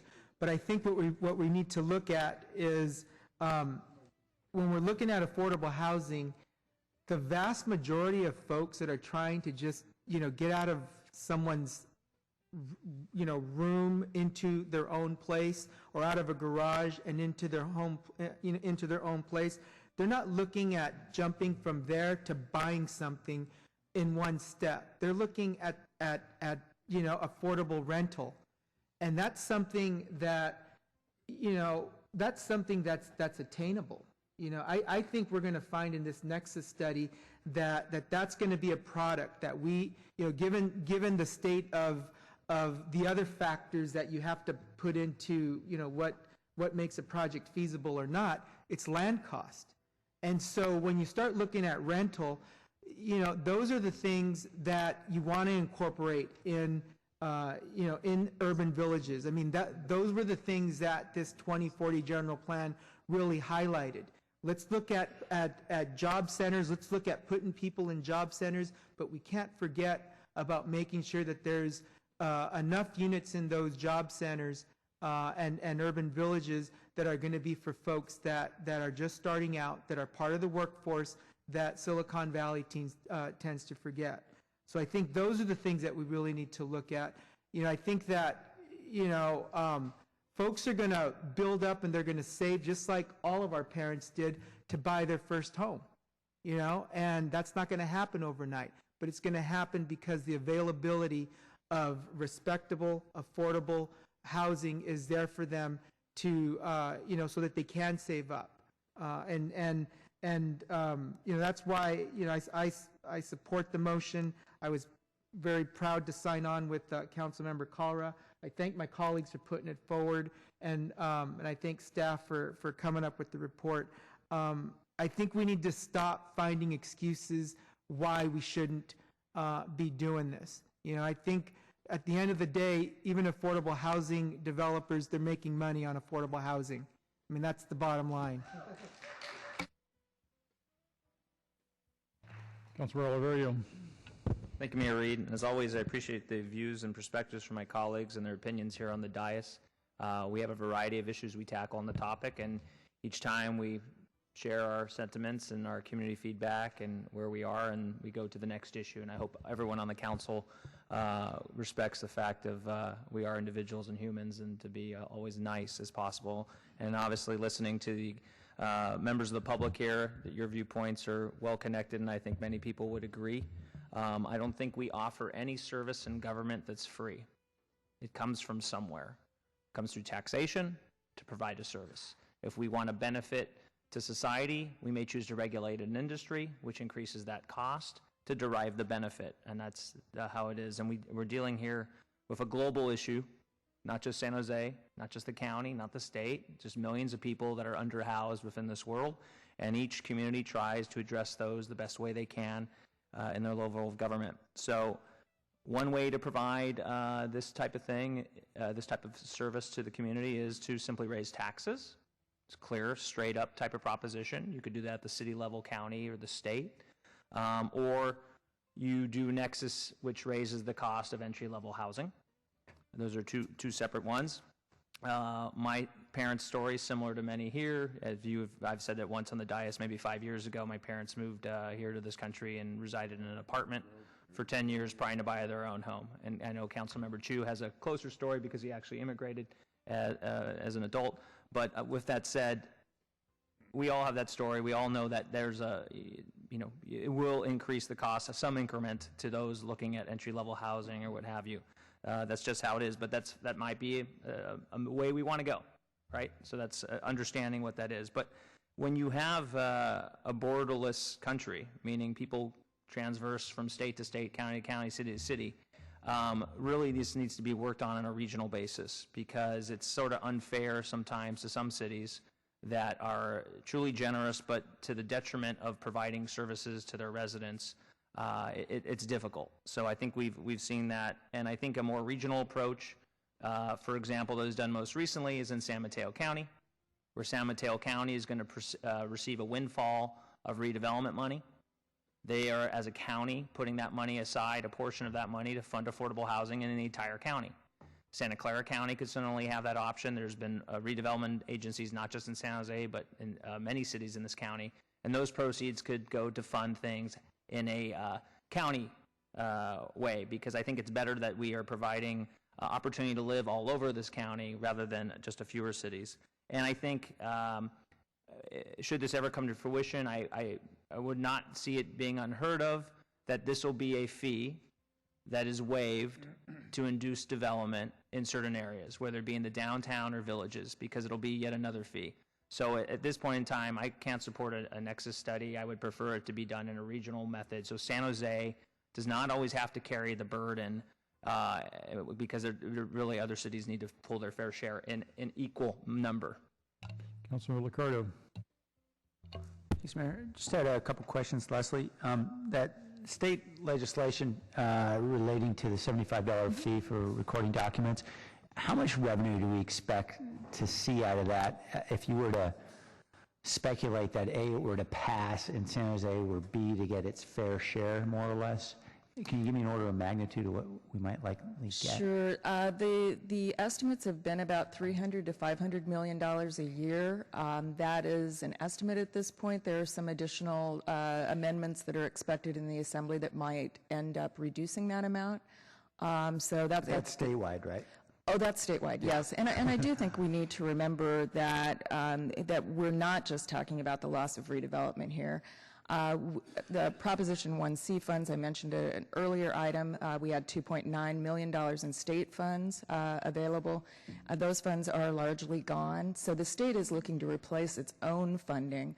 And what we're trying to look at is how we replace the local funds. Right. I'm sorry. I just want to bear down on the first question I asked you, which is, of that $300 million roughly, what do we expect San Jose to be getting?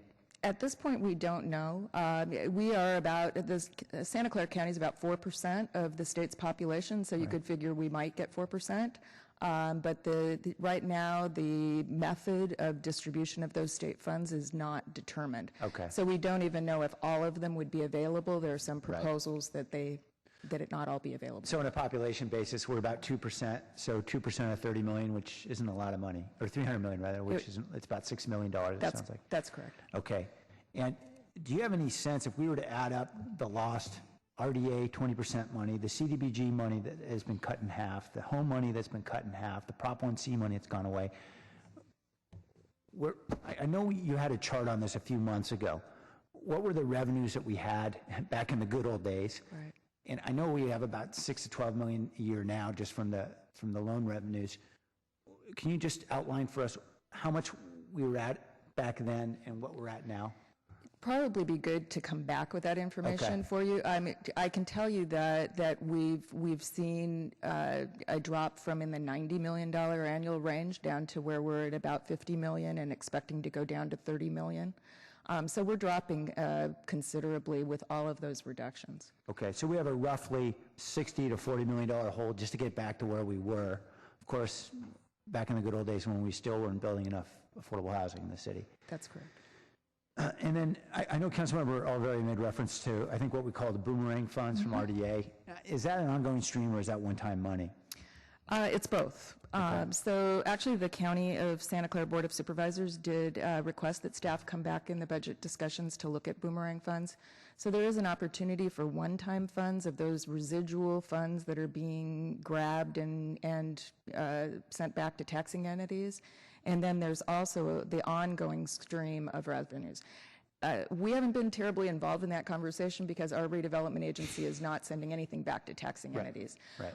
And what the county has been saying is that that's going to result in very little money, but I actually looked before this meeting to see if I could see the staff report. It's not out yet. So that staff report will be very helpful to us in understanding how much money that might be, but they're indicating it's not going to be very much. So the boomerang dollars that this county gets will be from these smaller 3 or 4 cities that have RDAs. It won't come from, obviously, the dominant city in the region. And it will only be the county portion, right? Because the school portion goes to the schools, and that's the largest share, so that's over 50%. So I know that this is just the beginning of the conversation. It's going to be a much longer conversation as this runs down the road, but I'm hoping we can talk about the magnitude of those revenue streams because I think it's important context when we talk about the size of the need and really the inadequacy of what's out there right now. I, for one, am not going to wait and hope for the state to come up with a solution. In my 6 years of experience in public service, the state has never provided a solution to a city, and certainly not for affordable housing. And so we've got to really fend on our own here. And I'm a pragmatist about this. I do recognize that it is a tax on housing development. At the same time, I think that the suggestion, I'm looking at the memorandum from Councilmembers KANSEN and CHAMIS about, on page 2, the best case scenario that 100% of the fee would be fully absorbed by project investors. You know, that's an assumption that really is made that by some, but I think economists who study this recognize that is an assumption that is not borne out in the factual evidence, that in fact a large share of this cost often over time works out in a lower price for land. And all this depends on the relative elasticity of supply and demand for housing. And that's a complex interaction, but I think in most housing markets like this one, you're not going to see developers suddenly decide that they're just going to pass this along because developers build for a particular price point in their pro formas, and if that price point can't be met in the pro forma, they either don't build or they wait for the land price to drop. And we've seen that the land price drop certainly in recent memory, and I think there is reason to believe that is likely to happen in this market. But I don't pretend to know exactly where all the numbers will shake out. I do think it's a much more complex question than simply to assume that all the price is going to be shifted onto renters or onto buyers. I think it's something a lot of folks have studied, and it's far from resolved. In any event, I'm going to support this because, as a pragmatist, I recognize I think we're out of options, and we need to do something about the crisis that we have. I thank my colleagues for their authorship of the memos and their support. Councilmember Chu.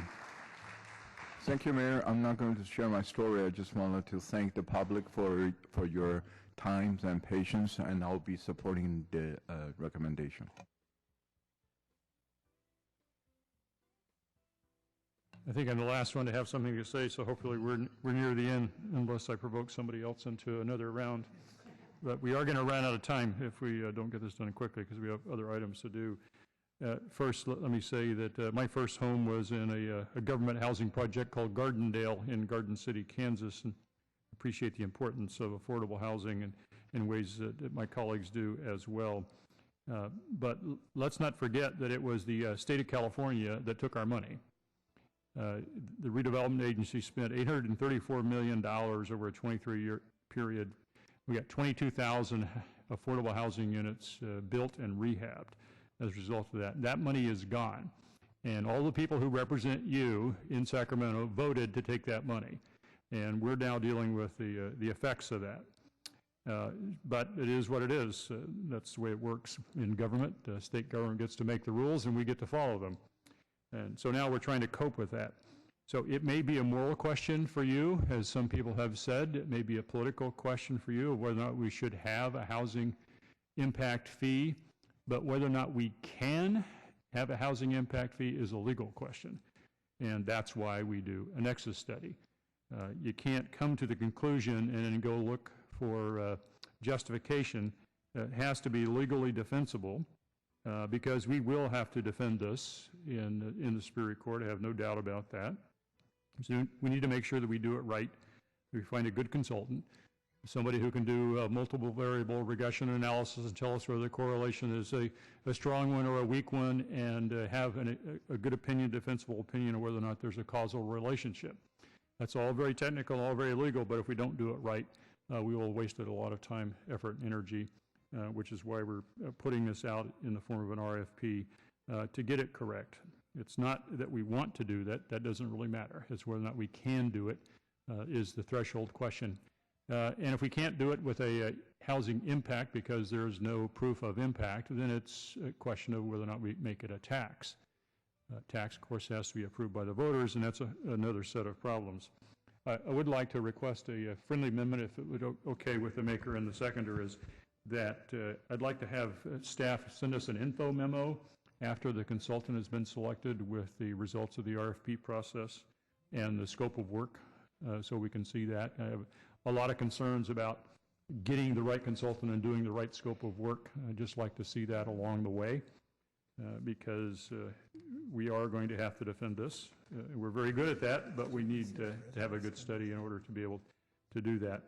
So with that, I am going to support the motion, and so we've got a friendly. Yes, Mayor, is accepted. That is accepted. And it's okay. The seconder, so we have another friendly amendment.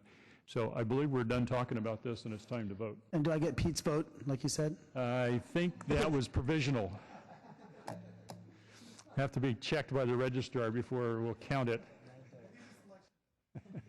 It is election day, but you're going to have to wait a long time for the finished provisional ballots. Okay, on the motion, all in favor? Opposed? I count 1 opposed, 2 opposed, Oliverio, CAMIS opposed, Constant absent. Motion carries, motion is approved. Thank everybody for coming out.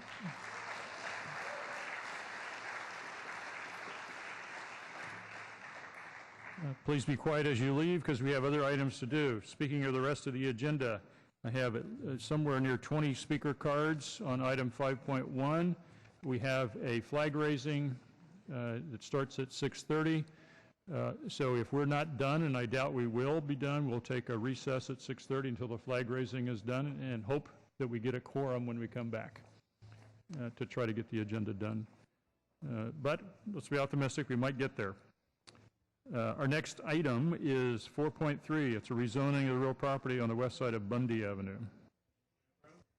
We have a motion to approve. Any cards from the public? I don't believe so. Motion is to approve. On that motion, all in favor? Opposed?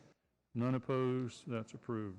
Item 4.4 is an administrative hearing and consideration of appeal of the planning director's environmental determination for a categorical exemption for a special use permit. Thank you, Mr. Mayor. This is a little bit different of an item to come before the council. Before the council is the question, did the environmental exemption that the planning directing staff grant for a development permit comply with the California Environmental Quality Act? There were two appeals that were filed, one by an adjacent property owner and one from a interested party business. Staff has reviewed the protest issues and has provided a staff report, a point-by-point response to that. Staff in the City Attorney's Office have looked at it, and we feel that we have fully complied with the requirements of CEQA, and we're asking the council to reject the appeal and that uphold the decision of the planning director as spelled out in our staff report. Councilor Chu, did you have something before we take up the testimony? Yes, so I would like to hear from first the appellant. This is an appeal, so we allow 5 minutes for the appellant. And there are two appellants in this case, so. Appellant number one would be Bill Parkin from Green Waste, and the other appellant is California Waste Solutions. The first appellant is Hai Trung, the property address on Timothy Drive, and then the second appellant was Emily Hansen with Green Waste Recovery. All right, so is anybody here representing Mr. Trung or the appellant Trung? I think not, but we do have somebody here representing Green Waste. Okay, that would be Bill Parkin. Thank you, Mr. Mayor, members of the council. My name is Bill Parkin. I'm counsel for Green Waste. What Green Waste is requesting here is to level the playing field. There's been ongoing code compliance issues at this site for a number of years. And EcoBox is now being rewarded for that noncompliance through an exemption for an existing facility. So this has been, and this is not the first time this has happened in the city, so this is very frustrating for Green Waste. Green Waste believes recycling is obviously good, we all believe in it, but it needs to be done responsibly. And when Green Waste has to go through its process, it has done environmental review, and as a result of community involvement, we've wound up with a better project. Now, this puts Green Waste at an economic disadvantage because what's happening here is where the city is granting an exemption for an existing facility based on the fact that Silicon Valley Paving Company used to be at the site. Well, Silicon Valley Paving Company has not been at the site. And since EcoBox has been operating there without city permits, you can't say that it's an existing facility. An existing facility would be one that is legally permitted or legally permitted to be there, not one that has been operating illegally and then you grant them an exemption from environmental review. So, and interestingly enough, when this project first came before the city, there was a claim of an infill exemption, and that clearly didn't work. So this is almost a project searching for an exemption. And it sets a bad precedent, because what it says to bad actors is, come do your project illegally, you'll get a number of code compliance violations, but after a number of years, if you finally do get enough pressure to apply, you'll apply and you'll get an exemption from CEQA. So, the inconsistency actually, there's actually an inconsistency in the exemption and what is actually being approved. The exemption says that the facility, the recycling will only happen inside the building, and that the actual yard outside the building is 16,619 square feet. But the approved plans actually state that the operation will occur both inside the building and outside the building, and that the yard is actually 26,200 square feet. So there's even a conflict between the exemption that's being claimed and the actual approved plans. Finally, it was initially determined by the city staff that there were concerns over the riparian corridor that's adjacent and traffic concerns. And that was identified as concerns. And once these environmental concerns are identified, the law says basically that you then need to do environmental review. And so basically what Green Waste is saying, and Green Waste is not adjacent to this property, but what Green Waste is saying is level the playing field for all recycling facilities. Everyone should get permits for all of their facilities. They shouldn't be rewarded for illegal activities that occurred for a number of years. And so that is the reason why Green Waste brought this appeal, and thank you very much for your consideration. All right, anybody here for the Trung folks? All right, I have one other request to speak. Glenn Holsenberg.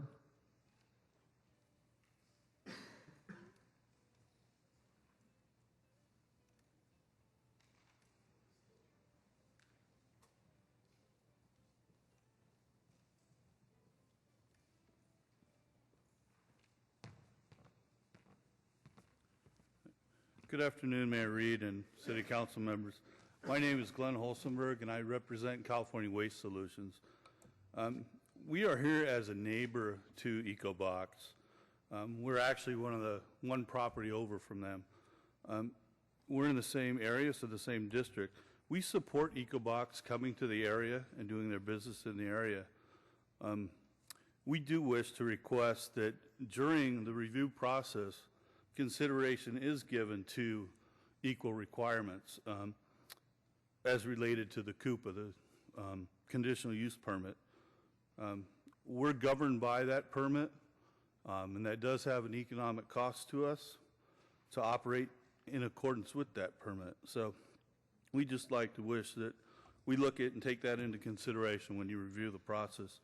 Additionally, we'd like to inform you that California Waste Solutions does want to look at amending our permit to take and consider the additional business opportunities that are coming with today's business conditions. Thank you for listening and allowing me to speak, and thank you very much. That concludes public testimony. The appellant had a little bit of time left. Anything you need to rebut that was just said? You got another minute left on your 5. I'm just happy to answer any questions that the council may have. Again, it's about leveling the playing field. We believe that they should not be rewarded for ongoing violations at the site. And the other thing we're concerned about ultimately is that this permit will be granted, and then what if they do additional expansion? They now know that they don't have to comply with the city code, and they'll come back, they'll do additional expansion without the required permits, and we'll have the same problem over and over again. Thank you very much. That concludes the testimony, and I just want to see if staff had anything they want to add. Mr. Mayor, the staff report, I think we walked through the issues related to this. It is a case, the applicant did originally file for the infill exemption. That was never something that staff was using as the appropriate sequence provisions to look at this project. This is an outdoor yard that has existed for years, and so that is why we looked at it as an existing use. While the specific recycling business may not have been what was occurring, the site has been developed as a heavy industrial use for many, many, many years, and so we saw this as a minor modification that would fit within the confines that CEQA allows for these types of activities.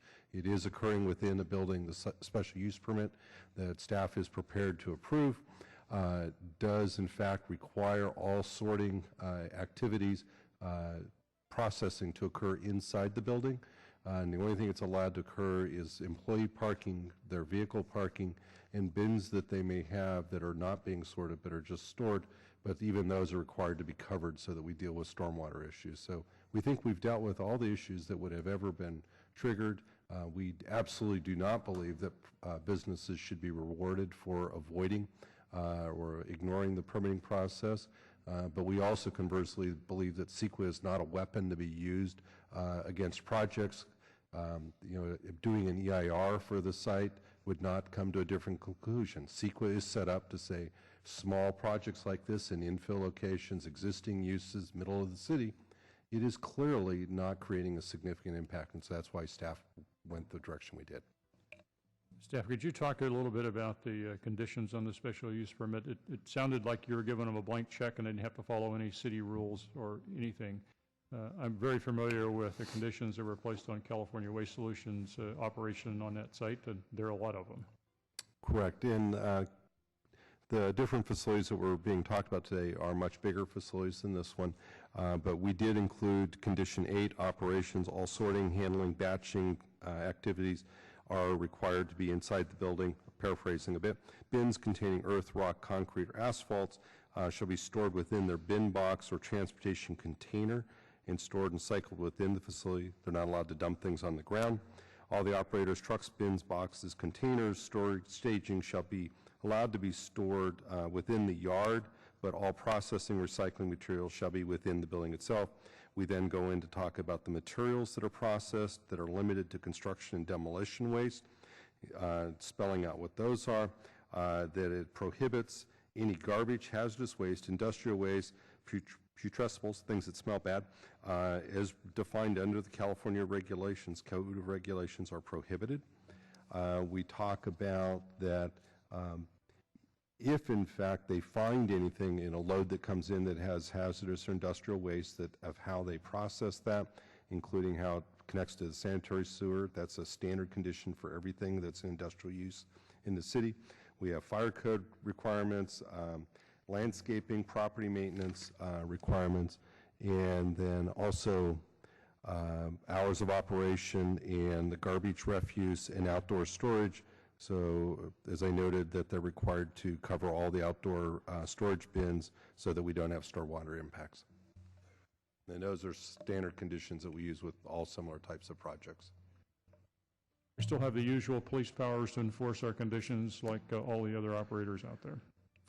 Correct, as we have it both through the planning permit process, through the special use permit, as well as through the state local enforcement agency, which we are the administrator through code enforcement. So we actually have several hammers, which is how we brought this in through the permitting process. And it's the same manner that we deal with all of these facilities across the city. Councilor Chu. Thank you, Joe. I want to first thank the planning staff for your effort in reviewing the proposed project. A couple of questions. My understanding that the previous occupant, the Silicon Valley Paving Company, ceased its operation before EcoBox came in. So is that true? I am not familiar with that, but that would be my expectation. Okay, so my understanding that if the previous operation is ceased for whatever reason, and then the newcomers will not be able to enjoy the grandfather clause. There is no grandfathering being invoked with this. Okay. The proposed use is a use that is allowed through the zoning code. This is heavy industrial zoned land. And so they are asking for a special use permit, which we are approving. So there is no grandfathering. I think the confusion may be is the existing use provisions under the California Environmental Quality Act. And that says if you have an existing activity or buildings and site improvements on a site and you're reusing those or you're doing similar sorts of things, there is no difference from an environmental standpoint. And that's why that was created, that statutory exemption was created in state law, was to go through and carve out and say it is presumed that there is not going to be an impact. And so that's what we looked at. We did look at to make sure there was not an impact. Mm-hmm. So the question about repairing areas, state law also says we have a responsibility to go through and look to make sure that the exemption is appropriate. That happens with every exemption we issue in the city. So we want to make sure that there is not something unique about that property that has a potential of a significant impact. And we do that with every exemption we grant. And the Silicon Valley Paving Company, their operation is very different than this proposed operation.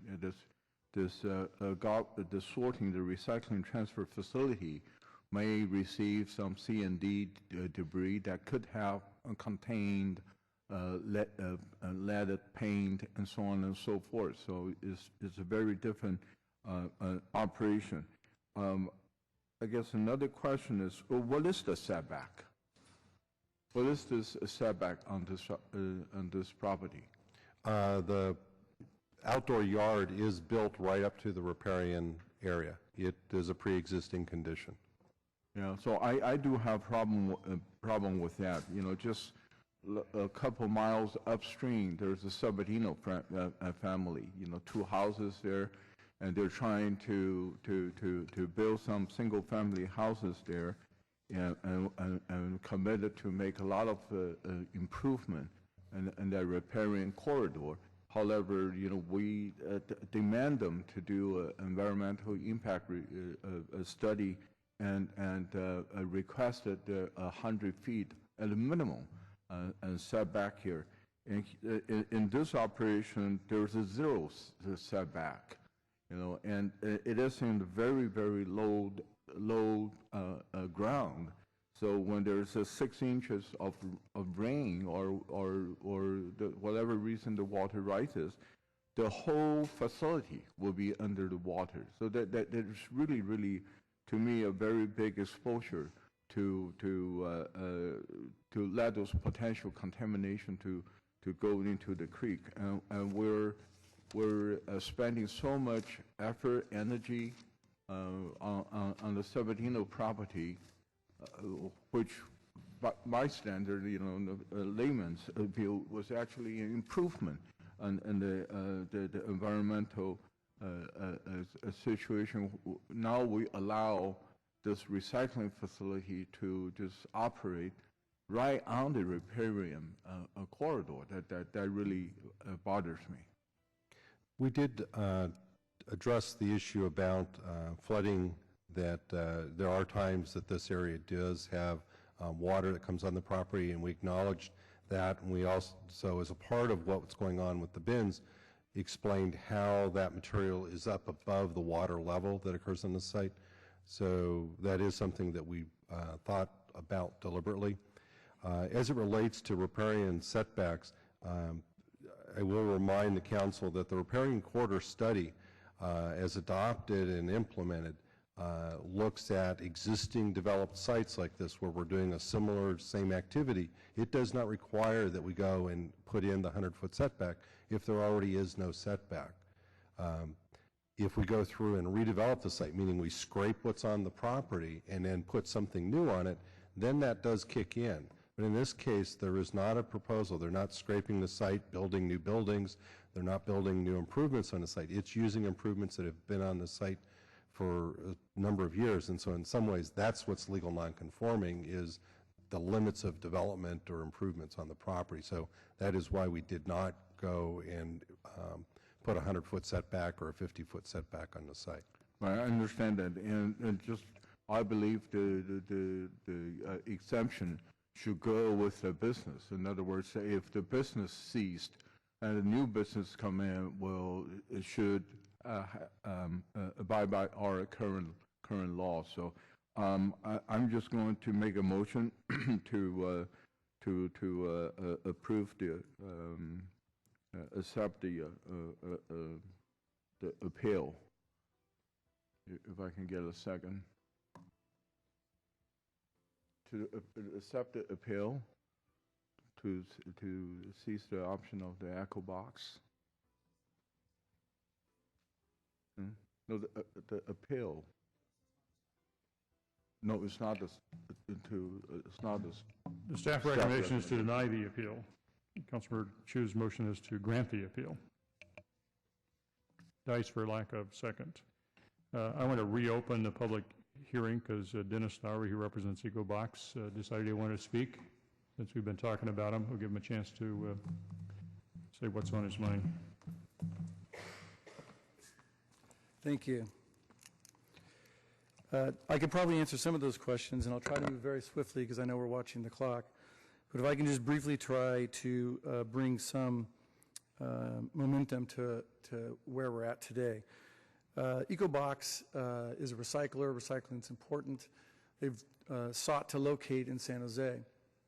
We've heard some of the comments from the appeal process that they think that this site should be reevaluated and the environmental exemption should be denied. But in reality, what's happened is this is a heavy industrial zoning district. This is the right place for recycling. EcoBox is a small recycler. If you were a large recycler like Green Waste or someone else, it's very appropriate that your mindset would always be that I have a lot of regulations that I have to focus on. Why? Because they have a lot of recycling. They have a lot of potential impacts. They do a lot of things that EcoBox does not necessarily do. EcoBox provides a smaller niche of basically collecting clean recycling materials. No swill, nothing putrid, no garbage. Only items that are already recyclable can go into the recyclable bins. So they found the appropriate location, which is in a heavy industrial building. Let's talk about the site for a second. We heard that there was maybe some conflicts in some square footage, but there are no conflicts in the square footage. This area is 26,200 square feet. Within that area is a building of 9,581 square feet. So the yard actually is the subtraction of the two, or 16,000 is the yard. The entire area is the larger, and so when you combine the yard and the building together, the numbers match. The information, of course, is submitted for the land use, which is in regards to the special use permit, and the special use permit in regards to the environmental exemption. So I just want to say... I need to have you wrap it up here because we're running out of time. I'm going to lose my quorum. All right. Maybe if you have questions, I can try and answer those. We'll see if there are any questions. Thank you. Councilmember Rocha. Thank you, Mayor, and you already went down one of the paths I was going to go down, and I was asking the question to staff about some of the other uses, similar type uses that are, one of them seemed very reasonable about speaking on this issue, not concerned about EcoBox in general, but about some of the conditions that they may be operating under currently that exist, that they may have an interest in talking to staff about modifying or relaxing a bit, given some of the other uses in the area. And since it is an industrial, have you had any conversations with the other user that spoke today? I think it's California Waste. Yeah, I have not talked personally with California Waste. I don't know if they've talked with our LEA staff about it. It is one that we'd be happy to have conversation. It was a very contentious use permit when that was approved, when they took over the garbage contracts with the city years ago. From some of the other adjoining businesses, we're really concerned about it. We worked through some control issues about how things were managed on the site, and I think have had no complaints in many years. So I think it could be worth a conversation. And how long ago was that? I mean, the world of recycling is, I'm sure, changed. I was thinking about 10 years ago. Okay. And so you haven't had any conversation on the staff level on that? Okay. No, I don't know if they've talked with other staff. Thank you. Councilmember KALRA. Thank you, Mayor.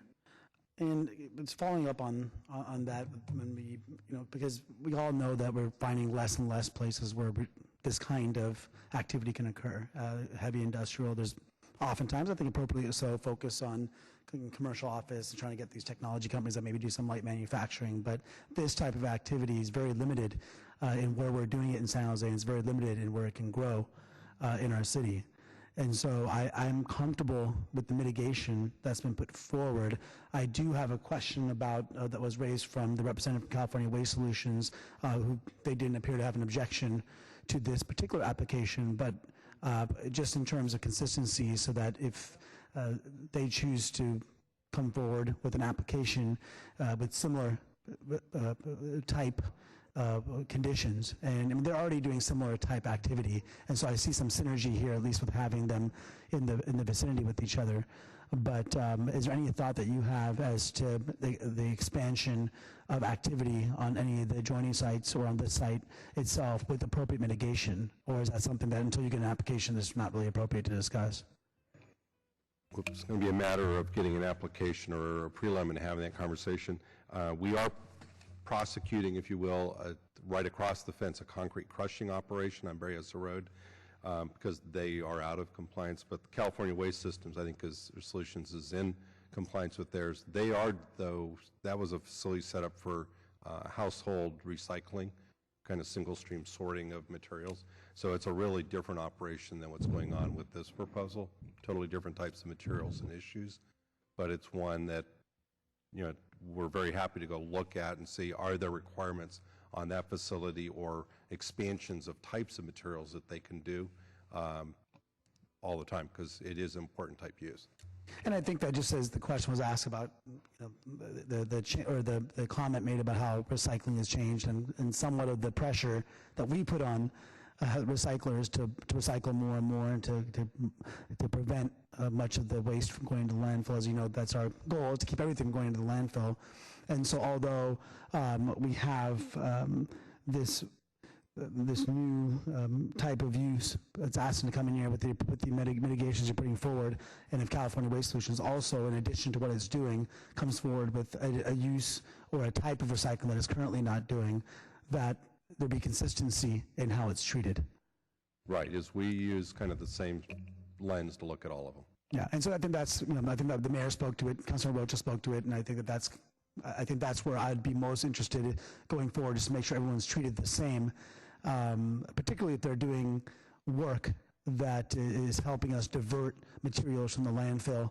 And as we know, we keep adding to the types of materials that we like to see recycled. We've already had discussions on textiles and all that. And so, we need to add more and more opportunities for those that are doing this kind of work to allow for them to recycle a wider range of materials. And so, I feel comfortable with the staff recommendations, given that, with that caveat that, as others, especially if we're localizing it now, we're finding these areas in the town where it's kind of, it's becoming harmonized. And frankly, it's better, I think at least, to have them in one area as opposed to dotted around the whole city. If we can find areas where we're having this heavy industrial use, I think both in terms of truck traffic, as well as in terms of just ensuring that we're not spreading out this use that could be detrimental to neighborhoods and what have you out throughout the city. So with that, I'm comfortable putting forward a recommendation supporting staff recommendation.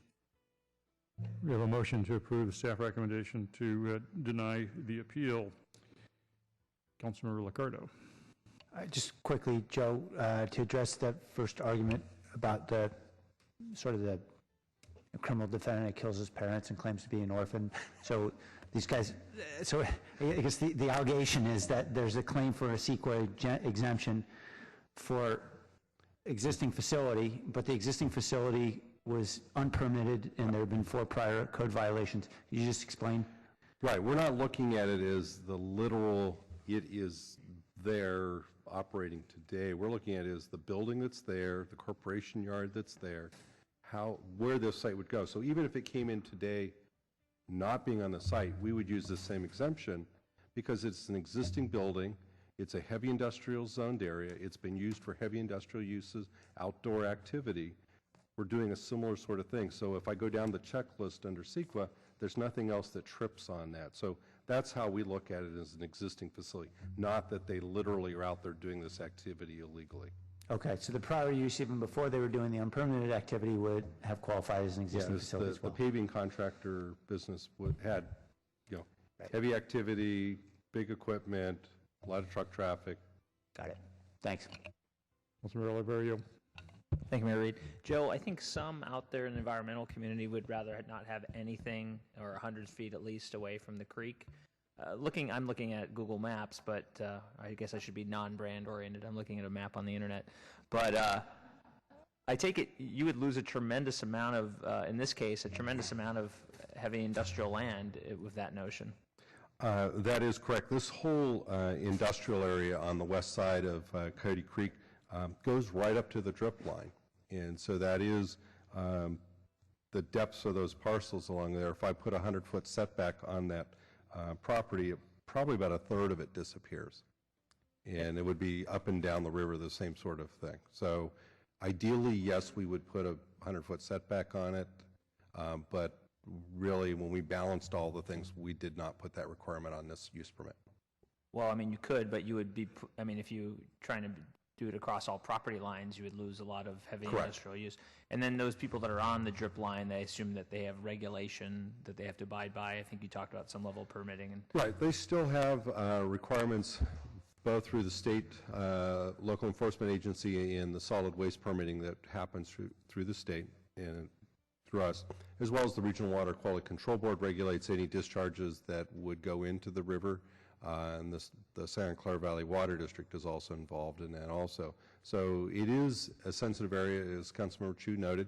It is something that, we've tried to push back out, but this is something that there are a lot of eyes that watch on it. to keep it from creating a big problem out there. And then what's the timeline from across the creek when that will become housing at the flea market? The flea market property, we're working on the north side of Berryessa Road right now on the development, processing construction documents right now. The south side, we have not done anything more than the zoning actions. We are entertaining some, setting up some conversations with the property owner and some other developer representatives about some ideas to maybe reconfigure it. But by 2018. 2018. So about 2018 is when I can expect to have residents come in before the city council and say that I live across from a creek that has heavy industrial use. Yeah. Okay. And I know the question comes up all the time, and it's unrelated to this, but I think we look at this, you know, the map here. There's a lot of heavy industrial use between a freeway and a major road and a creek, and you know, I think we're challenged as this, we've been brought up before, there are limited places to have these types of uses.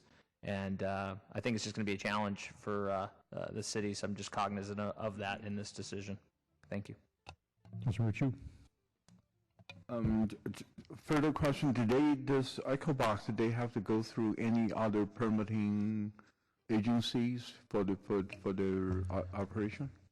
The special use permit that my staff will be approving or hoping to approving on the site, and then they are subject or would be worked through with the local enforcement agency. There's different levels of permitting. This is a really small facility. I think it's 25 tons or less.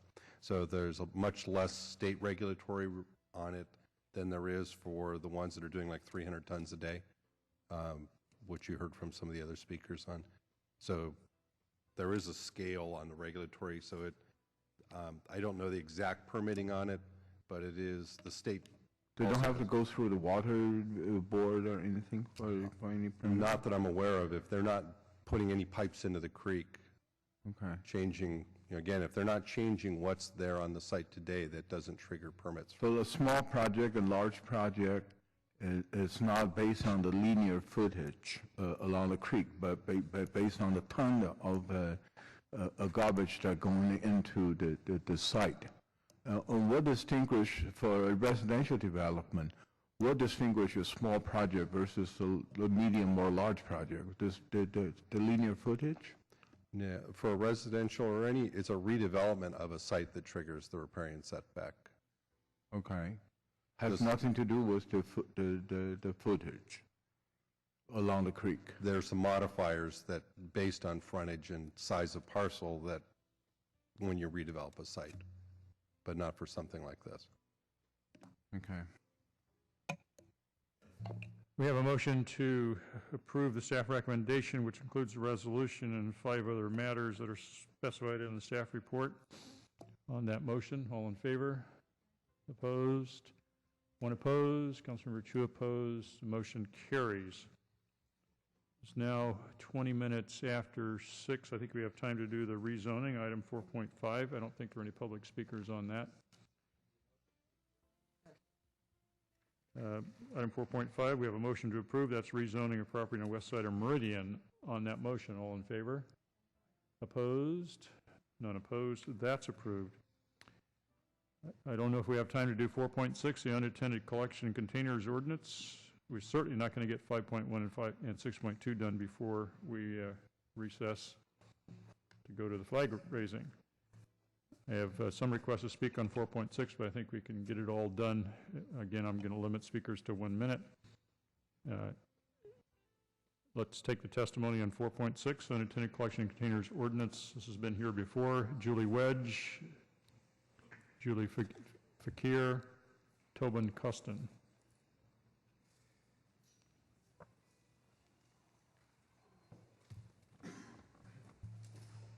Thank you again, council members. In the interest of time, we've submitted a letter asking for an increase on the number of boxes, and I think the only thing I want to put out there is the importance of a reporting requirement.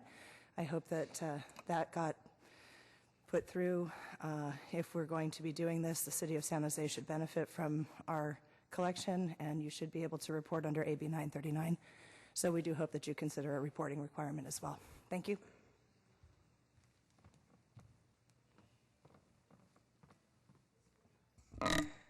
Julie Fakir with Use Again. I just wanted to say that we do support the planning staff's recommended ordinance with a couple of changes that we would suggest for it. We support raising the cap from the 18 bins to 250. The industry standard is 1 per 1,000 or 1,500, but we would recommend something closer to 2 bins per 3,000 to support a population the size of San Jose and to help San Jose reach its goals of zero waste by the year 2020. We would also support the staff's recommendation for a 1-year permit, but would suggest increasing the renewal period from 3 to 5 years, which was what was originally recommended by the staff, and this would help reduce the staff time spent on renewal processes and the staff time having to review applications. We do think that the city should increase or should welcome additional recycling opportunities, not based on the model or the method, but every type of recycling. And we think that textile recycling... Sorry, your time is up. Thank you. Tobin Costin. Thank you, Mr. Mayor, council members. My name is Tobin Costin. I'm with Use Again. We are a for-profit recycling company. Really, our focus is want you to consider increasing the bin total, the opportunity to recycle in the community, and give people an opportunity to actually recycle so we can do our part. We're focused on being a part of the community. We're focused on making sure that we're changing the environment through the change and carbon emissions and help with that. And our focus is really making sure that we maintain that for the community and provide a service. Thank you. That concludes the public testimony. Councilor Oliverio. Staff, am I to understand there are only 18 bins in the city of San Jose right now? There are 18 applications pending. I'm not sure if it was distributed. We did a quick analysis and supplemental memo to the council so that way you would have the data for all of you. We had 18 applications. Some of them were for multiple sites. So if the ordinance as written is passed today, then 18 applications would be the cap, recognizing that some of those applications could cover multiple sites. And I apologize for not having your informational memo in front of me. So the 18 applications equals how many boxes? It equals, let's see, 18, about 30, because there's some for multiple sites. So technically then, as you have it today, it would be limiting it to 30 physical boxes. Well, that depends on how we write the ordinance. The way the ordinance is written now is that it limits the number of applications or permits that could be granted, but allows for multiple sites under a single permit. If it's the wish of the council to limit the actual number of boxes, we would need to modify the ordinance to make that clear, that it's one application for one site and one box. So one application, and if that applicant is successful at finding locations, they very well could have 80 boxes. Right. What we try and do is limit we want to make sure that one application has the property owner's signature for the locations that are under their control. So we wouldn't want multiple properties and multiple property owner signatures, et cetera. That would be an administrative nightmare for us. So we have accepted in the past if a property owner, say Safeway, just to name an example, has multiple sites within San Jose, they've got one person who has the authority to sign on their behalf, then all 20 locations, for example, in San Jose could come under one permit. That's the proposed ordinance that's before you today. Again, if it's the will of the council to make it very clear that one permit goes with one site, we would work with the attorney's office to make that modification clear. Would that be a better source to make this truly revenue neutral? Again, we check zoning and we check the parameters. We're trying to balance being business friendly with also doing this in a expedited way through an over-the-counter permit. It's how we've been handling this for a number of years, allowing for multiple sites. I don't think it's a cost recovery issue. So, Laurel, a lot of people that are in this kind of realm have physical space at a store that they rent. What's another example that I mean, is there going to be other things that are going to come towards us that are going to want to be on public or private land that are sort of a business and, you know, are going to be encroaching? I mean, I'm thinking of maybe some types of vending machines, news racks. I'm thinking of other stuffs in the public right of way or in the private right of way that sort of take up space. And any thoughts there? Well, definitely, you know, newspaper racks and activity in the public right-of-way is a separate discussion, and one that, you know, we will likely have at some point in the future. We're really talking about activities on private property and what would be allowed within those private areas. You know, we've got very creative people, very innovative people here, so as vendors look at opportunities to set up shop, you know, that's another option. I just want to remind the council, a couple weeks ago you considered an ordinance around outdoor vending. So we already put the necessary controls in place for both private property and the public right-of-way. That was the cart ordinance that you considered a couple weeks ago. So I think between the unattended donation boxes, which is before you now, and the prior ordinances, I think we've anticipated things, but being Silicon Valley, I'm sure something else will pop up and we'll need to respond accordingly. No, that's fair, and I think one could, to discuss the value of fresh food in an area that doesn't have a grocery store might be a little bit different of an opportunity. And I know since I spoke on this item last time that, and I didn't do a lot of research, but it was called that City of Santa Cruz originally had these bins, and then they were having a variety of issues and complaints from residents, and then banned them. And so I'm going to stay consistent with the viewpoints I pointed out the last time. I'd prefer probably just to have 0 of these at this time. I just think it's going to become an item that'll more and more, and then people use them for trash and dumping and a variety of other things, tagging, et cetera. I know that can happen to a mailbox, but at the end, this is something I can avoid. So I appreciate the staff work and as where we, as a council, pushed you. Thank you. It's 6:30. It's 6:29. It's time for the rainbow flag raising. Those of you who are going, the clerk has found some food for those of you that are hungry.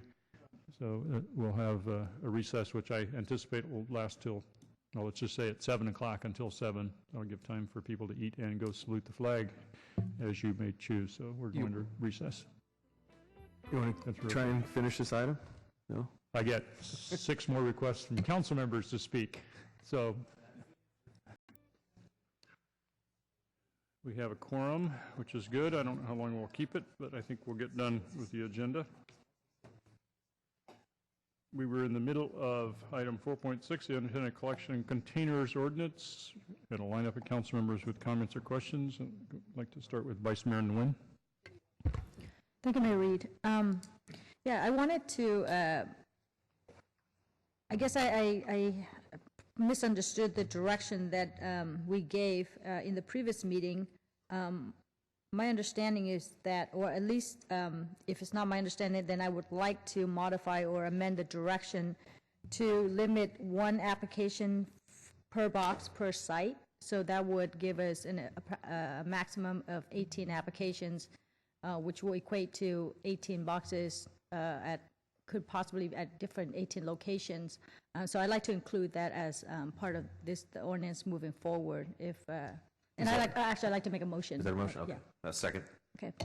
Thank you. And really, that's all I have. I hope to have support from my colleagues on this. Obviously, this pilot program is that we're directing staff to do, and the ordinance that we're directing staff to put together and do the work and come back to us at a later time to see if this is the right direction that we should move forward with the unattended collection containers ordinance, or if it's something that's just, something we can't do, and possibly we might entertain a ban at a later time.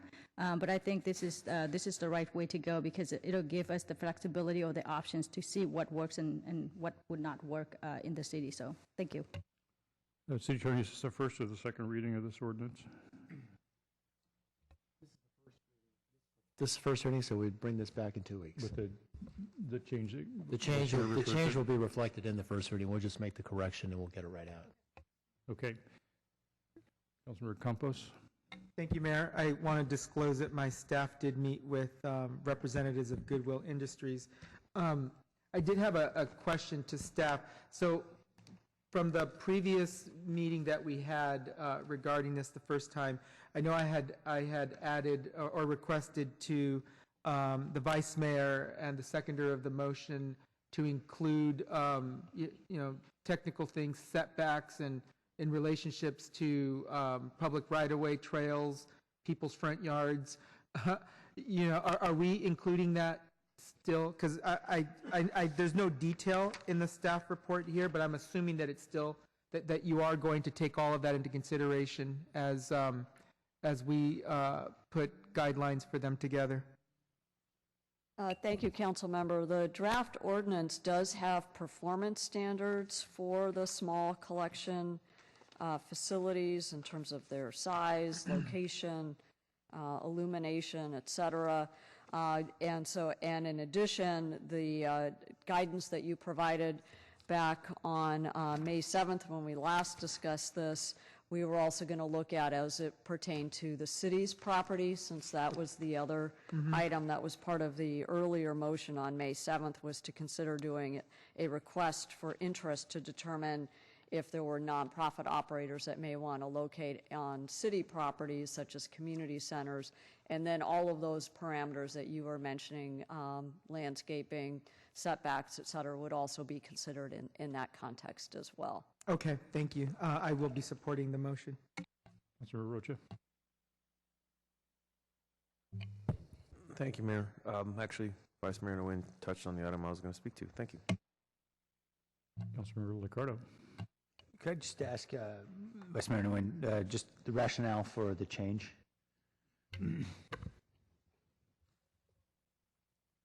Well, like I said, I thought when we gave direction at the May 7th meeting, I had an understanding that it was 18 application. Each application was equate to one box for one location, but it doesn't seem, that's not what I read in the staff memo. So I just wanted to make an amendment to reflect the direction that I thought I understood, which was incorrect. So what staff had interpreted was one application, one vendor, and what you intended was one application, one box. Is that right? Right, and one location, right, as and one we location. understand Yeah. the motion. Okay. All right, we have a motion on the floor to approve the staff recommendation with the modification on the number on that motion. All in favor? Opposed? I have none opposed, so the motion carries. That takes us to item 5.1, report on San Jose Bring Everyone's Strength Together Best and Mayor's Gang Prevention Task Force programs.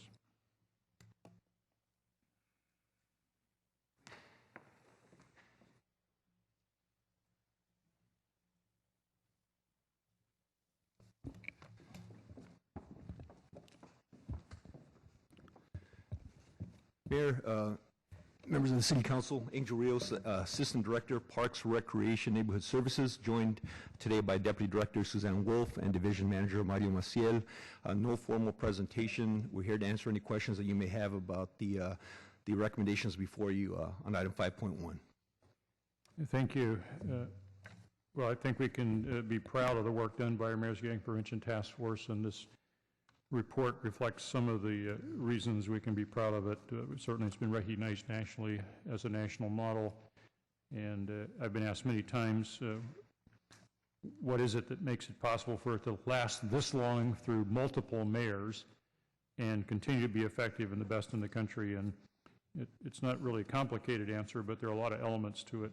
But having good staff work and great relationship with community-based organizations and an excellent relationship with the police department are clearly key pieces of that. And so I want to compliment the staff again for another good year. The gang violence and the gang activity goes up and goes down, but we know what to do. We know how to respond. We do it very well, better than anybody in the country, and that's not just me speaking, that's the Department of Justice speaking. So I recommend my colleagues approve the staff recommendations for these two programs, but I know council members will have some other comments and questions. Vice Mayor Nguyen. Thank you. Mayor, I echo your comments. I really wanted to thank staff for the continuous outstanding work. we developed this model on a local level, but essentially became a national model that everyone's looking at, and you should be very, very proud of that. We take pride everywhere we go when we give presentations in terms of the work that we do here as part of the Mayor's Gang Prevention Task Force. I'm always very proud to talk about how this model has really transformed itself from a local model, from a community model, to a national model. And so I just wanted to take this opportunity to thank you for your continuous work, and really to just go out there and share this model with other municipalities, with other states, so that they can replicate this and use it in their own community. With that, I move to approve. We have a motion to approve the staff recommendations. Councilmember Herrera. Thank you. I want to echo what the Vice Mayor said. What a tremendous job the Mayor's Gang Prevention Task Force does, and Mario and Angel and all of the rest, Parks and Rec, Police Department. I'm proud to be part of it. I'm proud to chair the Community Engagement Committee along with Vice Mayor Nguyen, and I've seen firsthand the work that you were engaged in. And I'm really happy that the Mayor added considerable more money to Mayor's Gang Prevention Task Force to help the task force achieve its work. I just wanted to say again today that I hope that we'll focus in on an area that has been brought up a couple times, that I brought up and also Vice Mayor brought up, and that is a focus on women and girls in gangs. And hopefully, I did put a budget request for that, but I'm hoping with that additional funding that we can target some resources, especially staffing, that can address some of the issues that are unique to girls in gangs. I mean, recently we just saw, I think one of the folks apprehended in a pretty heinous crime was a woman gang member. So, I mean, I think, I'm not thinking that girls are going to somehow surpass or equal the number of boys and men that are in gangs, but they are definitely part of the scene, and they need services, and we don't have enough folks that are addressing those right now. So I hope that you guys will take that to heart and make sure that we do get some more individual outreach workers that are female, as well as looking at specific ways to address that issue. Thank you. Councilor Chu. Thank you, Mayor, and thank the staff for your good work. And there's a large group of Filipino Youth Coalition members were here earlier. They probably got here around 1:30, but they have to leave for some other appointment. They just lost 2 of their members due to the homicide that happened on the back of the Cole Shopping Center, and I'm happy to learn that the police had apprehended the suspect and was going through the court process. But the Filipino Youth Coalition members are very concerned that most of a big chunk of the money was spent actually on the Hispanic Latino gangs, and not enough money to address the Asian gang. So they have left me this testimony from their youth, and they wanted to pass it out to all these members on the city council. So I will just turn it into the city clerks. Okay, clerk will get that, so it gets into the record. Councilmember KALRA. Thank you, and I appreciate the report. And if I was, the staff have a comment on the concerns from the API Justice Coalition and the funding for Filipino youth. Yes. Yeah, I want to assure the council that, clearly in San Jose, in our city, it's predominantly a north-south, norteño-sureño issue. However, we still have pockets of Asian American gang involvement, African American gang involvement, and that is not lost on us. Our strategy does include the provision for capacity in each of those areas. We try to be as comprehensive as we can. In the case of the Filipino Youth Coalition, I do want to mention that they were not deemed a qualified provider moving forward for next fiscal year. They have been a partner for a long time, a very good partner. However, we do have, the beauty of this strategy that we have is we do have what we call an emergency reserve fund. And so the recent crime that involved 2 Filipino youth has involved FYC and their assistance. So we have made provisions to provide one-time funding in the amount of an additional $12,000.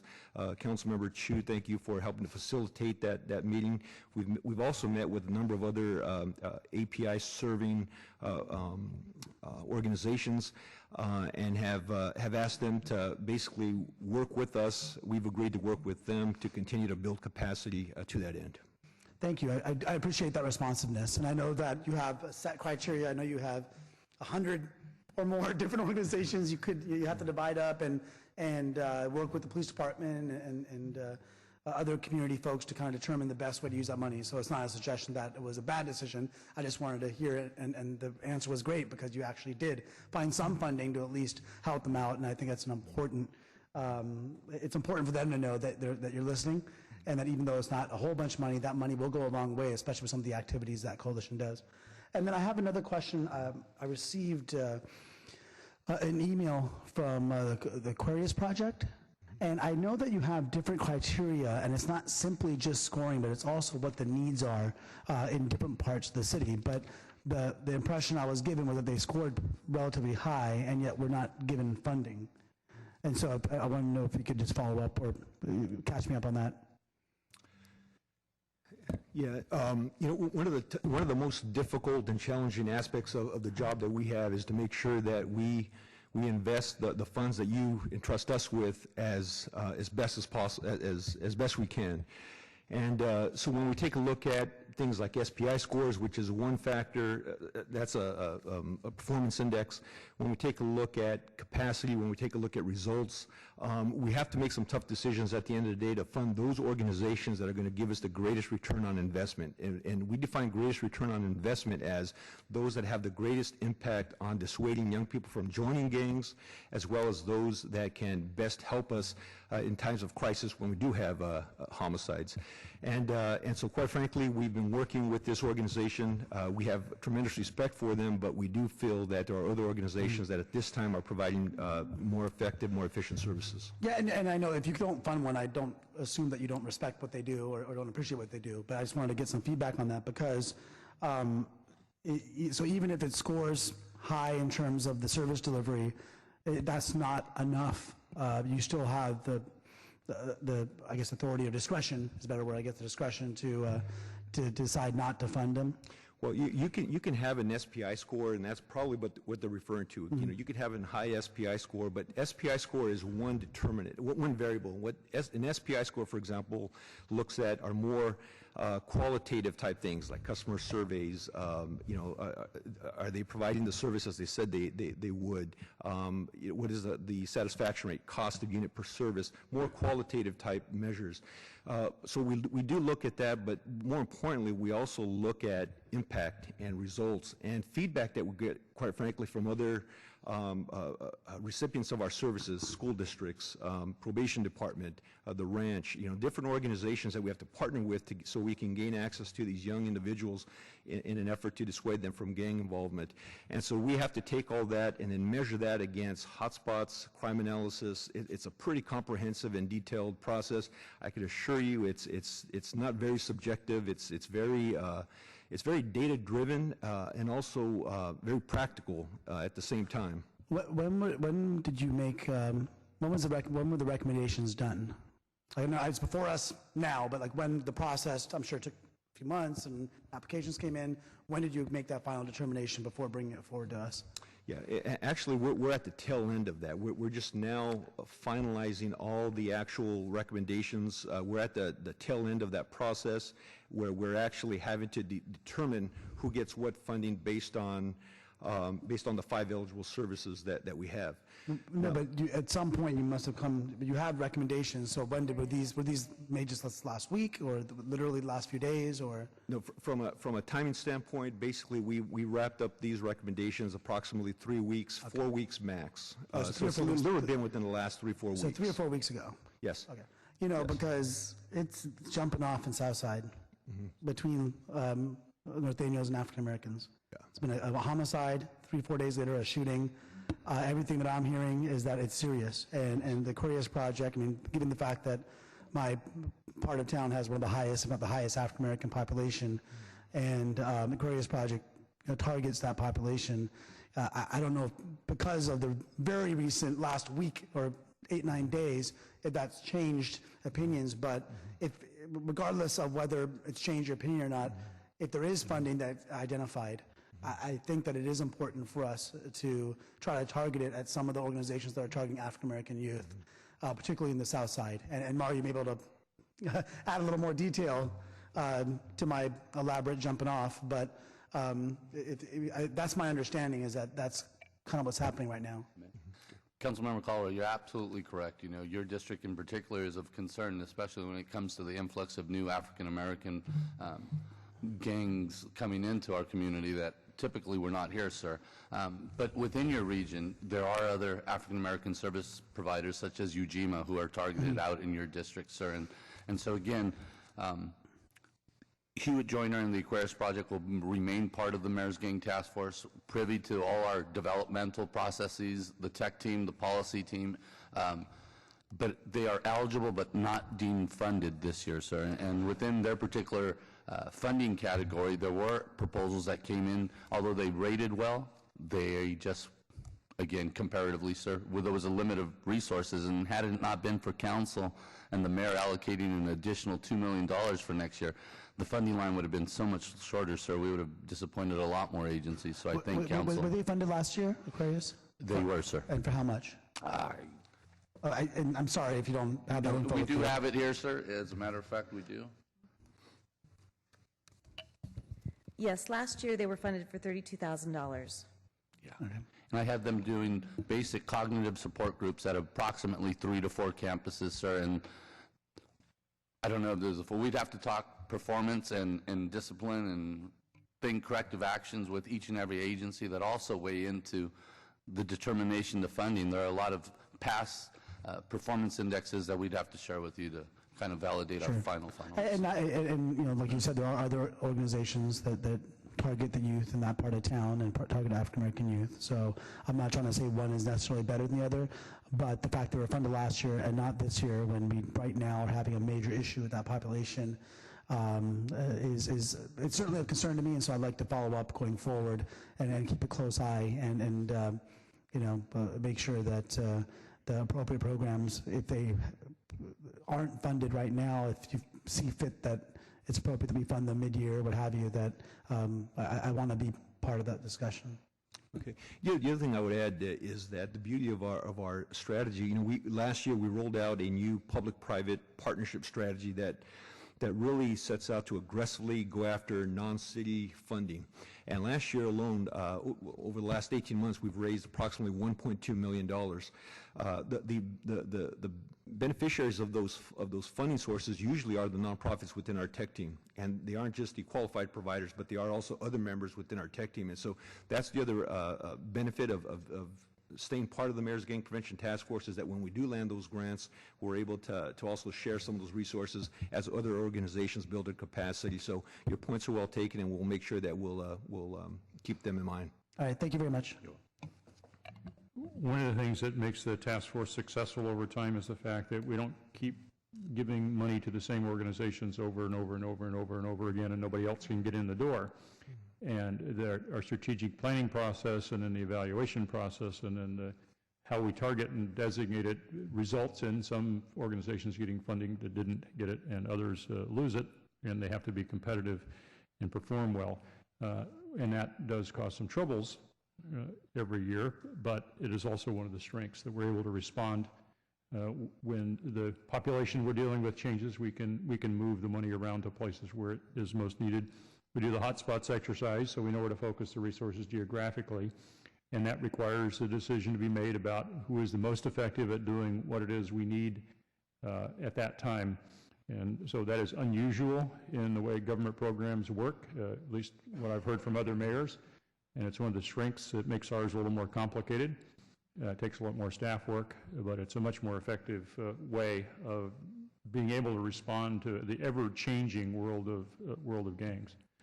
Councilmember Liccardo. Thanks, Mayor.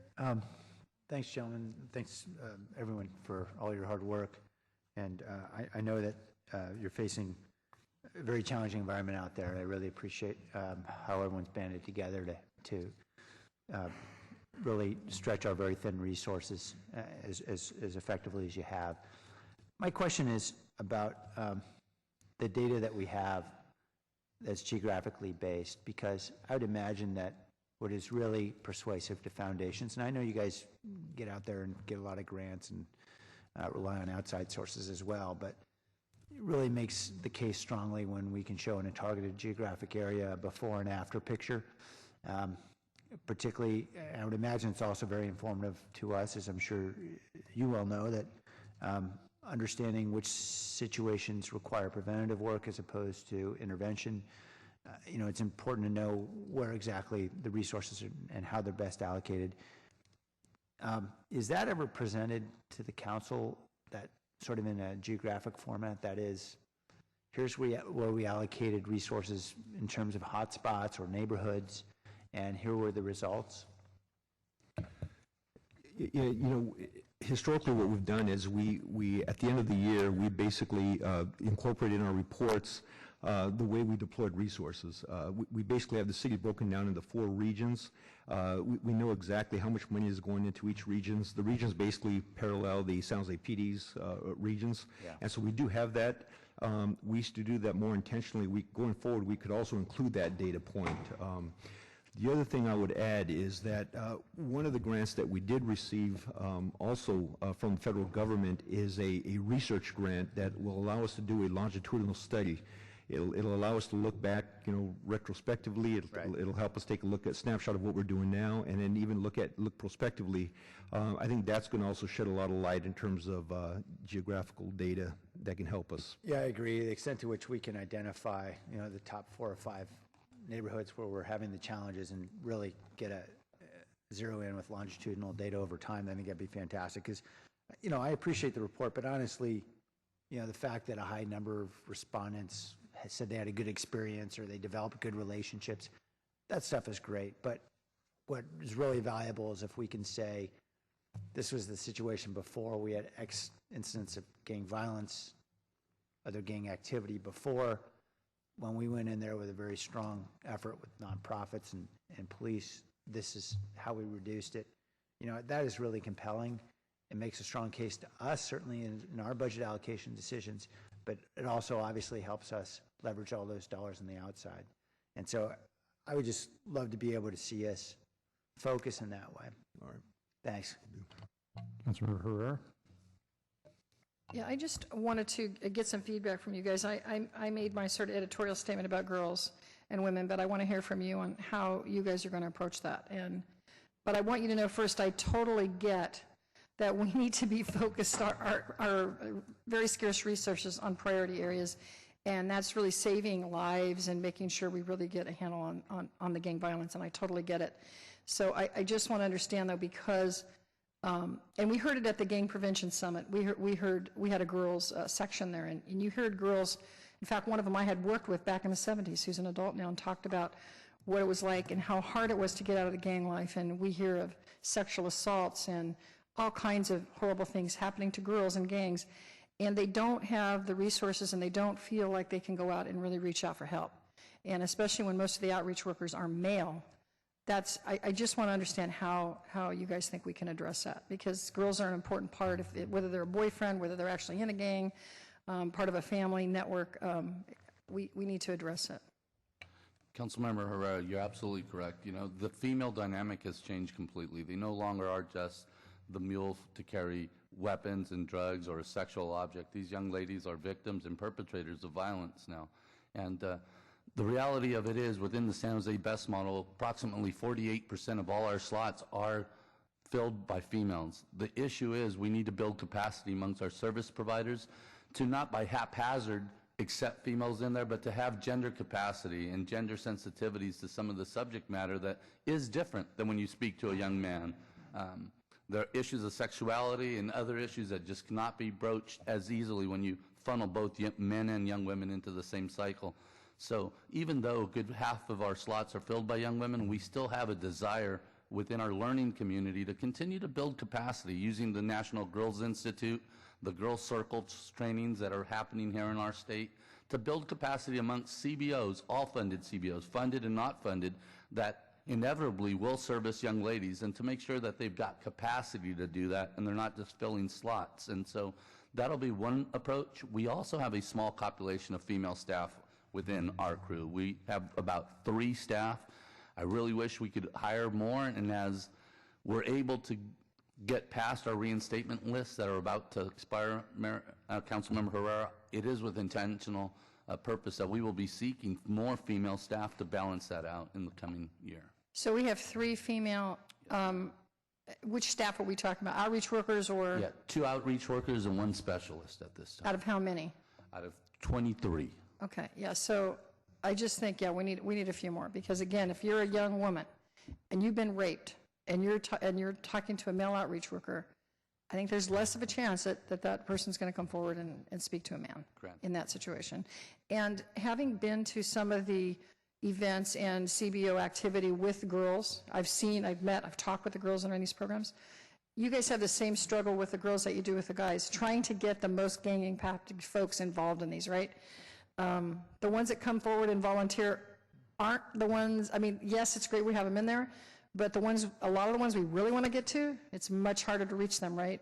And by doing some of the things like having the night basketball games and things like that in the gym, there's different ways to reach out to the folks that are really the most gang impacted. But I appreciate that you guys are hearing me, and I just want to make sure that we are not ignoring that, even though they're not the biggest factor. I totally get it, but they are an important part of it, and I think that they're part of the system, and we need to address the whole system, and I like that the Mayor's Gang Prevention Task Force does that systemic approach. The other thing is that the public-private partnership, you reminded me of that when you were addressing some of the questions from Councilmember KALRA. Can we specifically utilize that to get more resources for the CBOs that deal with girls, possibly in the Aquarius program, and also the Filipino Youth Center? I mean, are they sort of, if they're an approved group within the Gang Prevention Task Force, even though they're not funded, they might, and we think they're going to add a dimension to this, then how can we help them get more to the top of the list to get the private funding? Absolutely. Councilmember Herrera, again, the dollars that we have received out from the public-private sector have come with conditions and earmarks. Many of the grants that we're receiving from the CalGRIP system or DOJ have come with specific mandates to run late-night gyms or to work with reentry services for kids that have been adjudicated and need to be reimmersed into society. But it's with that same ability that we landed those grants that this year our focus in grant writing will be to build female capacity. I think there are dollars out there that we just need to continue to pursue so that we can apply them to these special needs that you're indicating, Councilmember. And the Filipino Youth Coalition, for example, so how would they need to write, would they need to write grants themselves? Can we, is there some requirement that they meet that might match up with what a private sector foundation is looking to fund?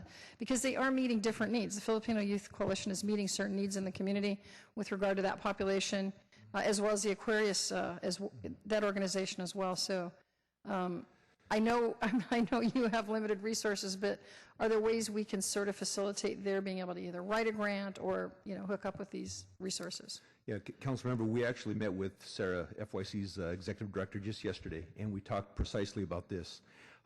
Because our commitment remains the same. Although we did not deem them a qualified provider moving forward, they still are a member of the Mayor's Gang Prevention Task Force. And one of the things that we do is we support the efforts of our community-based organizations to be successful. And so we did offer fund development support.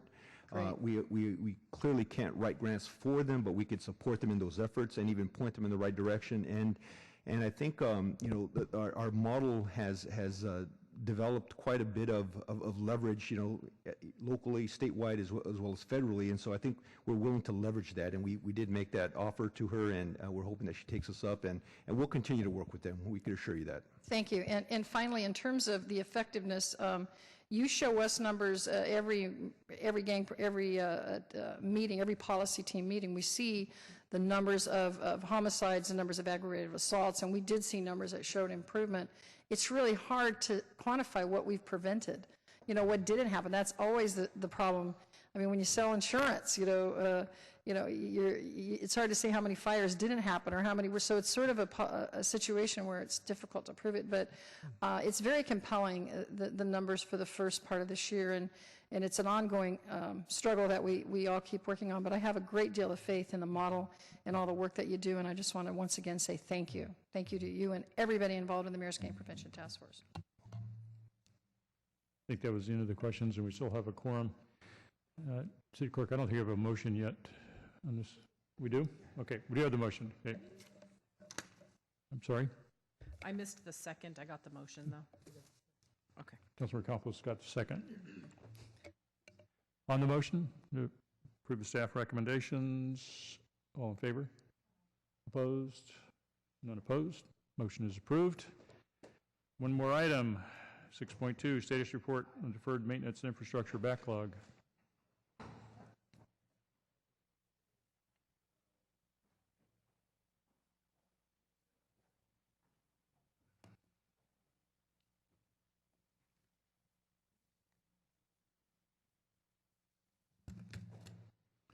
Well, it's good to know you guys have finally worked off this backlog. We've been talking about it for years. It's good to get to the end of it. Mr. Mayor, we do have a very brief presentation. Okay. Dave Sykes, Director of Public Works, joined by Hans Larson, Director of Transportation. This is our 7th comprehensive report on deferred maintenance and infrastructure backlog.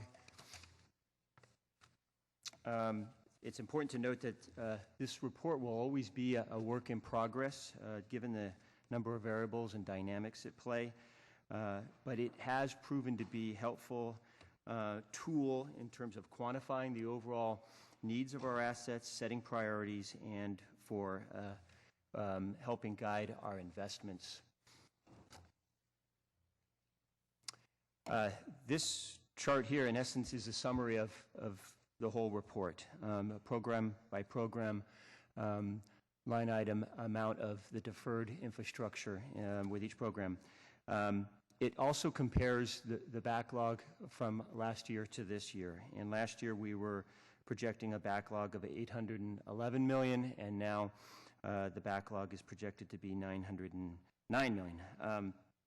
You'll notice, and I won't go through each line item, you'll see that some of the estimates have gone up, either because of normal updating that we do with the programs or new analysis that we've done or completed within the last year, and this can be seen in the case of the airport number. Some of the numbers are neutral, and this really means that there's been no new work done on that particular program to update the projected backlog. And of course, some of the programs, we were actually projecting a reduction in the backlog. This is in some cases due to investments that we've made through mostly the capital programs, but also through updated analysis. As an example, with the sanitary program, with the master plan model and flow monitoring we've been able to kind of rethink the program to some degree and lower our estimate. I'll also note that with the water pollution control plant, we are projecting no backlog because we do have a funding strategy to implement that program. I won't spend a lot of time on this chart. In essence, it graphically represents the backlog in each program, and as you can see, transportation is the largest backlog. And so I'm going to hand it over to Hans to go over and provide an update on our funding strategy for the transportation backlog. Thanks, Dave. As you can see in this chart, transportation kind of sticks out like a sore thumb. I just want to provide a brief update on where we're at and follow up from prior council direction. So it's the largest component of our unfunded need, almost $500 million total, and the biggest piece of that is pavement maintenance. What's particularly concerning about pavement maintenance is that the backlog in pavement maintenance only gets worse over time. The longer we wait, the bigger it grows, and we projected by the year 2020 it could grow up to $870 million with just if we rely on current funding levels. A few months ago in March, Council approved a direction on how we can improve or seek new revenues for pavement maintenance. We've been actively working on following up on some of these concepts. I want to just give you a brief update.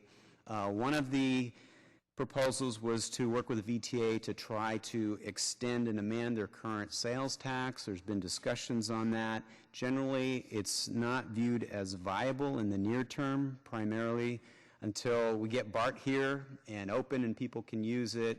It really isn't viable to go back to the voters on this program until we've sort of delivered what we've initially promised. So I think this is a after 2017 strategy. The second one is looking at a street repair bond. Currently, that would require 2/3. That's very difficult to achieve, and so we've linked that with lowering the voter threshold to 55%. Fortunately, there's 2 bills that are out there that would do just that. It's likely, though, that they won't be on the ballot till November 2014, and so this is also a strategy that's probably 2015 or later. So for the city's perspective, really our best opportunity is to look at a sales tax increase in the near term, and we know that's something that council has indicated wanting to begin discussions of in August of this year. Obviously, there's a lot of competition for increased city funding. Obviously, public safety is the tops of the minds of the community and council. I wanted to also highlight some other relatively new activity in the area of increasing transportation investment. Just last Friday, the Silicon Valley Leadership Group co-hosted one of a series of economic forums across the state. I know the mayor, vice mayor, and many council members participated at that. Included in there was a proposal for increasing transportation infrastructure investment, not just to maintain what we have, but to also enhance our transportation services like transit and other things. And so there's some new ideas in here, such as restoring the vehicle license tax, which was reduced several years back, getting a fair share of funding from the cap and trade program. Again, the concept of lowering the threshold to make it easier for local jurisdictions to tax themselves if they have the need. There's focus on pricing, our regional highway system, and then also using low-cost financing to do infrastructure improvements. This is sort of the infrastructure bank concept. So kind of excited that there are others across the state that are looking at this topic, and we'll continue to work and try to build other partnerships to try to increase investment in transportation any way that we can. So I wanted to leave you with that, and Dave and I are here to answer any questions you have. Thank you. I had a couple of comments there that I think I have a slide I wanted to try to get put up.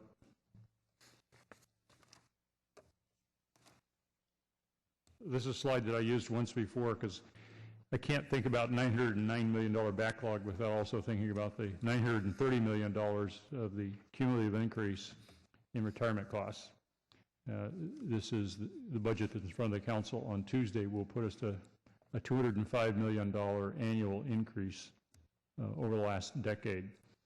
And the good news, the general fund is only about $700 million of that. So it's a huge hit. And then the other thing that I wanted to point out is that we're talking about maybe a half-cent sales tax increase that we'll consider in August, September, and October. And the annual shortfall just on the transportation infrastructure is more than a half-cent sales tax increase.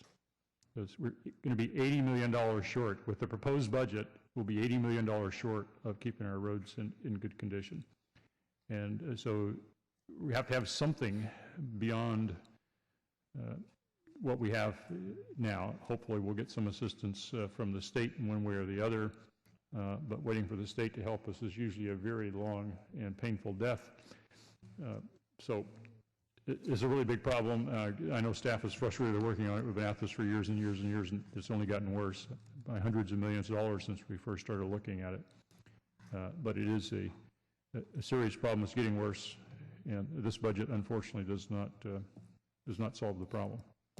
Any other council questions or comments? I know some of you have seen this report before at the Transportation Environment Committee, I think. Right. I don't think there's anything to do except accept the report. Do we have a motion to do that? On the motion, all in favor? Opposed? None opposed? That's approved. And that concludes our meeting with the exception of open forum. Nobody here to speak on open forum. So, how's the view from the other end of the day? Asked Councilmember Rocha. A different perspective. We're adjourned.